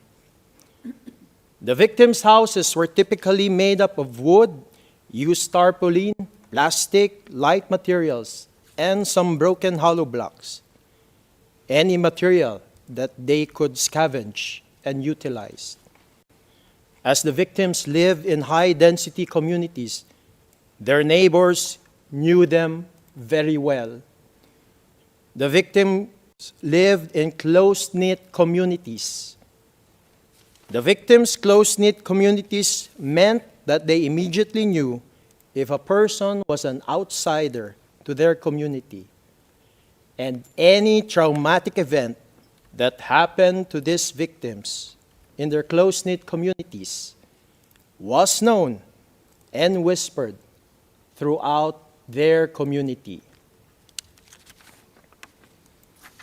As the victims were from low-income communities, to survive poverty, their houses were homes to multiple generations of their families to conserve their meager resources. For Filipinos, especially from low-income communities, their family is not just the nuclear family. It is not just the husband, the wife, the children. Their family extends to the grandparents, the lolo and lola, and the siblings of a spouse, the brothers and sisters. The breadwinner of the victim's family was usually the husband, the father of the children. The victims either worked as daily minimum wage earners or as wage earners below the prescribed daily minimum wage, or as part of the informal economy, such as a vendor. The victims worked if there was work available to earn for their family's survival. But most of the victims would not have completed their education, nor have the proper training to secure stable jobs as part of the formal economy. If they were fortunate to be employed as minimum daily wage earners, in the urban setting, this amounted to about 500 Philippine pesos per day, or approximately about 8 euros per day, during the relevant period. But for most victims, the minimum wage was really the maximum that they can hope for. The victims only hope to earn at most about 8 euros per day. And for a family composed of the husband, the wife, and about 2 until 4 children, 8 euros per day is meager. There was also a cultural expectation for the breadwinners to help their elderly parents. The other spouse sometimes augmented this meager income by being a vendor or by taking temporary jobs. And if both parents were outside of their home, it was the extended family that took care of the children. Your Honors, the specific data may vary from victim to victim, but the victims hope that this data give the Chamber a picture of their conditions under Mr. Duterte's anti-drug campaign. The already marginalized and vulnerable conditions of the victims exponentially multiplied the harm that they suffered, and they continue to suffer, which leads to our next submission. What were the grave effects and suffered harm of the victims, their families, and their communities resulting from the crimes charged against Mr. Duterte? Mr. Duterte's drug war campaign targeted the very humanity of the victims, of their families, and of their communities. In Filipino, the indirect victims expressed this in one sentence: "Inalisan kami ng dangal. We were stripped of our dignity." How so? First, Mr. Duterte publicly dehumanized the victims of his anti-drug campaign.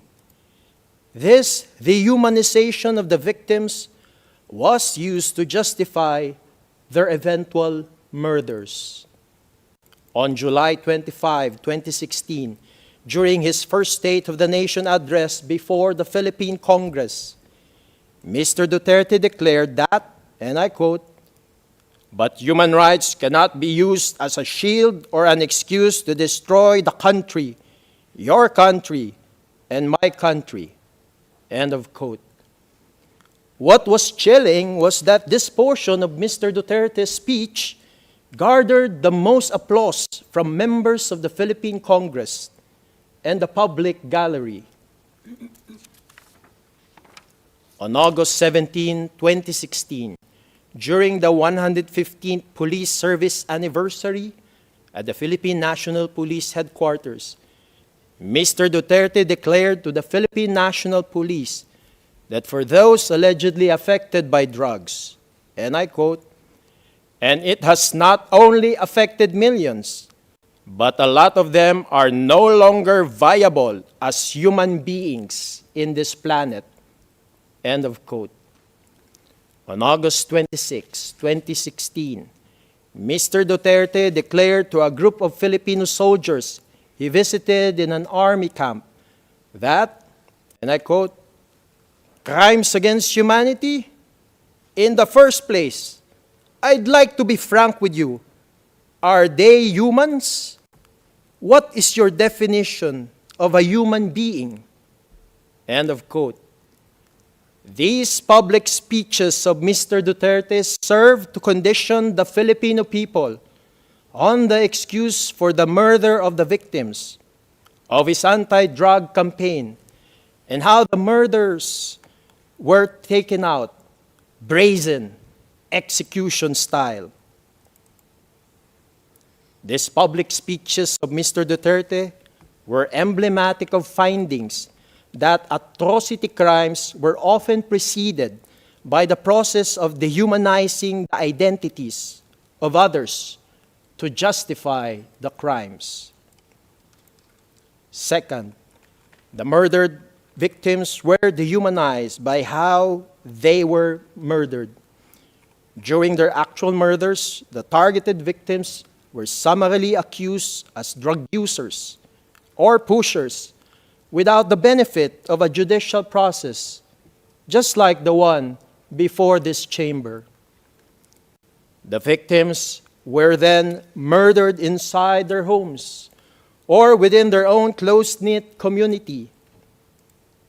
The victims who were murdered inside their homes were murdered in front of their family, their spouse, their children, or their parent, especially in front of their mothers. Some of the victims were forcefully separated from the physical clutches of their family members, protecting them from the direct perpetrators of Mr. Duterte's anti-drug campaign.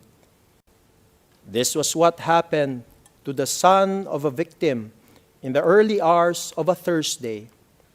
At that time, this victim, her son, and her son's wife, who was pregnant and nearing delivery, were preparing to go to the hospital when 6 or 7 people dressed in black and who had guns suddenly entered their house.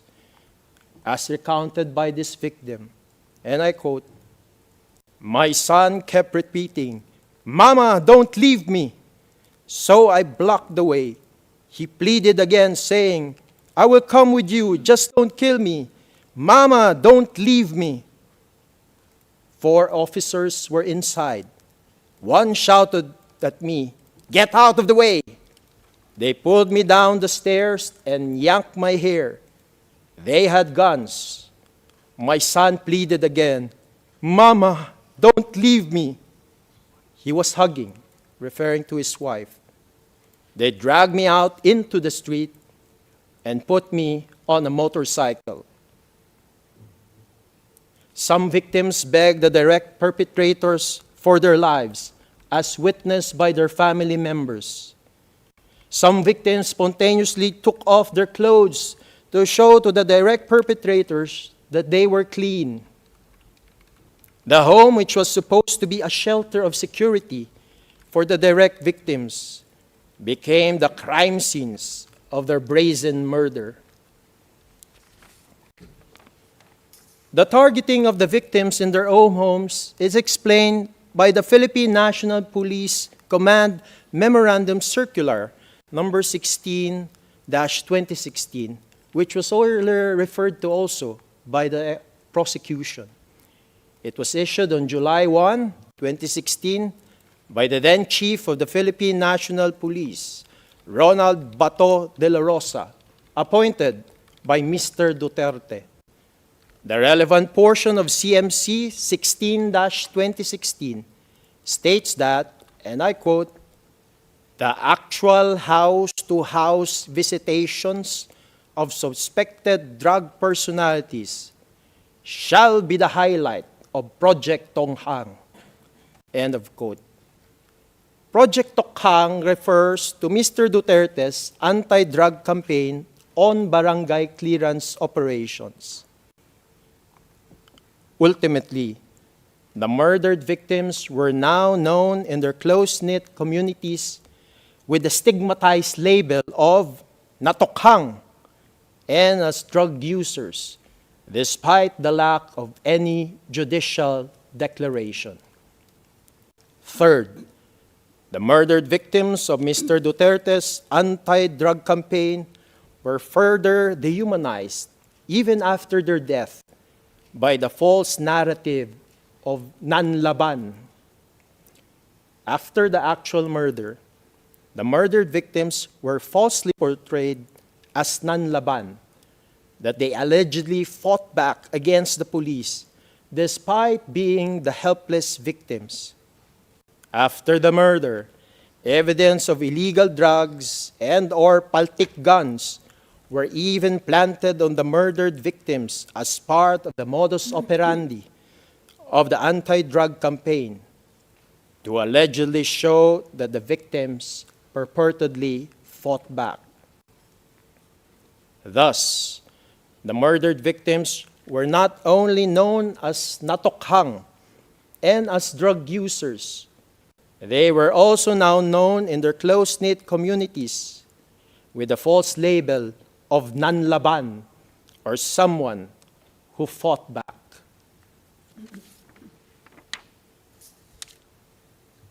But for the surviving family members of the murdered victims, the suffered harms do not end there.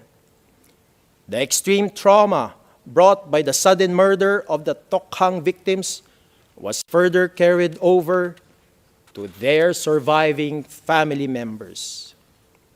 Some of the surviving family members were even imprisoned and charged with fabricated criminal complaints while they were still grappling with the trauma of the sudden attack and the murder of their loved ones.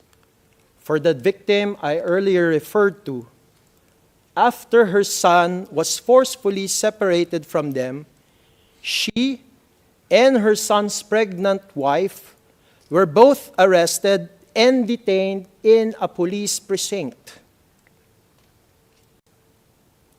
While under detention, she was told to get her son from the morgue. But they were not actually released from detention. They were actually photographed with the foils and rocks handed to them, and afterwards they were charged with fabricated complaints relating to illegal drugs, as that victim narrates.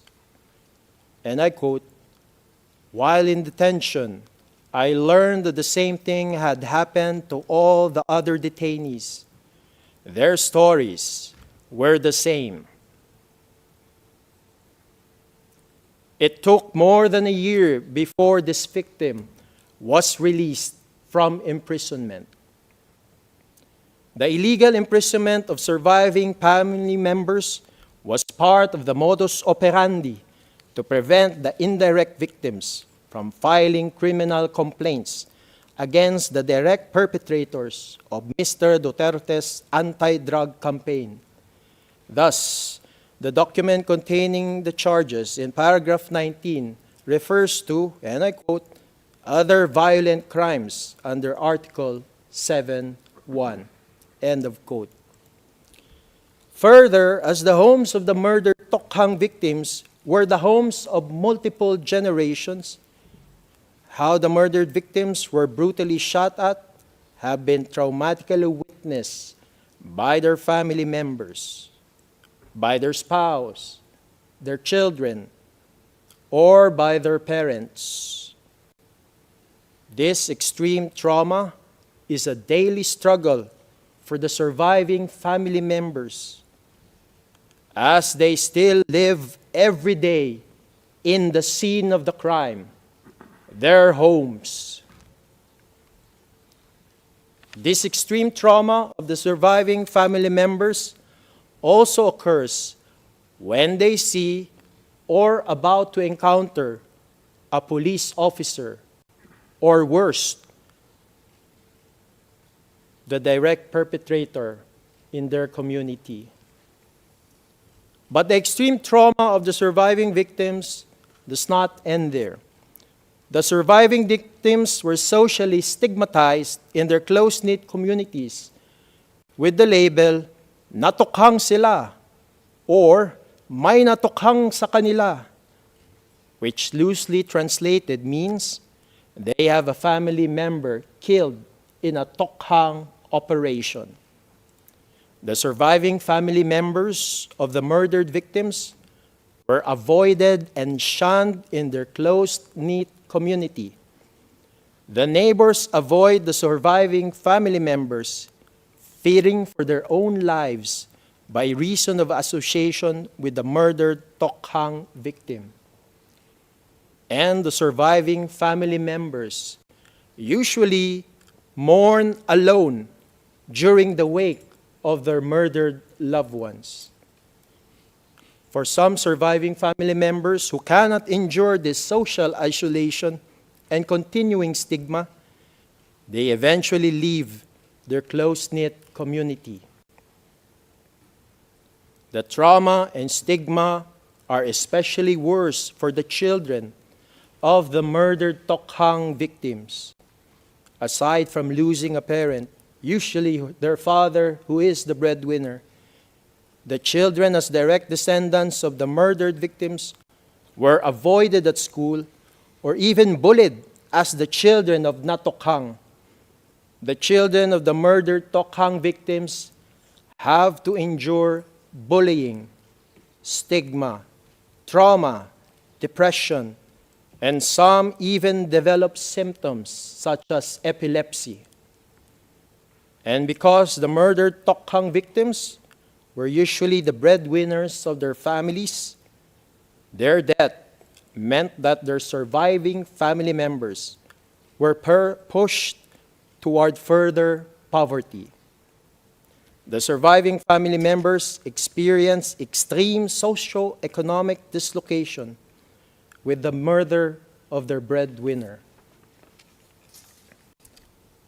Thus, Mr. Duterte's anti-drug campaign, aside from murdering victims from low-income communities, also brought about the breakdown of the families of the murdered victims.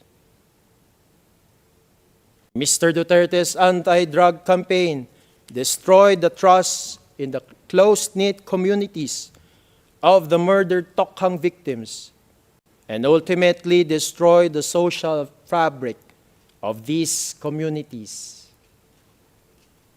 Ultimately, Mr. Duterte's anti-drug campaign not only murdered people, but perpetrated state terror against low-income, marginalized communities across the Philippines. As a result, Mr. Duterte's anti-drug campaign shattered and terrorized these close-knit communities as a means of control. And ultimately, as the targeted victims of Mr. Duterte's drug war campaign were from marginalized, vulnerable communities, his drug war campaign was not really a war on drugs. It was a war against the poor. And the continued stigmatization of the indirect victims, the surviving family members, still persists until now. The children of the murdered victims are still suffering psychologically, mentally, and socio-economically.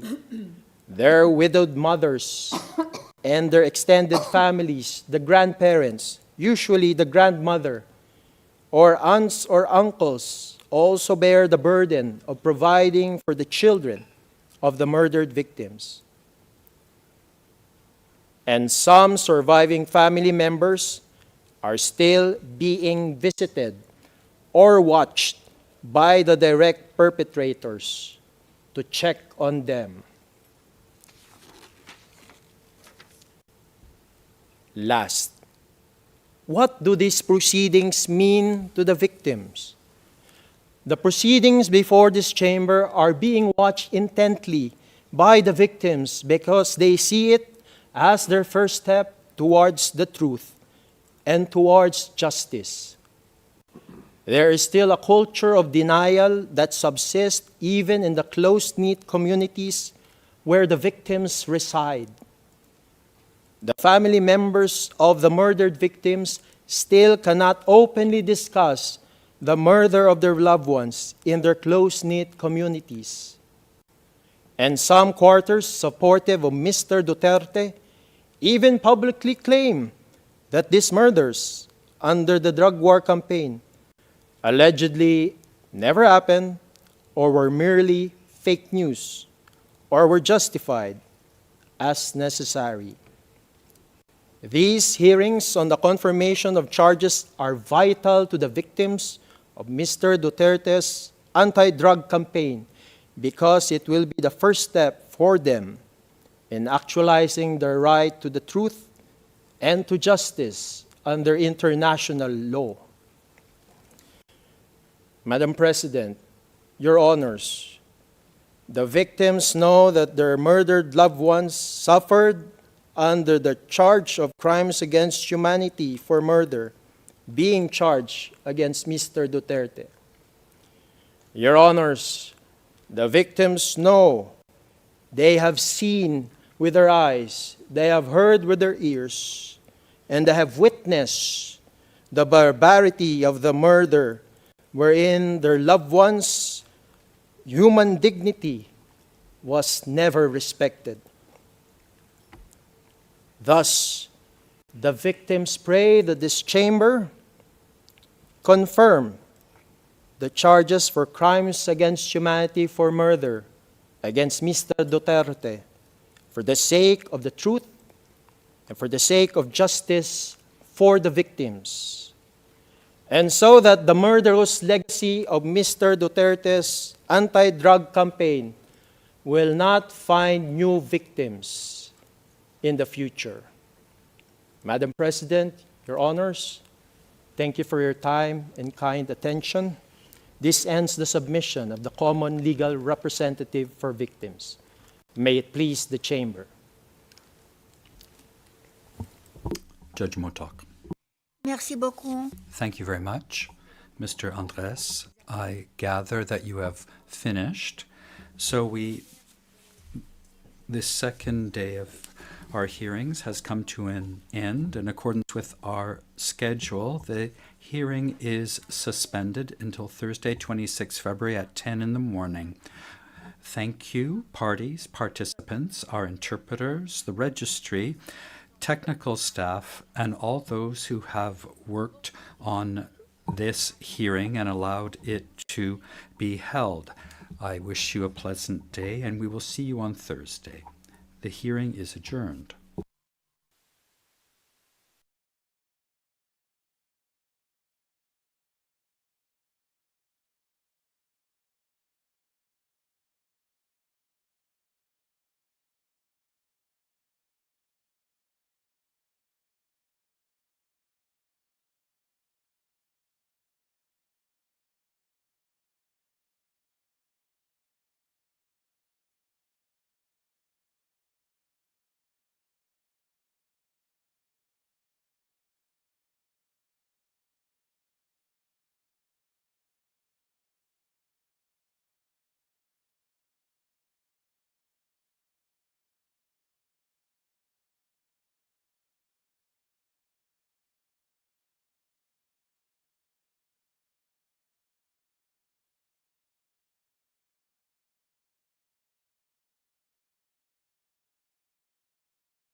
Opo. Sino?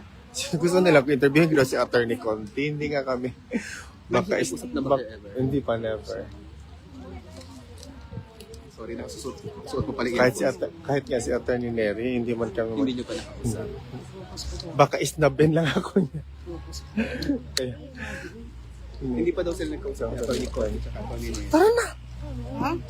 Alis na ma'am. Wala pa na. Ugma. Wala, dito may sakuan. Sa Duterte Street. Duterte Street. Okay, sige. Sa Thursday na ta. Kita. Thursday, Friday. First day of Friday. Mm. Or basin mo magilan sa Duterte Ay, Street. ugma daw. Ato daw ang mga lawyers dito. Ay, sige. Sila. Makabalo basta pero 1 to 5 na namin dito. 1 to 5. Sige kasi permit kasi na-coverage ang mga antay ba, na Zebras Kingon.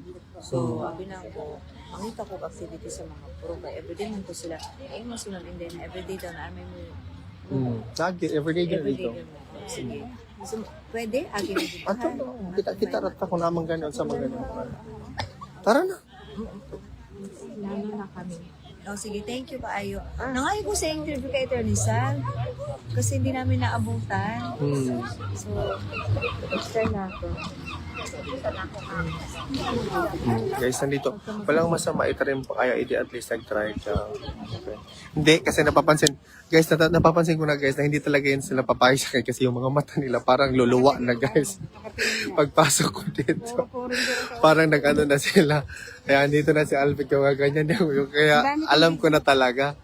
Oo. Ayaw ko hindi ko yan ipopost. Gagamitin pa yung platform ko sa kanya. Hindi, ayaw ko. Kaya kung magsalita man ako ng ganyan, hindi dapat objective yung atake. Pero kasi markado na kasi ako na pro PRRD. So hindi talaga pwedeng baka yan sila. Sa kwentong barangay na lang. Inaantok na si Hikab-hikab na, ninigarigi pala yun. Hindi, meron kasi silang gagawin ngayon. Ano? Na parang magpapa-press con sila guys. So, Kanina pa. hayaan nila, tara na. Tapos na. Bakit ko ba kukunin yung opinion nila? Tara na, mga foreign German kausap nila. Tara na. Tara na. So, antay mo siya ngayon? Hindi. Nagkamali daw, giritrack na. Well, kung ano ba? Ma'am, nilagay siya ng antay ba? Gibutang siya dito ng antay ba? Gi-confront man ganina. Gi-confront ka ganina siya na, nag-report na ganito ganyan kasi antay, ganito ganyan. Hindi nila alam kung sino daw may kasalanan. Pero giprank ka na ganyan buntag, uy. Uy, gisubo man ako, nag-video ko na Dili, uy. Dili, gikuan din siya.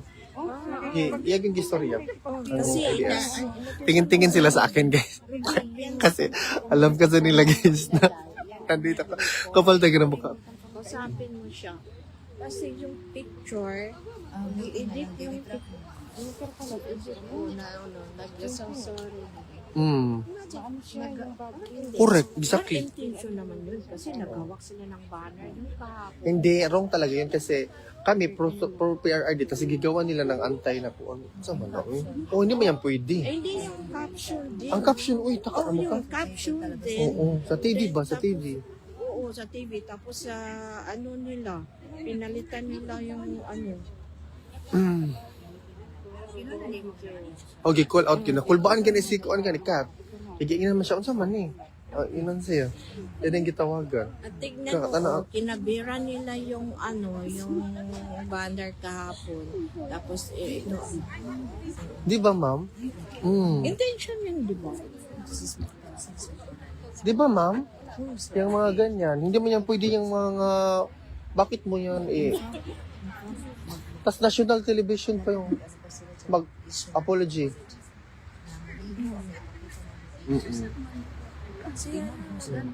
Kaya ilan na naging giretrack. Pero kailangan pa sila naghatag apology. Kasi ito yung kasama namin. Tara na. Let's go na.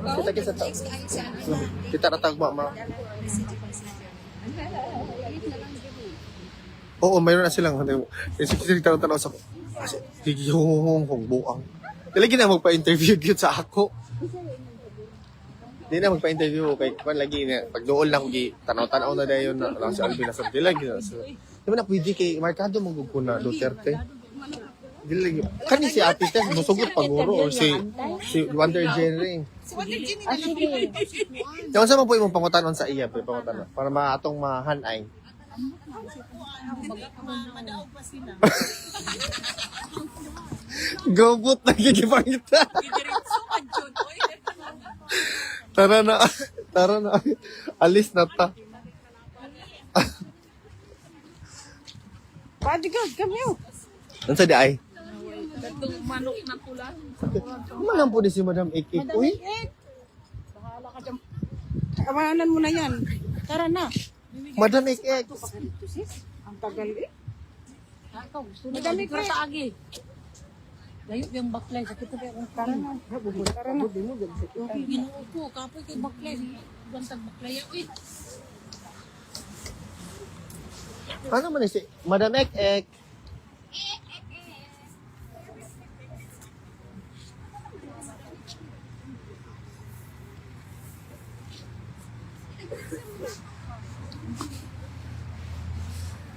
Ilan ang interviewon, pangutanan daw nila.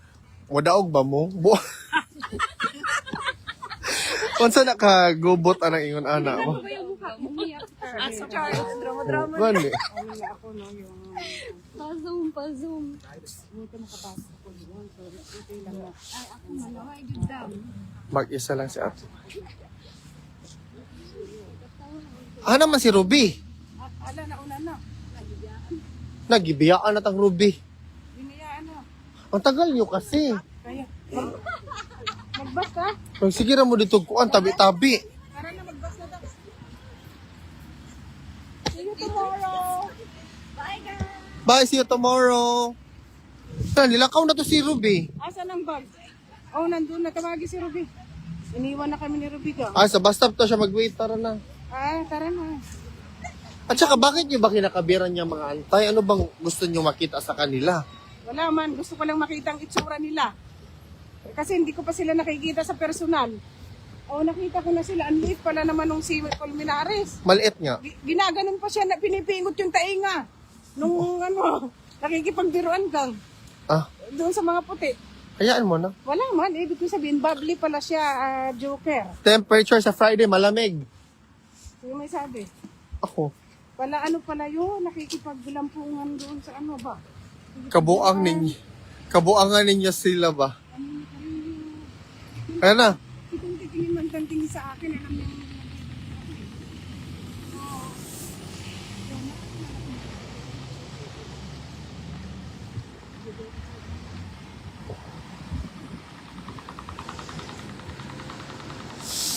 Oh my God, akong likod, grabe, sakit. There's a lamig na ako. Hindi, sa kuha ni siya sa backpack. Parang feel ako, I need to Unload. get Unload your backpack. Wala na kang kalo din. Wala na.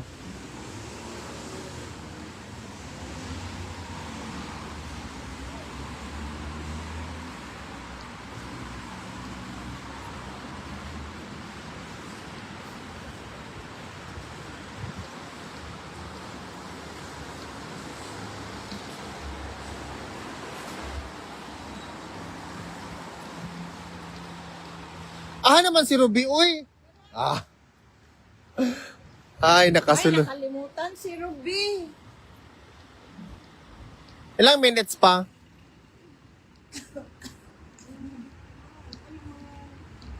4.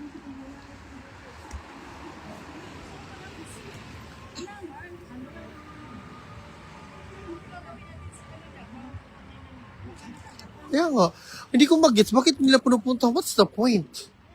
Ang pinuntahan namin kanina sa kwarto ni Panila, hindi na ako sumunod doon kaya Digra. Hindi, in-interview kasi si attorney.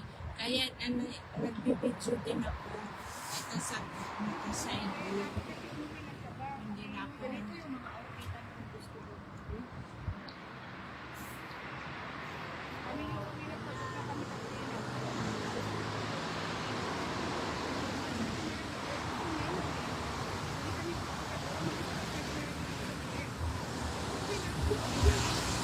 Masakit din yung likod ko.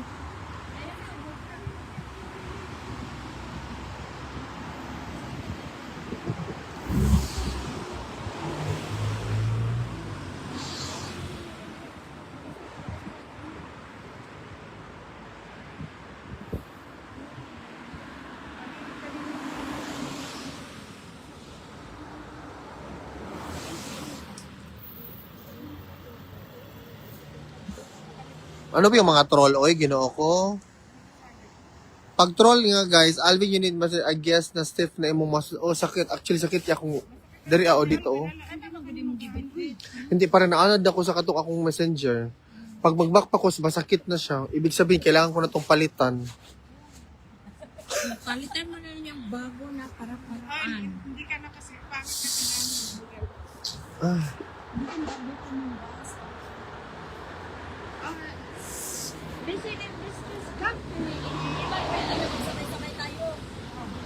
Pwede man. Anong food natin? Hindi, anong klase nga? Anong klase sushi yan? Masarap yan? Malay ko, tikman mo. Susi lang at saka yung pizza. Okay, wala yun.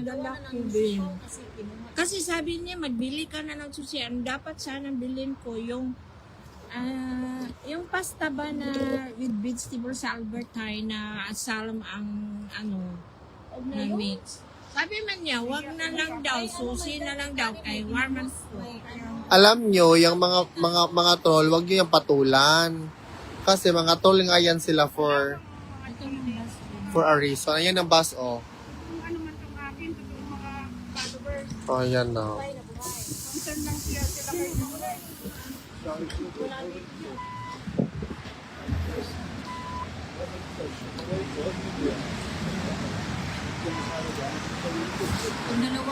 Kaya mga walang walang hello.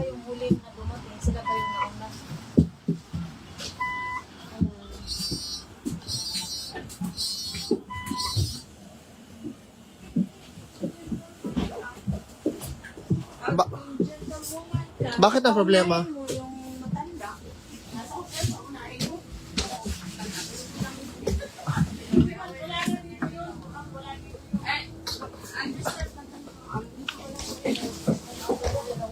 Dito kayo sa likod, mga... Dito nga pa ganyan, Mga ano man yan sila, mga ilihis man yan sila, no? Nagbabaktong siya dahil sino daw ko nung paunahin daw yung matanda. Ko dyan tuluman ka, di. Diba? Yung matanda ko na yung matanda. Sabi niya, ayaw ko dyan, pero tumayo. Dito nga sasabihin sa'yo ng matanda, mauna ka na.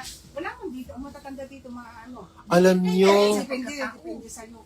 Depende yan. Magmaleta kayo style yun sa mga bilogbo. Huwag na. Unahin mo yung matanda.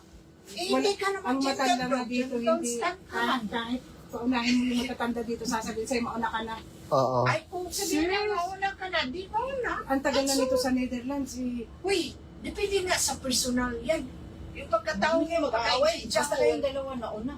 Kayo naman yung huli. Bahala ko sa buhay niya. Ang ganda ng sulit mo kanina. Ito yung kanina. So, doon sila. Si Atty. Midaldian nandun din. Oo.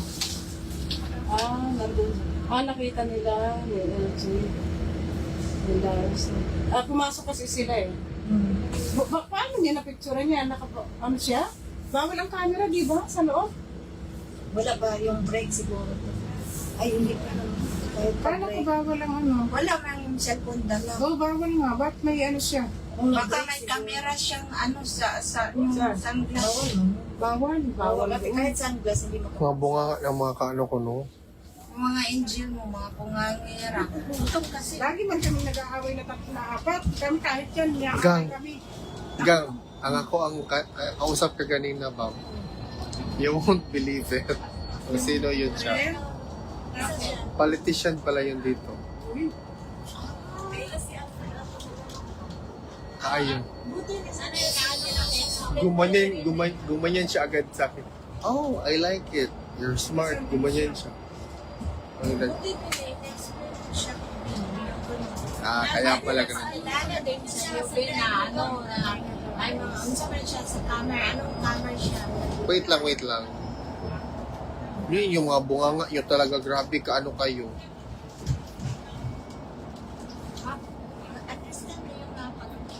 Volgende halte, next stop, Maurits de Brouwweg.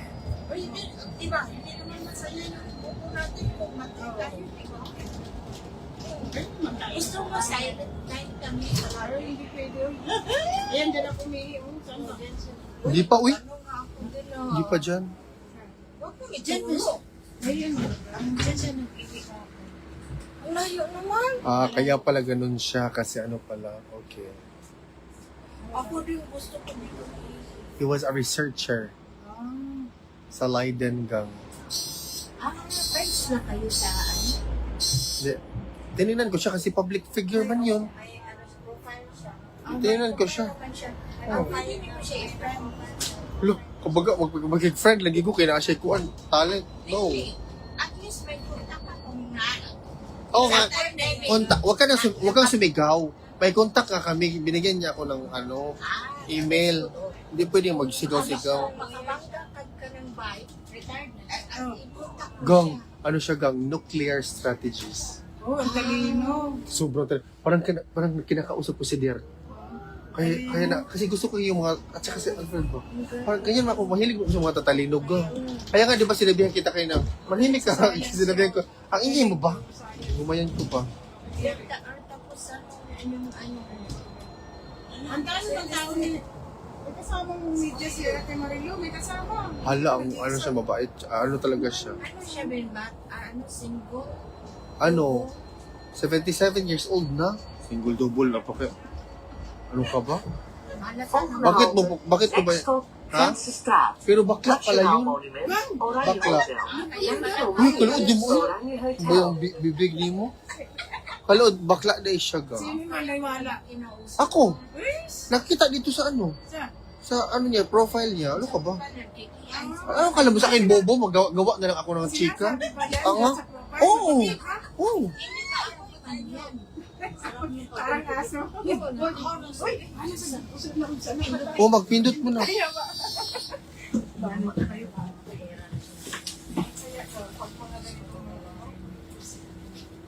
Dito na tayo. Ano din yung ano? Kuan siya, grabe. Anak siya sa kuan na. Kuan daw siya ka ng, you will know how crazy I am. Crazy siya in a way na grabe siya ka-bright. Di kaya siya ganahan na ka ng i-cut off siya sa kuan statement. Mingi siya na, pahuman na sa ako. Ay, nag-itaranday ka. Okay. Ay, nasupal ang bright natin. Di, usay mo, kuan mo ko kanang iya ba? Iya yan siya yo. Gusto ko na mo, story na din ko.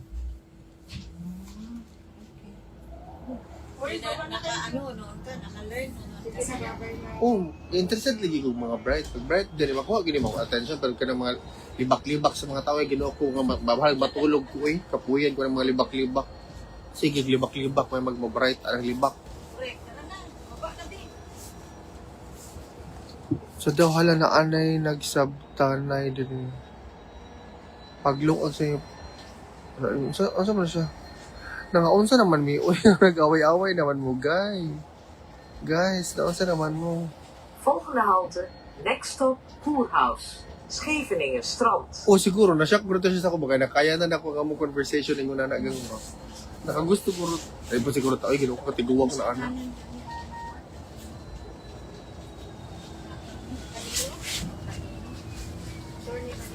Tara na, dili na,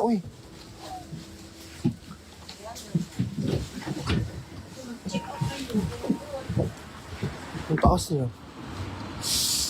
Sakit ang paa ko. Nakaano na ako wala na akong live. Oo.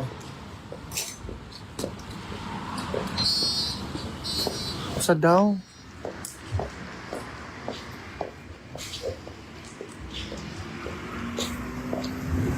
Uy, nag-away-away naman mo diha, gang. Hindi, ayaw sino. Dito sa kung kuan ba? Mga ano? Nag-away-away naman sa comment, gang. I-stop na ninyo, Hayaan mo sila. Nag-away sila? Alam mo, wait lang, ang so good na ba ito gano'n kay mo palitan asya cola ba? Ay, kung di man kung palit ba, hatag naman ana. No, cola ba? Coca-Cola ba? Yun nga, kausap ko kanina, magbinigyan ko ba yan ng cola? Kanya, ako din siyang, nagchika-chika, at saka nagchika-chika kami. Nagsugod, nagsimula kami abot kay Prrd. Alam mo niya nga, pasikot-sikot gang. Ala, bakit kasi mas marunong pa yung yun kaysa sa'yo. Ala, sikot. Hello, kami nga kayo, parang nandito si... Wait lang, huwag ka maingay pa kasi.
Sinabihan pa niya ako kanina gang, ang taba mo na. Sabi niya, saan ba si Alvin? Nandun ako sa gilid niya. Sabi niya, saan na si Alvin? Sabi niya, uy, tumaba ka na, nag-iba ka na. Tumaba daw ako. Sabi ko, shit, kailangan ko na talaga Kasi sir, back to kain. Back to kain. Agay, ginoo ko. Si Sir Pamela nagsabi sa... Hindi, siya kanina. Sinabihan niya ako. Oh, nagpa-picture.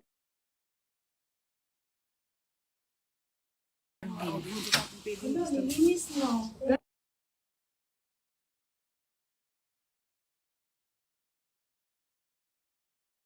Hindi man niya pinagkakakaroon. Uy, ang sapatos mo ba?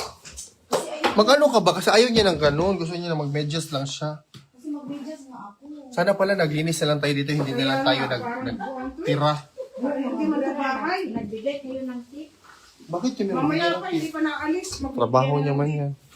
Pag-alis na yun. Ay, ganyan. Ay, akala niyo mga mayayaman tayo. Kaya ako, correct. Wala naman kayong pagbayan. Kahit kaya mayayaman ka o hindi, Piningay natin. Ano nga? Hindi pala naalis. Pag-alis nga. Alam nyo, sabihin ko kayo, ano ang sabi ni Attorney Panelo sa kaso kay Prrd? Huwag kayong mayan. Kaming bunganga, uy, ginoo ko ng mga bunganga yan, uy. Kaya kayo sinasampal kayo ng mga asawa ninyo. Ano sabi? Ano sabi dyan? Attorney Panilo? Relax nga lang. Paano ako magsasabi kung... O yung aking anugang. Yung aking... Uy, magugas kayo ng mga kamay niyo. Yung aking anugang. Akin na. Yung sinabi ni Attorney Panelo kanina is that yung kaso daw talaga ni Prrd ipupush through talaga daw to trial. I-trial daw talaga to. Pinardi yung gown. Boy, pahingi napkin. May napkin kang kunti. Yung manipis lang. Ano ba kadili? Ba kayo naka-live ako tapos magsasabi kayo yung ganyan? Wala. Ano ba yan? Bakit wala kang stock? Kalma, naubos. Hindi. Ano ba yung klaseng bilat na yan? Bakit kailangan palaging may napkin? Dapat itahiin na yan. Hindi, para hindi mo nangangamoy ng Para matapos na yan. Ay, parang meron para ako bang... Yung manipis lang, ayaw ko. Parang ano lang, parang shells. Uy, ito na yung binili ko. Nasa ano yan. Ek alma permi debate. Oo, sige sa debate. Gang, ito lang yung binili ko, gang. Ay, naku, madami. Bantay ka lang talaga kapon. Sige ra ka ako. Sige ra mo. Ay, nako. Anong ibantay ko sa iyo? Sa Ang daw. laki-laki Oh, mo how na, Jesus. babantayan pa kita. Ang iingay natin, no? Si Alvin din, maingay din naman. Kala mo, hindi ka maingay. Hala, may antay daw sa Duterte seat. Si Ate Marilo lang doon mag-isa. Tinan mo ang live niya. Ay, kaya pala pinapupunta. Tinan mo, B. Sus. Shit, baka pupunta doon yung mga animal. Tinan mo nga. Eh, kasi naman ayaw pa niya umuwi. Bilisan mo na. Wala, hindi na siya live. Hindi ko makita. PRRD, ano? Wala na. Ano, wala na. Sabi nila na meron daw. Si Wonder Jenny daw, tinan mo. Wonder Jenny. Pupunta yun doon. Ah, kaya pala sabi pinapupunta. Bilis mo. Wala, si Wonder Johnny, naglalakad pa.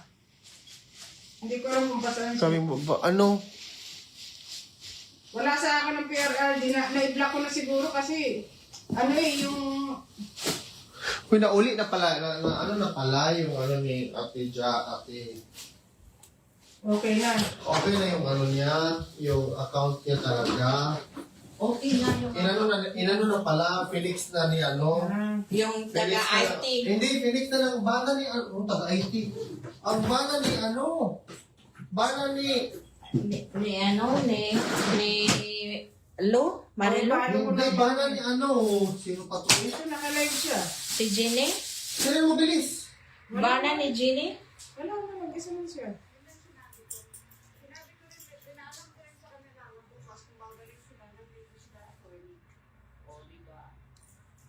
O, diba?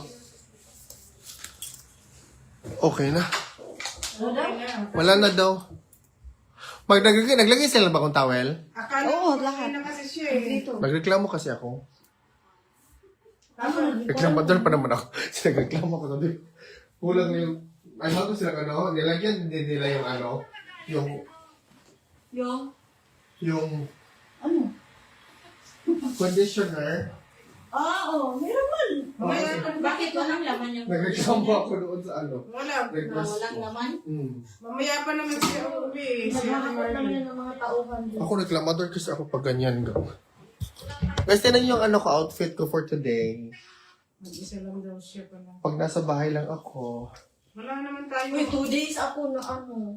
na ano, hindi tumatae. Hindi Yak! kumain. Uy, Ayaw mo alam mo, kasi kaya pala ang baho ng utot mo. Uy, excuse me, hindi Ang naman kapal. ako natuto. Silent killer yung utot niya. Ganito lang. Pangungaw. Natulog siya hanggang natingala ko. Ganyan siya, bigla, may gumayag. Tingin ko, umutot na. My God. Manarigit, maniwala ka na naghilik ako? Oo. Hindi, nagsalita ka na lang. Kapal. Hindi nga. Oo, at saka bigla siyang tumatayo. Sabi niya, Duterte, gumaganyan-ganyan siya. My God, kaloka ka. Kaloka ka sa kanya, I swear. Sabi ka ba ito si Alvin, eh? Ay, naku, alam mo, mamaya, ano ko, video ko mamaya. Pag ganyan ka, bigla na lang siya. Parang nataranta siya, pumupunta siya agad sa ano. Natulog ako, sa'yo ko na i-video. I-record yung mga hilik niyo. Wow, nagsalita, hindi mo mahilik. Nag-ano ako, nahiya naman ako sa hindi humihilik, oy. Ebidensya ba kung sinong umalaon namin? Ay, sis! Pag gusto mo malaman kung sino ang una naghilik, hindi pa nga natutulog, naghilik na. Ano yan? Kasi kilala mo yan? Hindi pa natutulog, naghilik na siya. Hindi, yung lungs ko. Hindi yan akin. Ang lungs ko ang naghihilik. Napin ko man yun. Halokang na nabis na. Anong ang lungs ang naghihilik? Ano yan? May bunga nga ang lungs? Hindi, yung ano. Ay, Yung hindi. may klima. Yung Hindi yun lungs. Narinig ko. Gumagayan-gayan pa nga. Bunga nga mo. ang nangihi. Agaray. May tagoy-tagoy pa. Oo, meron talaga. Totoo yun. Alam ko man, mangihilik yan. Kasi nakasama ko naman na siya. You know, the most dangerous otot is yung hindi maingay. Ang kapal ng mukha. Gumayan na ta. Gumayan o. Ganito. Sino? Ito. Kailan? Nasya ko kagabi. Pag ganyan. Gumayan. May maingay man umutot. Di ba pag ikaw umutot ka, ganito. Hindi, Ganyan man. Si ano, ito talaga si Ruby. Gumayan lang. Mabaho pala. My God. Alam mo, ginayan ko na lang yung sarili ko sa ilalim ng kumot. Kasi pag ma-expose yung ma-expose yung skin ko sa ano, masakit, humahapdi. Ganun yung tayo. Grabe, uy, ang kakapal ang mukha ninyo. Alam niyo, ang kakapal ang mukha niyo, ganyan kayo umupo. Umutot. Ay, ang kakapal ang mukha ninyo, uy. Ay, ito yung sobrang. Sino kumain na tayo? Kasi ano pala. I-mute mo nga. Ayan, ayaw ko yung ganyan, yung mga i-mute na naman, manglibak na naman tayo. Tapos ano na naman, gusto ko yung utak-utak. Ano ba yung libak? Ano? Marites. Kabel. Libak is kabel. Oo. Ano? O, tingnan mo, naglinis sila. O, bakit ba ganyan? Kung naglinis sila, o. Picturean mo kay reklamo ko. Wag na, uy. Hindi na picture mo kay reklamo ko. Kababang housekeeping, huwag kang ganyan. O, kasi hindi ka man nagbayad sa hotel. Kaya ko ganyan. Tapos sabihin niyo tayo mga Pilipina kayo, burara kayo. Burara. Hindi yan burara, ganyan. Kaya tayo ini-exploit kasi hindi kayo marunong mag-ano. Tingnan mo, may ano. Wala kang saksakan dito. Ala, anong nangyari? We thank you kay Marivic. Bakit ang baliktad? Anong nangyari, Bin? Wala ang pupunta ang salpakan dito. Walang hiya. Ano, yung, ito yung ano, Ben? Yung Bakit ano bang bakit mo i-mute?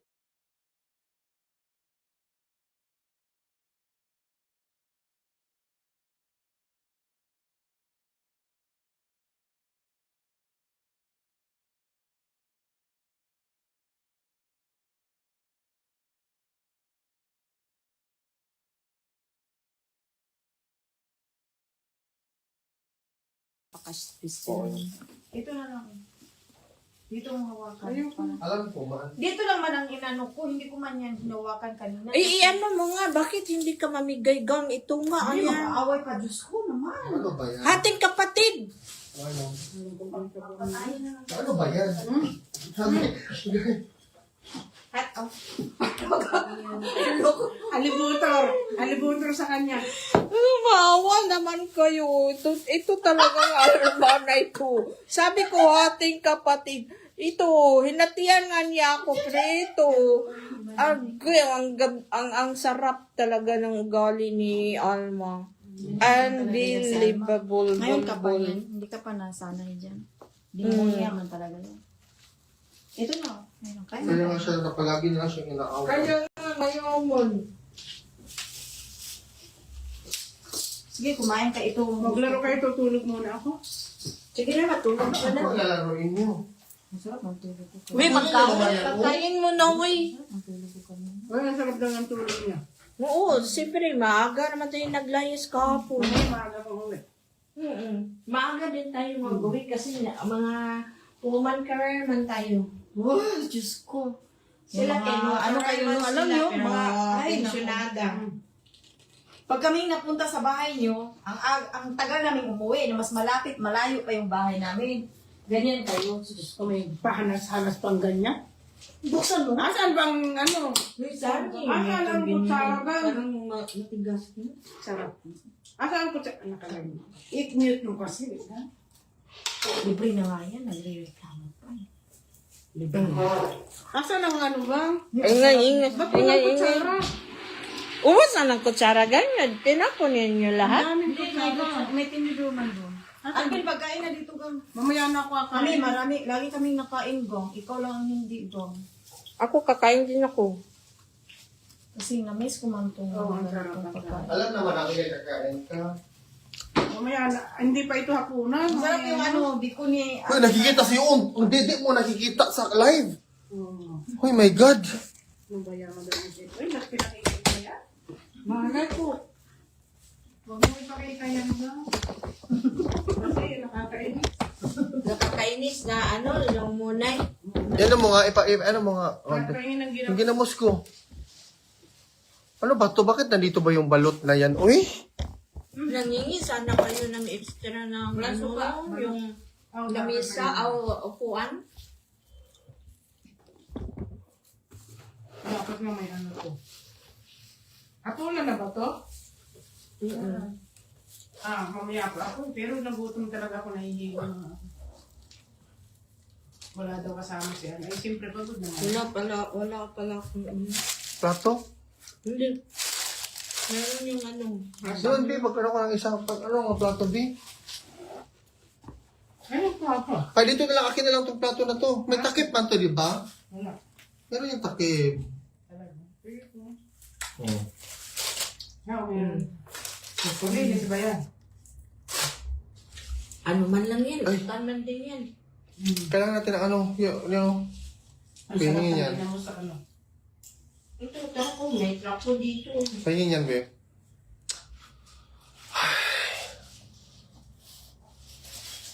Alam niyo, ang hirap para makano, pag may kasama ka sa bahay, nakakaano yan.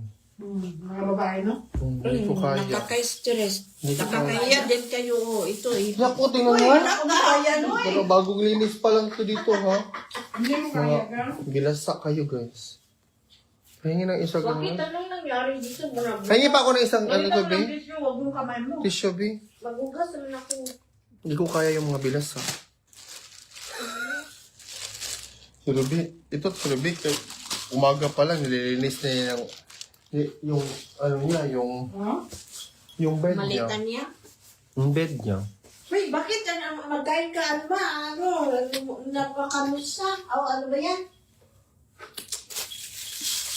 Mahilig yan maglinis siya, no? Mahilig siya, oh. Ako hindi. Hindi niya gusto yung mga ano-ano. Oo. O, Serving spoon naman din. hindi ko kaya yung ano, hindi ko kaya hindi naglilinis. O, serving spoon man lang.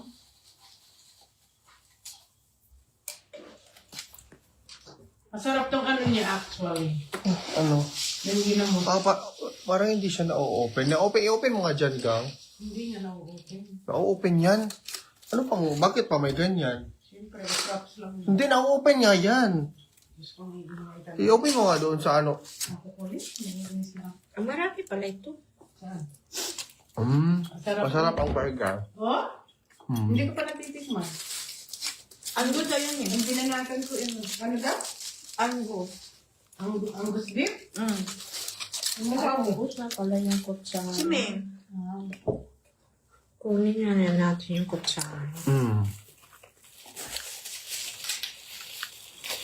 Kasi juicy daw yung beef na yan.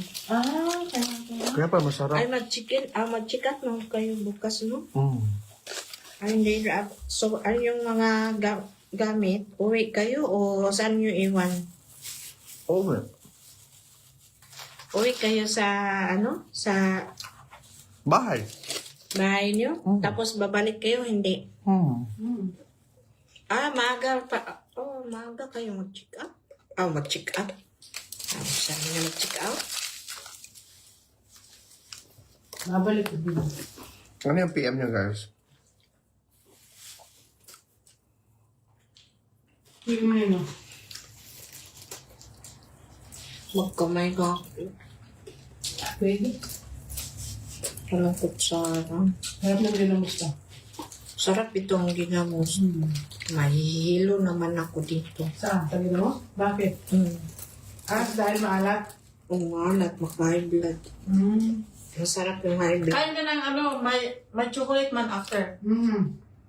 Para hindi ka mahilo. Para balance. Ganun yung Sabi, ginagawa ko. yung in-interview ako about sa Net 25 ba, bakit natin nandoon? Sabi ko naman, kasi walang kasalanan si PRRD, may comment dito, aray ko, ang sakit sa tenga pakinggan na walang nagawang kasalanan si PRRD. Isog na. Talaga? Yan, ibang kasalanan. Kaya nga, mga tanga talaga itong mga comment. Mga tanga na yan sila. Hindi na si PRR dyan gumawa. Correct. Gaya na yun ng parents natin, bitabin na. Sabi na, huwag kang mga malikot kasi pag ginawa mo yan, papaluin kita. Yung pasaway, yung ganun ba? Pananakot lang yun. Hindi yung mga gumawa kay ano. Hindi, pananakot lang yun yung mga salita ni tatay dati para yung mga tao matakot gumawa ng mga kasalanan. Ganun ba? Kaon sa ta? Point na dyan, madaming kit. Di ba, yung nanay natin, pag binawalan tayo, matakot tayo kaya baka paluin tayo. Huwag kang tikman mo to. Hindi ako, kaya nga, tikim na ako ganina. Sa kanila na ganun. Kanina yung bapaw. Binili mo? Sinong gumawa nito? Cyber tayo na, bakit ako? Yung best friend mo? Sige, alam niyo mga boys, talaga pahamak talaga yung mga bunganga ninyo. Minsan gusto ko nang bumili ng ano. Ito yung mga ano ng mga victims, mga ano, bakit naka-LV? Naka-LV nga. Super LV naman sila lahat ang Prada. Ang social na nila, nakaboots pa. Bayaran na. Guys, tingnan nyo naman to, guys. Ikaw daw bayaran ng milyon na kasama sa mga... LV? Bayan ng LV kung suot ah. Ano ba Grabe yan? ha, oo. LV. Ang tanong, original ba? LV. Ay, sana po na imo, ginoo ko. Ay, very typical talaga na ano. Ay, naku na. Uy, pinadisplay talaga yung bag nilang LV ka sa mukha nila. Tingnan mo, pinaharap talaga LV. Ay, grabe. Yan ba yung victim? Bakit naging LV na? Biktima nga eh. May Level up na nga eh, di ba? Grabe. Uy, tapos mga nakaboots, nakapalda, ang social. Katong naka-orange yung buhok, nakatingin talaga siya sa akin kasi tinitignan yan. Baka magnanakaw yun na kasi. Nakatingin din sa akin yung sila, si Conte. Beso nyo naman kumain. Uy, kaya mag-ano na tayo. Ay, isipin mo pala ako ng 20 gang. Bakit? Ay, kagabi. Natalo ko. Iba naman yung ano. Kalimutan ko. Grabe naka-LV yun. Social, uy. Bayan mo. Mapupuro mo, actually mapupuro mo sila. Ha? Di ba may 35 ako? Ay, minus na lang? 15 na lang. Okay. Talunin na lang kita ngayon. Kung matalo mo.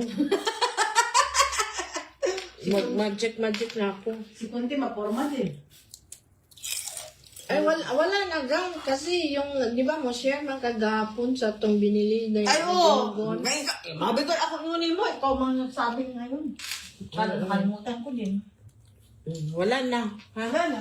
Back to ono Eh, ba't tayo. dito mo nilagay lahat ng pagkain dyan? Doon Kama yung kasi ikaw katapos sila ng kain, okay na sa'yo ganyan kasi nakalamon ka na. Agay na sermonan sa papa, sa manghod. Asa naman? Tinong mo ka. Sermonan Naku, sa ka. manghod. Busog na kasi. Di ba? Mamaya na to. Mamaya na kayo, mamaya Itong na. nanay natin naglipit. Uy, ubusin nyo na ito. Kasi hindi na to. Mamaya ka, kainin ko mamayang gabi. Ano ka? Kung ayaw niyo, balunan ko para Ay, mabawa. hindi. Kakainin yan. Akin yan. Kakainin ko yan. Gusto ko yan. Masarap, no? Yan gang, masarap man yan. Pero pa, may balon. Balon mo yan bukas kasi binigay ni Maribik. Pahingi ako niyan. Baon ko. Ano yung baon? Yung pakbet. Hindi yan. Yung, ano man yun. Ayaw mo na kumain na, Alvin? Bakit pilo ito? Gasan mo na lang para Balot yan. napag-plastic gang. Wala Hindi na siya balot. Alvin man yan. Ano ka ba? Bukas wala na tayo dito. Walang tayong kakainin. Asa Ano naman tayo magtambay na? Kakain Uy, na mamaya tayo. ba magkain na natin ng steak B? Gusto mong sasakitan naman yung mga joint mo dyan. Uy, saan man tayo magtambay na bukas? Bukas? Sa dentistry. Wala ng kanin. Pag-uwi ba? Hindi na tumakain. Wala ng kanin pala. Mahilig ka pala sa balot, Alma? Hindi. Ba't hindi naman itong babalot? Pilo ito? Klaro ng balot? Wala. Meron yung mga bungot-bungot, oh. Walang sisiw. Kirain mo kanina yung sisiw. Wala. Hindi sisiw. May ano pa yan? May tapal pa? Sapal pa? Hindi na talaga. Hindi iba. Ay, ginoo ko, nakakatakot kayo kasama. Kasi nadadamay ako sa mga ano ninyo. Ano ka ba, Gang? Mapapahama ka talaga. Kailangan nag-inla ako ng... Ay, huwag kayo. Basta ako, hindi ako nakikinig.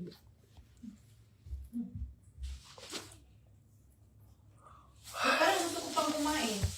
Hindi ako kumain ng marami kasi para sa inyo. Pero hindi nyo naman inubos. Hindi, ako na lang uubos. Mamaya kakain pa ako mamayang hapon. Ay, ang tagal. Mamayang hapon. Iba na yun. Panis na to. Makabuk. Alvin, kunti lang kinain mo. Gang, bahala ko, Gang. Gusto mo niya magkain ng steak. Mamaya na ako. Wala akong gana kumain.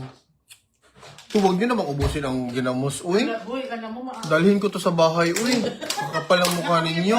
Akin ito. Kaya kimain ako kasi baka mamaya okay. Tinan mo na, huwag kang magsalita ng ganyan dito, eh. Ano ba yan? Oreo na lang yung akin, Gusto babe. mo pala ng ginamos eh. Akin na yan. Kaya nga hiningi ko yan kasi akin yan. Bigyan kita ng ginamos. Hindi, ganyan na ginamos maganda. Iba yan, mouse kasi yan. Oo, may mouse ako. Hindi, iba yan.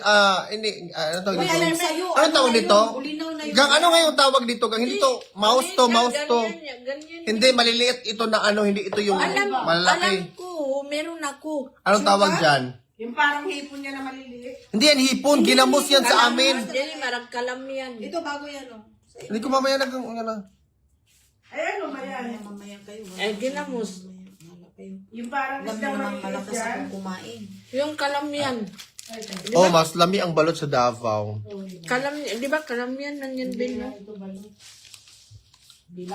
Uy, Alma, oh, magrespeto ka naman sa nagbigay dyan. Nga, walang respeto. Ako dyan, sampalin ko na yan. Ano na ba? Ano ba yun? Ano ba yun? Kay holder yan, ibitay mo yan sa ano. Para makilala mo yung Panginoon. Para hindi ka na yawat mo, tumawag. santo ka. Ano nga yung pangalan? I-post ko pa. Or nandun na yung Mamaya na, pangalan. nandun man. Itago mo yan, gang. Sa bag mo nga. Asan na ba yung bag mo? Kasi i-clear ko na dito dahil magsisuyo. Ilang weeks na ba to? Ilang weeks na ba to? Bigay yan ni ano? Ni Maribik. Sarap. Yawa, oy. Ano ba, papaubo ako, oy?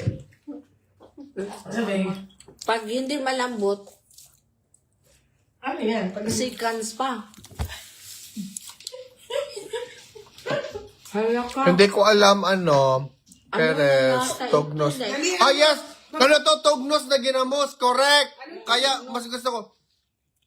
Ang tawag dito, Tognos, guys. Oh, tingnan niyo, guys. Sobrang sarap niya, guys. Oh. Saan nilagay ni Alvin? Aguroy, ginoo ko ang sarap. Uy, next Pwede ba yan? time. Uy, mag-condolence na kang Nika. Namatay yung mama niya ngayon. Sino lang. sinigagang? Bakit mo leader i-announce sa'yo. dito na? Di ba naman i-announce ng ganyan? Uy, mga sensitive ba niya ng mga statement? Wala mang delikadisang bunganga. Ano ko sabi? Baka na, ano. Bakit na? Usa mo na. Privacy ba, anak? Agoy ko. Aba. Sorry. Ay, buso. Magalitan nga. Ano. Okay, ano yan, kay BP yan. Kaya nga. Ay, ba't ganon? Ba't ganyan? Ganyan, ayan. Ayaw mo na daw? Ana. Kunti lang kung kasi, Sa sakit ang baka matapos. hindi mo, kaya pa niya ako sa kalabit ba? Asan yung akin yan, yung lion? Akin na suot ko, be. Pwede mag-request, mantabin kung naibabalik dito ba, yan na lang ang padalin natin. Ano? Hindi naman pala full body. Hindi nga. Ay, ayoko Kasi, ka. ito iba to kasi sa Leyte kasi to. Hindi man lahat ng Tognos the same. Iba-iba yan. Sino nagawa? Kung gitamak-tamakan o doon ba sa lawod gikuan. Ano? Di na magtamakan? Sarap, Hindi gitamak-tamakan ko may yan. mga ginamos na nilalagyan Di lang na ng... magtamakan? Ano yan? Ano yung ginamos na nilalagyan ng bitsin? O yung ganyan? Or mga chlorine para mawala yung mga uod sa loob? Oh, Diyos ko, Lord. Aroy, pero grabe ka na kinain na ginamos buo. May oo dyan. Uy, pag sure ba, May nilagyan nila yan ng turin? Huwag iba, para mawala ang ano. Ang dili ta mahilo? Di naman. Buhay pa magkakatod ka ron. Kaya mo yung ginamos. Maniwala ka dyan. Hindi siya alam kasi. So, namatay na ito. Hindi nga kasi ito, kaya nga na-feel ko siya kasi masarap siya. Wala Kaya siyang nga ano. nasarap kasi patay na uod. Hindi, ito ka ko. May uod pala yan? Oo, pag matagal na. Hoy, ang uod na yun, kinakain na actually. Ha? Ginagawa ng ano, protein kasi yun, protein. Correct. Kaya pala kumakain ka na ng uod ngayon. Naka-insect na yun? Ilabas mo na yung baraha. Iwan ko kay Arvin, saan yan? Saan na naman tinago yan? Doon sa malita niya. Bilis, kung saan tinatago. Wala dito. Ay, bahala kayo, uwi na ako. Ayoko na. Asan mo na naman nilagay, Gang, Alvin? Ayoko na. Hindi ko alam ha. Dapat ikaw kasi ang nagtatago. Bakit siya pinatatago mo? Nawala man dito. Dalihan niyo at dadalhin ko yun sa bahay. Bakit sabi mo sabay? Ganon, saan yung bipotos-potos siya, pao? Yun yung Angus na, ay, andito oh. Ano ito, gang? Angus nga. Anong Angus? Angus beef. Angus beef. Mamaya kain. Alin? Parang nauwaw ako. Ay, uminom. Meron bang kula? May kula pa kayo, gang? Oo, nasa ref gang. Okay. Ah, ito na yung basura natin. Nandiyan o, Coke Zero, may tartarin.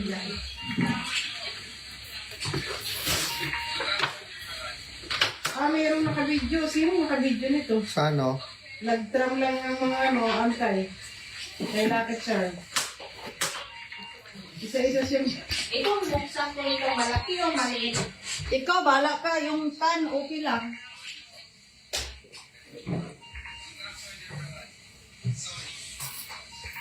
May video na sila.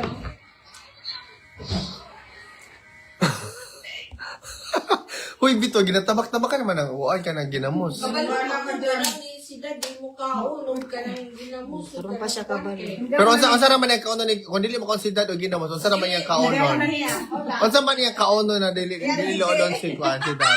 Kung siya mo kaon giti. Hoy, kayo yung mga topic. Hindi ako naniniwala. Asa naman ako? Ilagay niyo doon, no? Hindi ako naniniwalang pinadapak-dapakan niya. Punta. O yung ano, yung... Sakay lang, sakay mo, tigdan. Nagano yung Ang ginagapak-dapakan gan yung ano, yung... Ginamas nga. Hindi, yung ginagawang... Yung ginagawang wine. Ang grapes, oo, normal na yun. Tapos yung ano din, yung daing din, mga lagong naglalandingan. Daing? Pero okay pa yung daing kasi lulutuin mo man. Iprito mo man yan.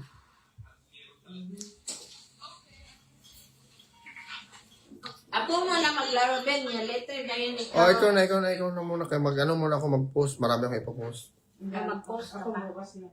Tapos na ako mag-post ng mail. Ako, iba naman ang wala akong post. Huwag ka nung mag-post. Wala kang mag-post. Dami kayo, hindi ko lang na-post. Na-post. Ben, ano nga pala yung interview kakahapon, Ben? Ano nga yung network? Hindi ko alam. Ang dami man, no? Hindi ko Hindi, man yung nandun sa bukid ba? Nandun ka sa bundok na Net 25 ata. net 25 yun. Ay, gilat. Oo.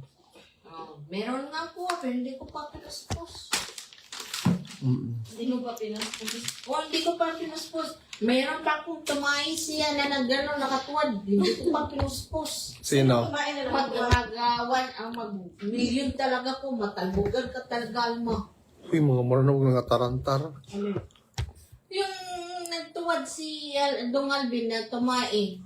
Uy? Nag-video ako doon. Unsa? Nagtuwad ba ko? Tumain ka, nag-video ako. Harapit. Sa kalbunan. Si Alma to, ay kukuan-kuan na. Nagpaunta mo. Alin ba? Pata ko na naman. Vin, i-post ang conversation niyo ni attorney. Ha? Gipost na nako gang. I already posted our conversation in a video. Ito tingnan niyo yan. Si attorney Panelo sabi niya. Boring. Boring daw yung proceedings. Bored na siya yung mga pabalik-balik daw yung mga sinasabi na dinig. Uy, pwede man tayo mag-order doon sa bar ng drinks. Oo. Tara. Doon na lang ako kasi naboboard man ako dito yung mga pagmumukha ninyo. Ang sabihin mo, punta ka lang doon kay nandun si Sir. Sino, sir? Takar ang bangag. Buo. Alvin,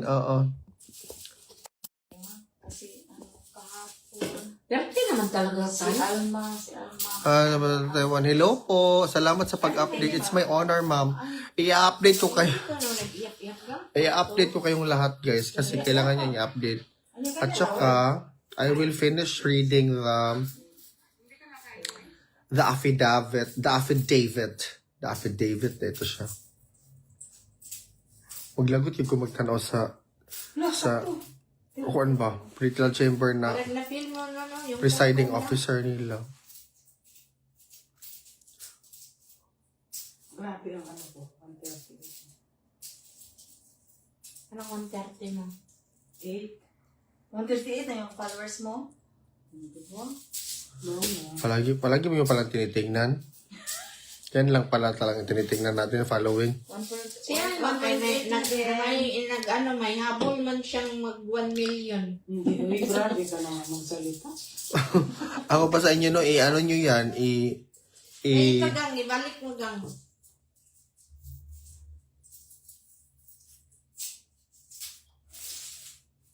Ito, ilan dyan. Abi, ako, tignan ko nga, nag 1 million ba ako na wala na makakompost. Yes, boring and dry. That's the reason ba na hindi ako nanood. Nanood lang ako ng konti, tapos nakita ko na grabe ka boring. Hala ka, no? Ano na ko, okay na. I don't Dapat na pala ako mapakog. Yun, ako yun lang talaga tinitingnan nila, guys. Wala, hindi ako tumitingin yan. Yan, guys. Oh, diba? Oh. Ay, ako ang huli. Okay, ikaw unang kang papunta sa akin. Ito. Alas. Malamig eh. Ha? Pangilamot, para hindi ka tukin. Diyos ko, mag-start na nga tayo. Magawan, tukin na siya. Hindi ka lang. Gracias, Diyos. Ilang...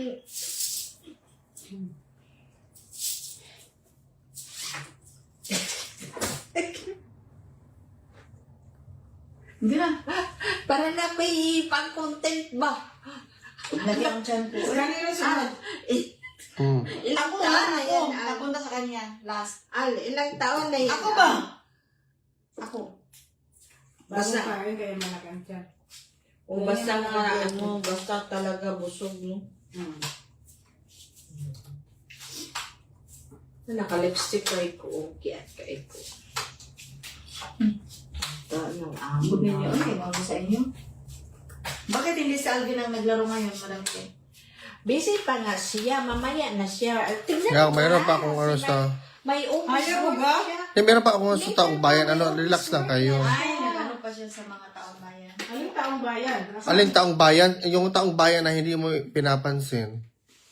May office work pa siya kaya. Sabi pa niya kanina. Office work. Kuya, bakit gabi yung entertain mo kanina sa mga sa mga seafarer? Napansin ko. Pag seafarer, gabi parang kang kang kiting-kiti. Parang kiti-kiti. Kayo maingay. Kahit yung kalo niya, binigay na niya, and everything ganito, ganyan. Akala ko kayo, ibibigay niyo yung masarati niya na kalo eh. Kasi Huwag kayong maingay. kasi hinihingi ni chief engineer. Hala, ang Pwede lang galing. pagkinahin niya sa bahay niya. Parang gano'n na yung... Kulang na invite niya lahat doon sa bahay niya. Gwapo, Al. Hindi, uy. Pwede makasingit. Sige na. Hello, Aneth Maloma. Sabi ka nung gusto niya doon. Dito nga sa akin. Walang gwapo. Wala. Yung isa daw gwapo, hindi ako ewan ko. Gusto ko yung mga nakataba, malalaki ang tiyan, mga anak-anak. Hindi sila makatulog guys. Kita na active guys sila. Anak daw. Saan na nga anak-anak. Karang wala man ko anak-anak. Pagbaga na. Ina-update ko muna kayo guys kaya para ano. I need a one man's gotta see in my hands. Patay mo. Patay. Wala, kilala mo na ako ni. Ano naman itapon ko dito? Patay kung patay o jis. Naitapon ko pa ang cheese. Hindi pa mo pa natapon. Jackman yung tinapon mo. Lagi. Saan kaya yung jis niya? Naitapon ko naman cheese. Asan man tinapon gang? Out diyan. Tapunan pa kita. Walang problema. Magtakon ka lang sa takon asyukan.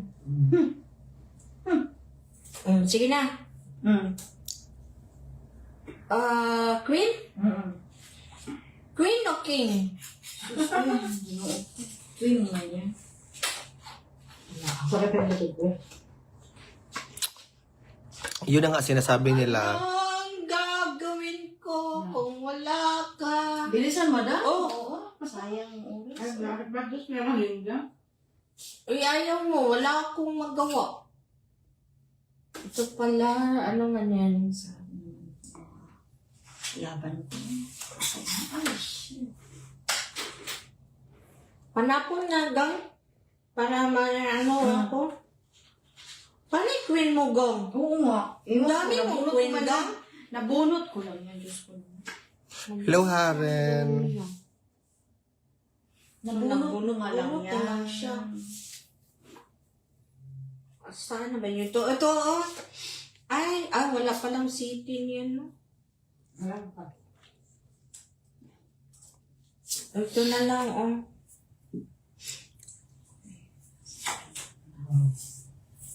Wow.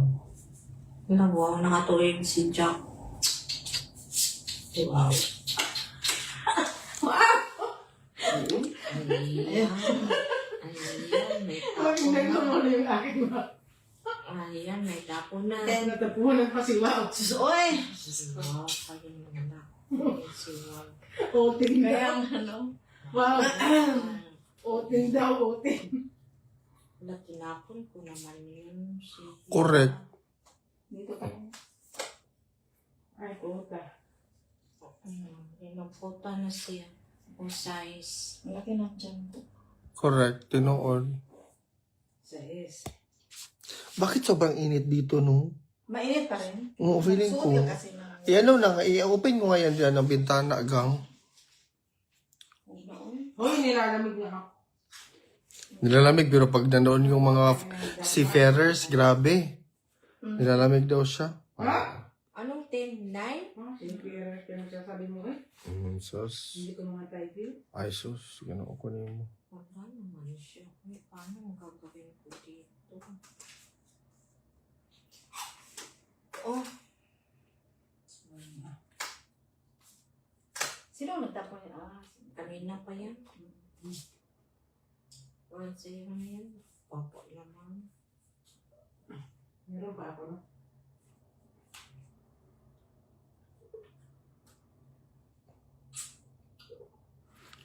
Ay, nako. Anong tapon mo ba? Oh, anong tapon mo? Ay, ito. Ay, wait. Ito pa. Kasi akala ko nila pa nila. Okay na. So, anong tapon mo ba? Wala pa. May ano pa ako? Ay, wala na pala. Ano ko na lang. Tapon ko ito. No, ilan sa inyo? Justisya sa mukagaran. Panalo ka na. Musta ang second day, sir? Well, Kasi hindi mo tinapon yan. pero mga kababayan na pumunta doon, lumalaban pa rin, ganyan. Pero hindi siya, iba siya sa simula. Ang tapunan tong trutufo So, yun, ano yan? Ikaw ang nagtapon. Asan ko itapon yan? Uy, grabe ang mga nagbigay sa akin ng stars. Thank you, guys. Ako, piso-piso lang. Wala pala akong ano dito sa Piso pa sa akin. Piso sa akin lang. Tapos apat na. Hindi pa pala sa inyo. Ay, Diyos ko, Lord. Tatulog muna ka. Tapos thinking yung ano ko no, yung tinapon, yung tinapon ko. Kala ko, ay hindi ka pala mahilig magtapon ng mga mataas, no? So, ikaw para ang... Ako mahilig. Sige na. Feeling pa kasi ano ang gagawin? Nawa ka naman. 1.5 million na. Ikaw? Babae? Sinong babae? Sus, yan lang yung tinitingnan ni... Ang gano'n ko, Lord. Magtingin-tingin ako sinong gwapo dyan. Saan gwapo? Wala mo gwapo? O yung judge, yung ano sa ICC, yung na-judge? Ben? Yung pinasa ko na anong judge ba? Pwede Ben, sa ICC yun na-judge, Ben? Gwapoon na dito siya, Ben. Ano sa man to siya? Kakampi na to, Ben? Defense team ganit to. Defense team nga gamit. Saman mo eh. Sa man ipagbalasan niya, uy. Ano? Ha? Alaman ka, madam. Pero yung pagbalasa mo, not pronunciation. Wala na kayo pagka-pronounce yung saan manina ako. Na, dali mo kayo. Basta ako, panalo na ako. Dalian mo. Oh, madam. Ano yan? King?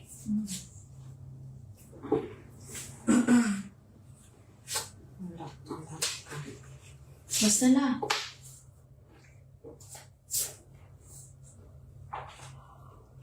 Ayaw na ni si King, oh.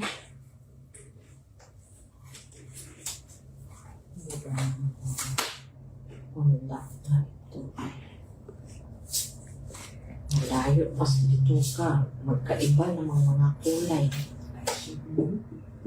6. Matulog sa kugang. Good night, ha. Kadugon ko. Bye-bye. Love you.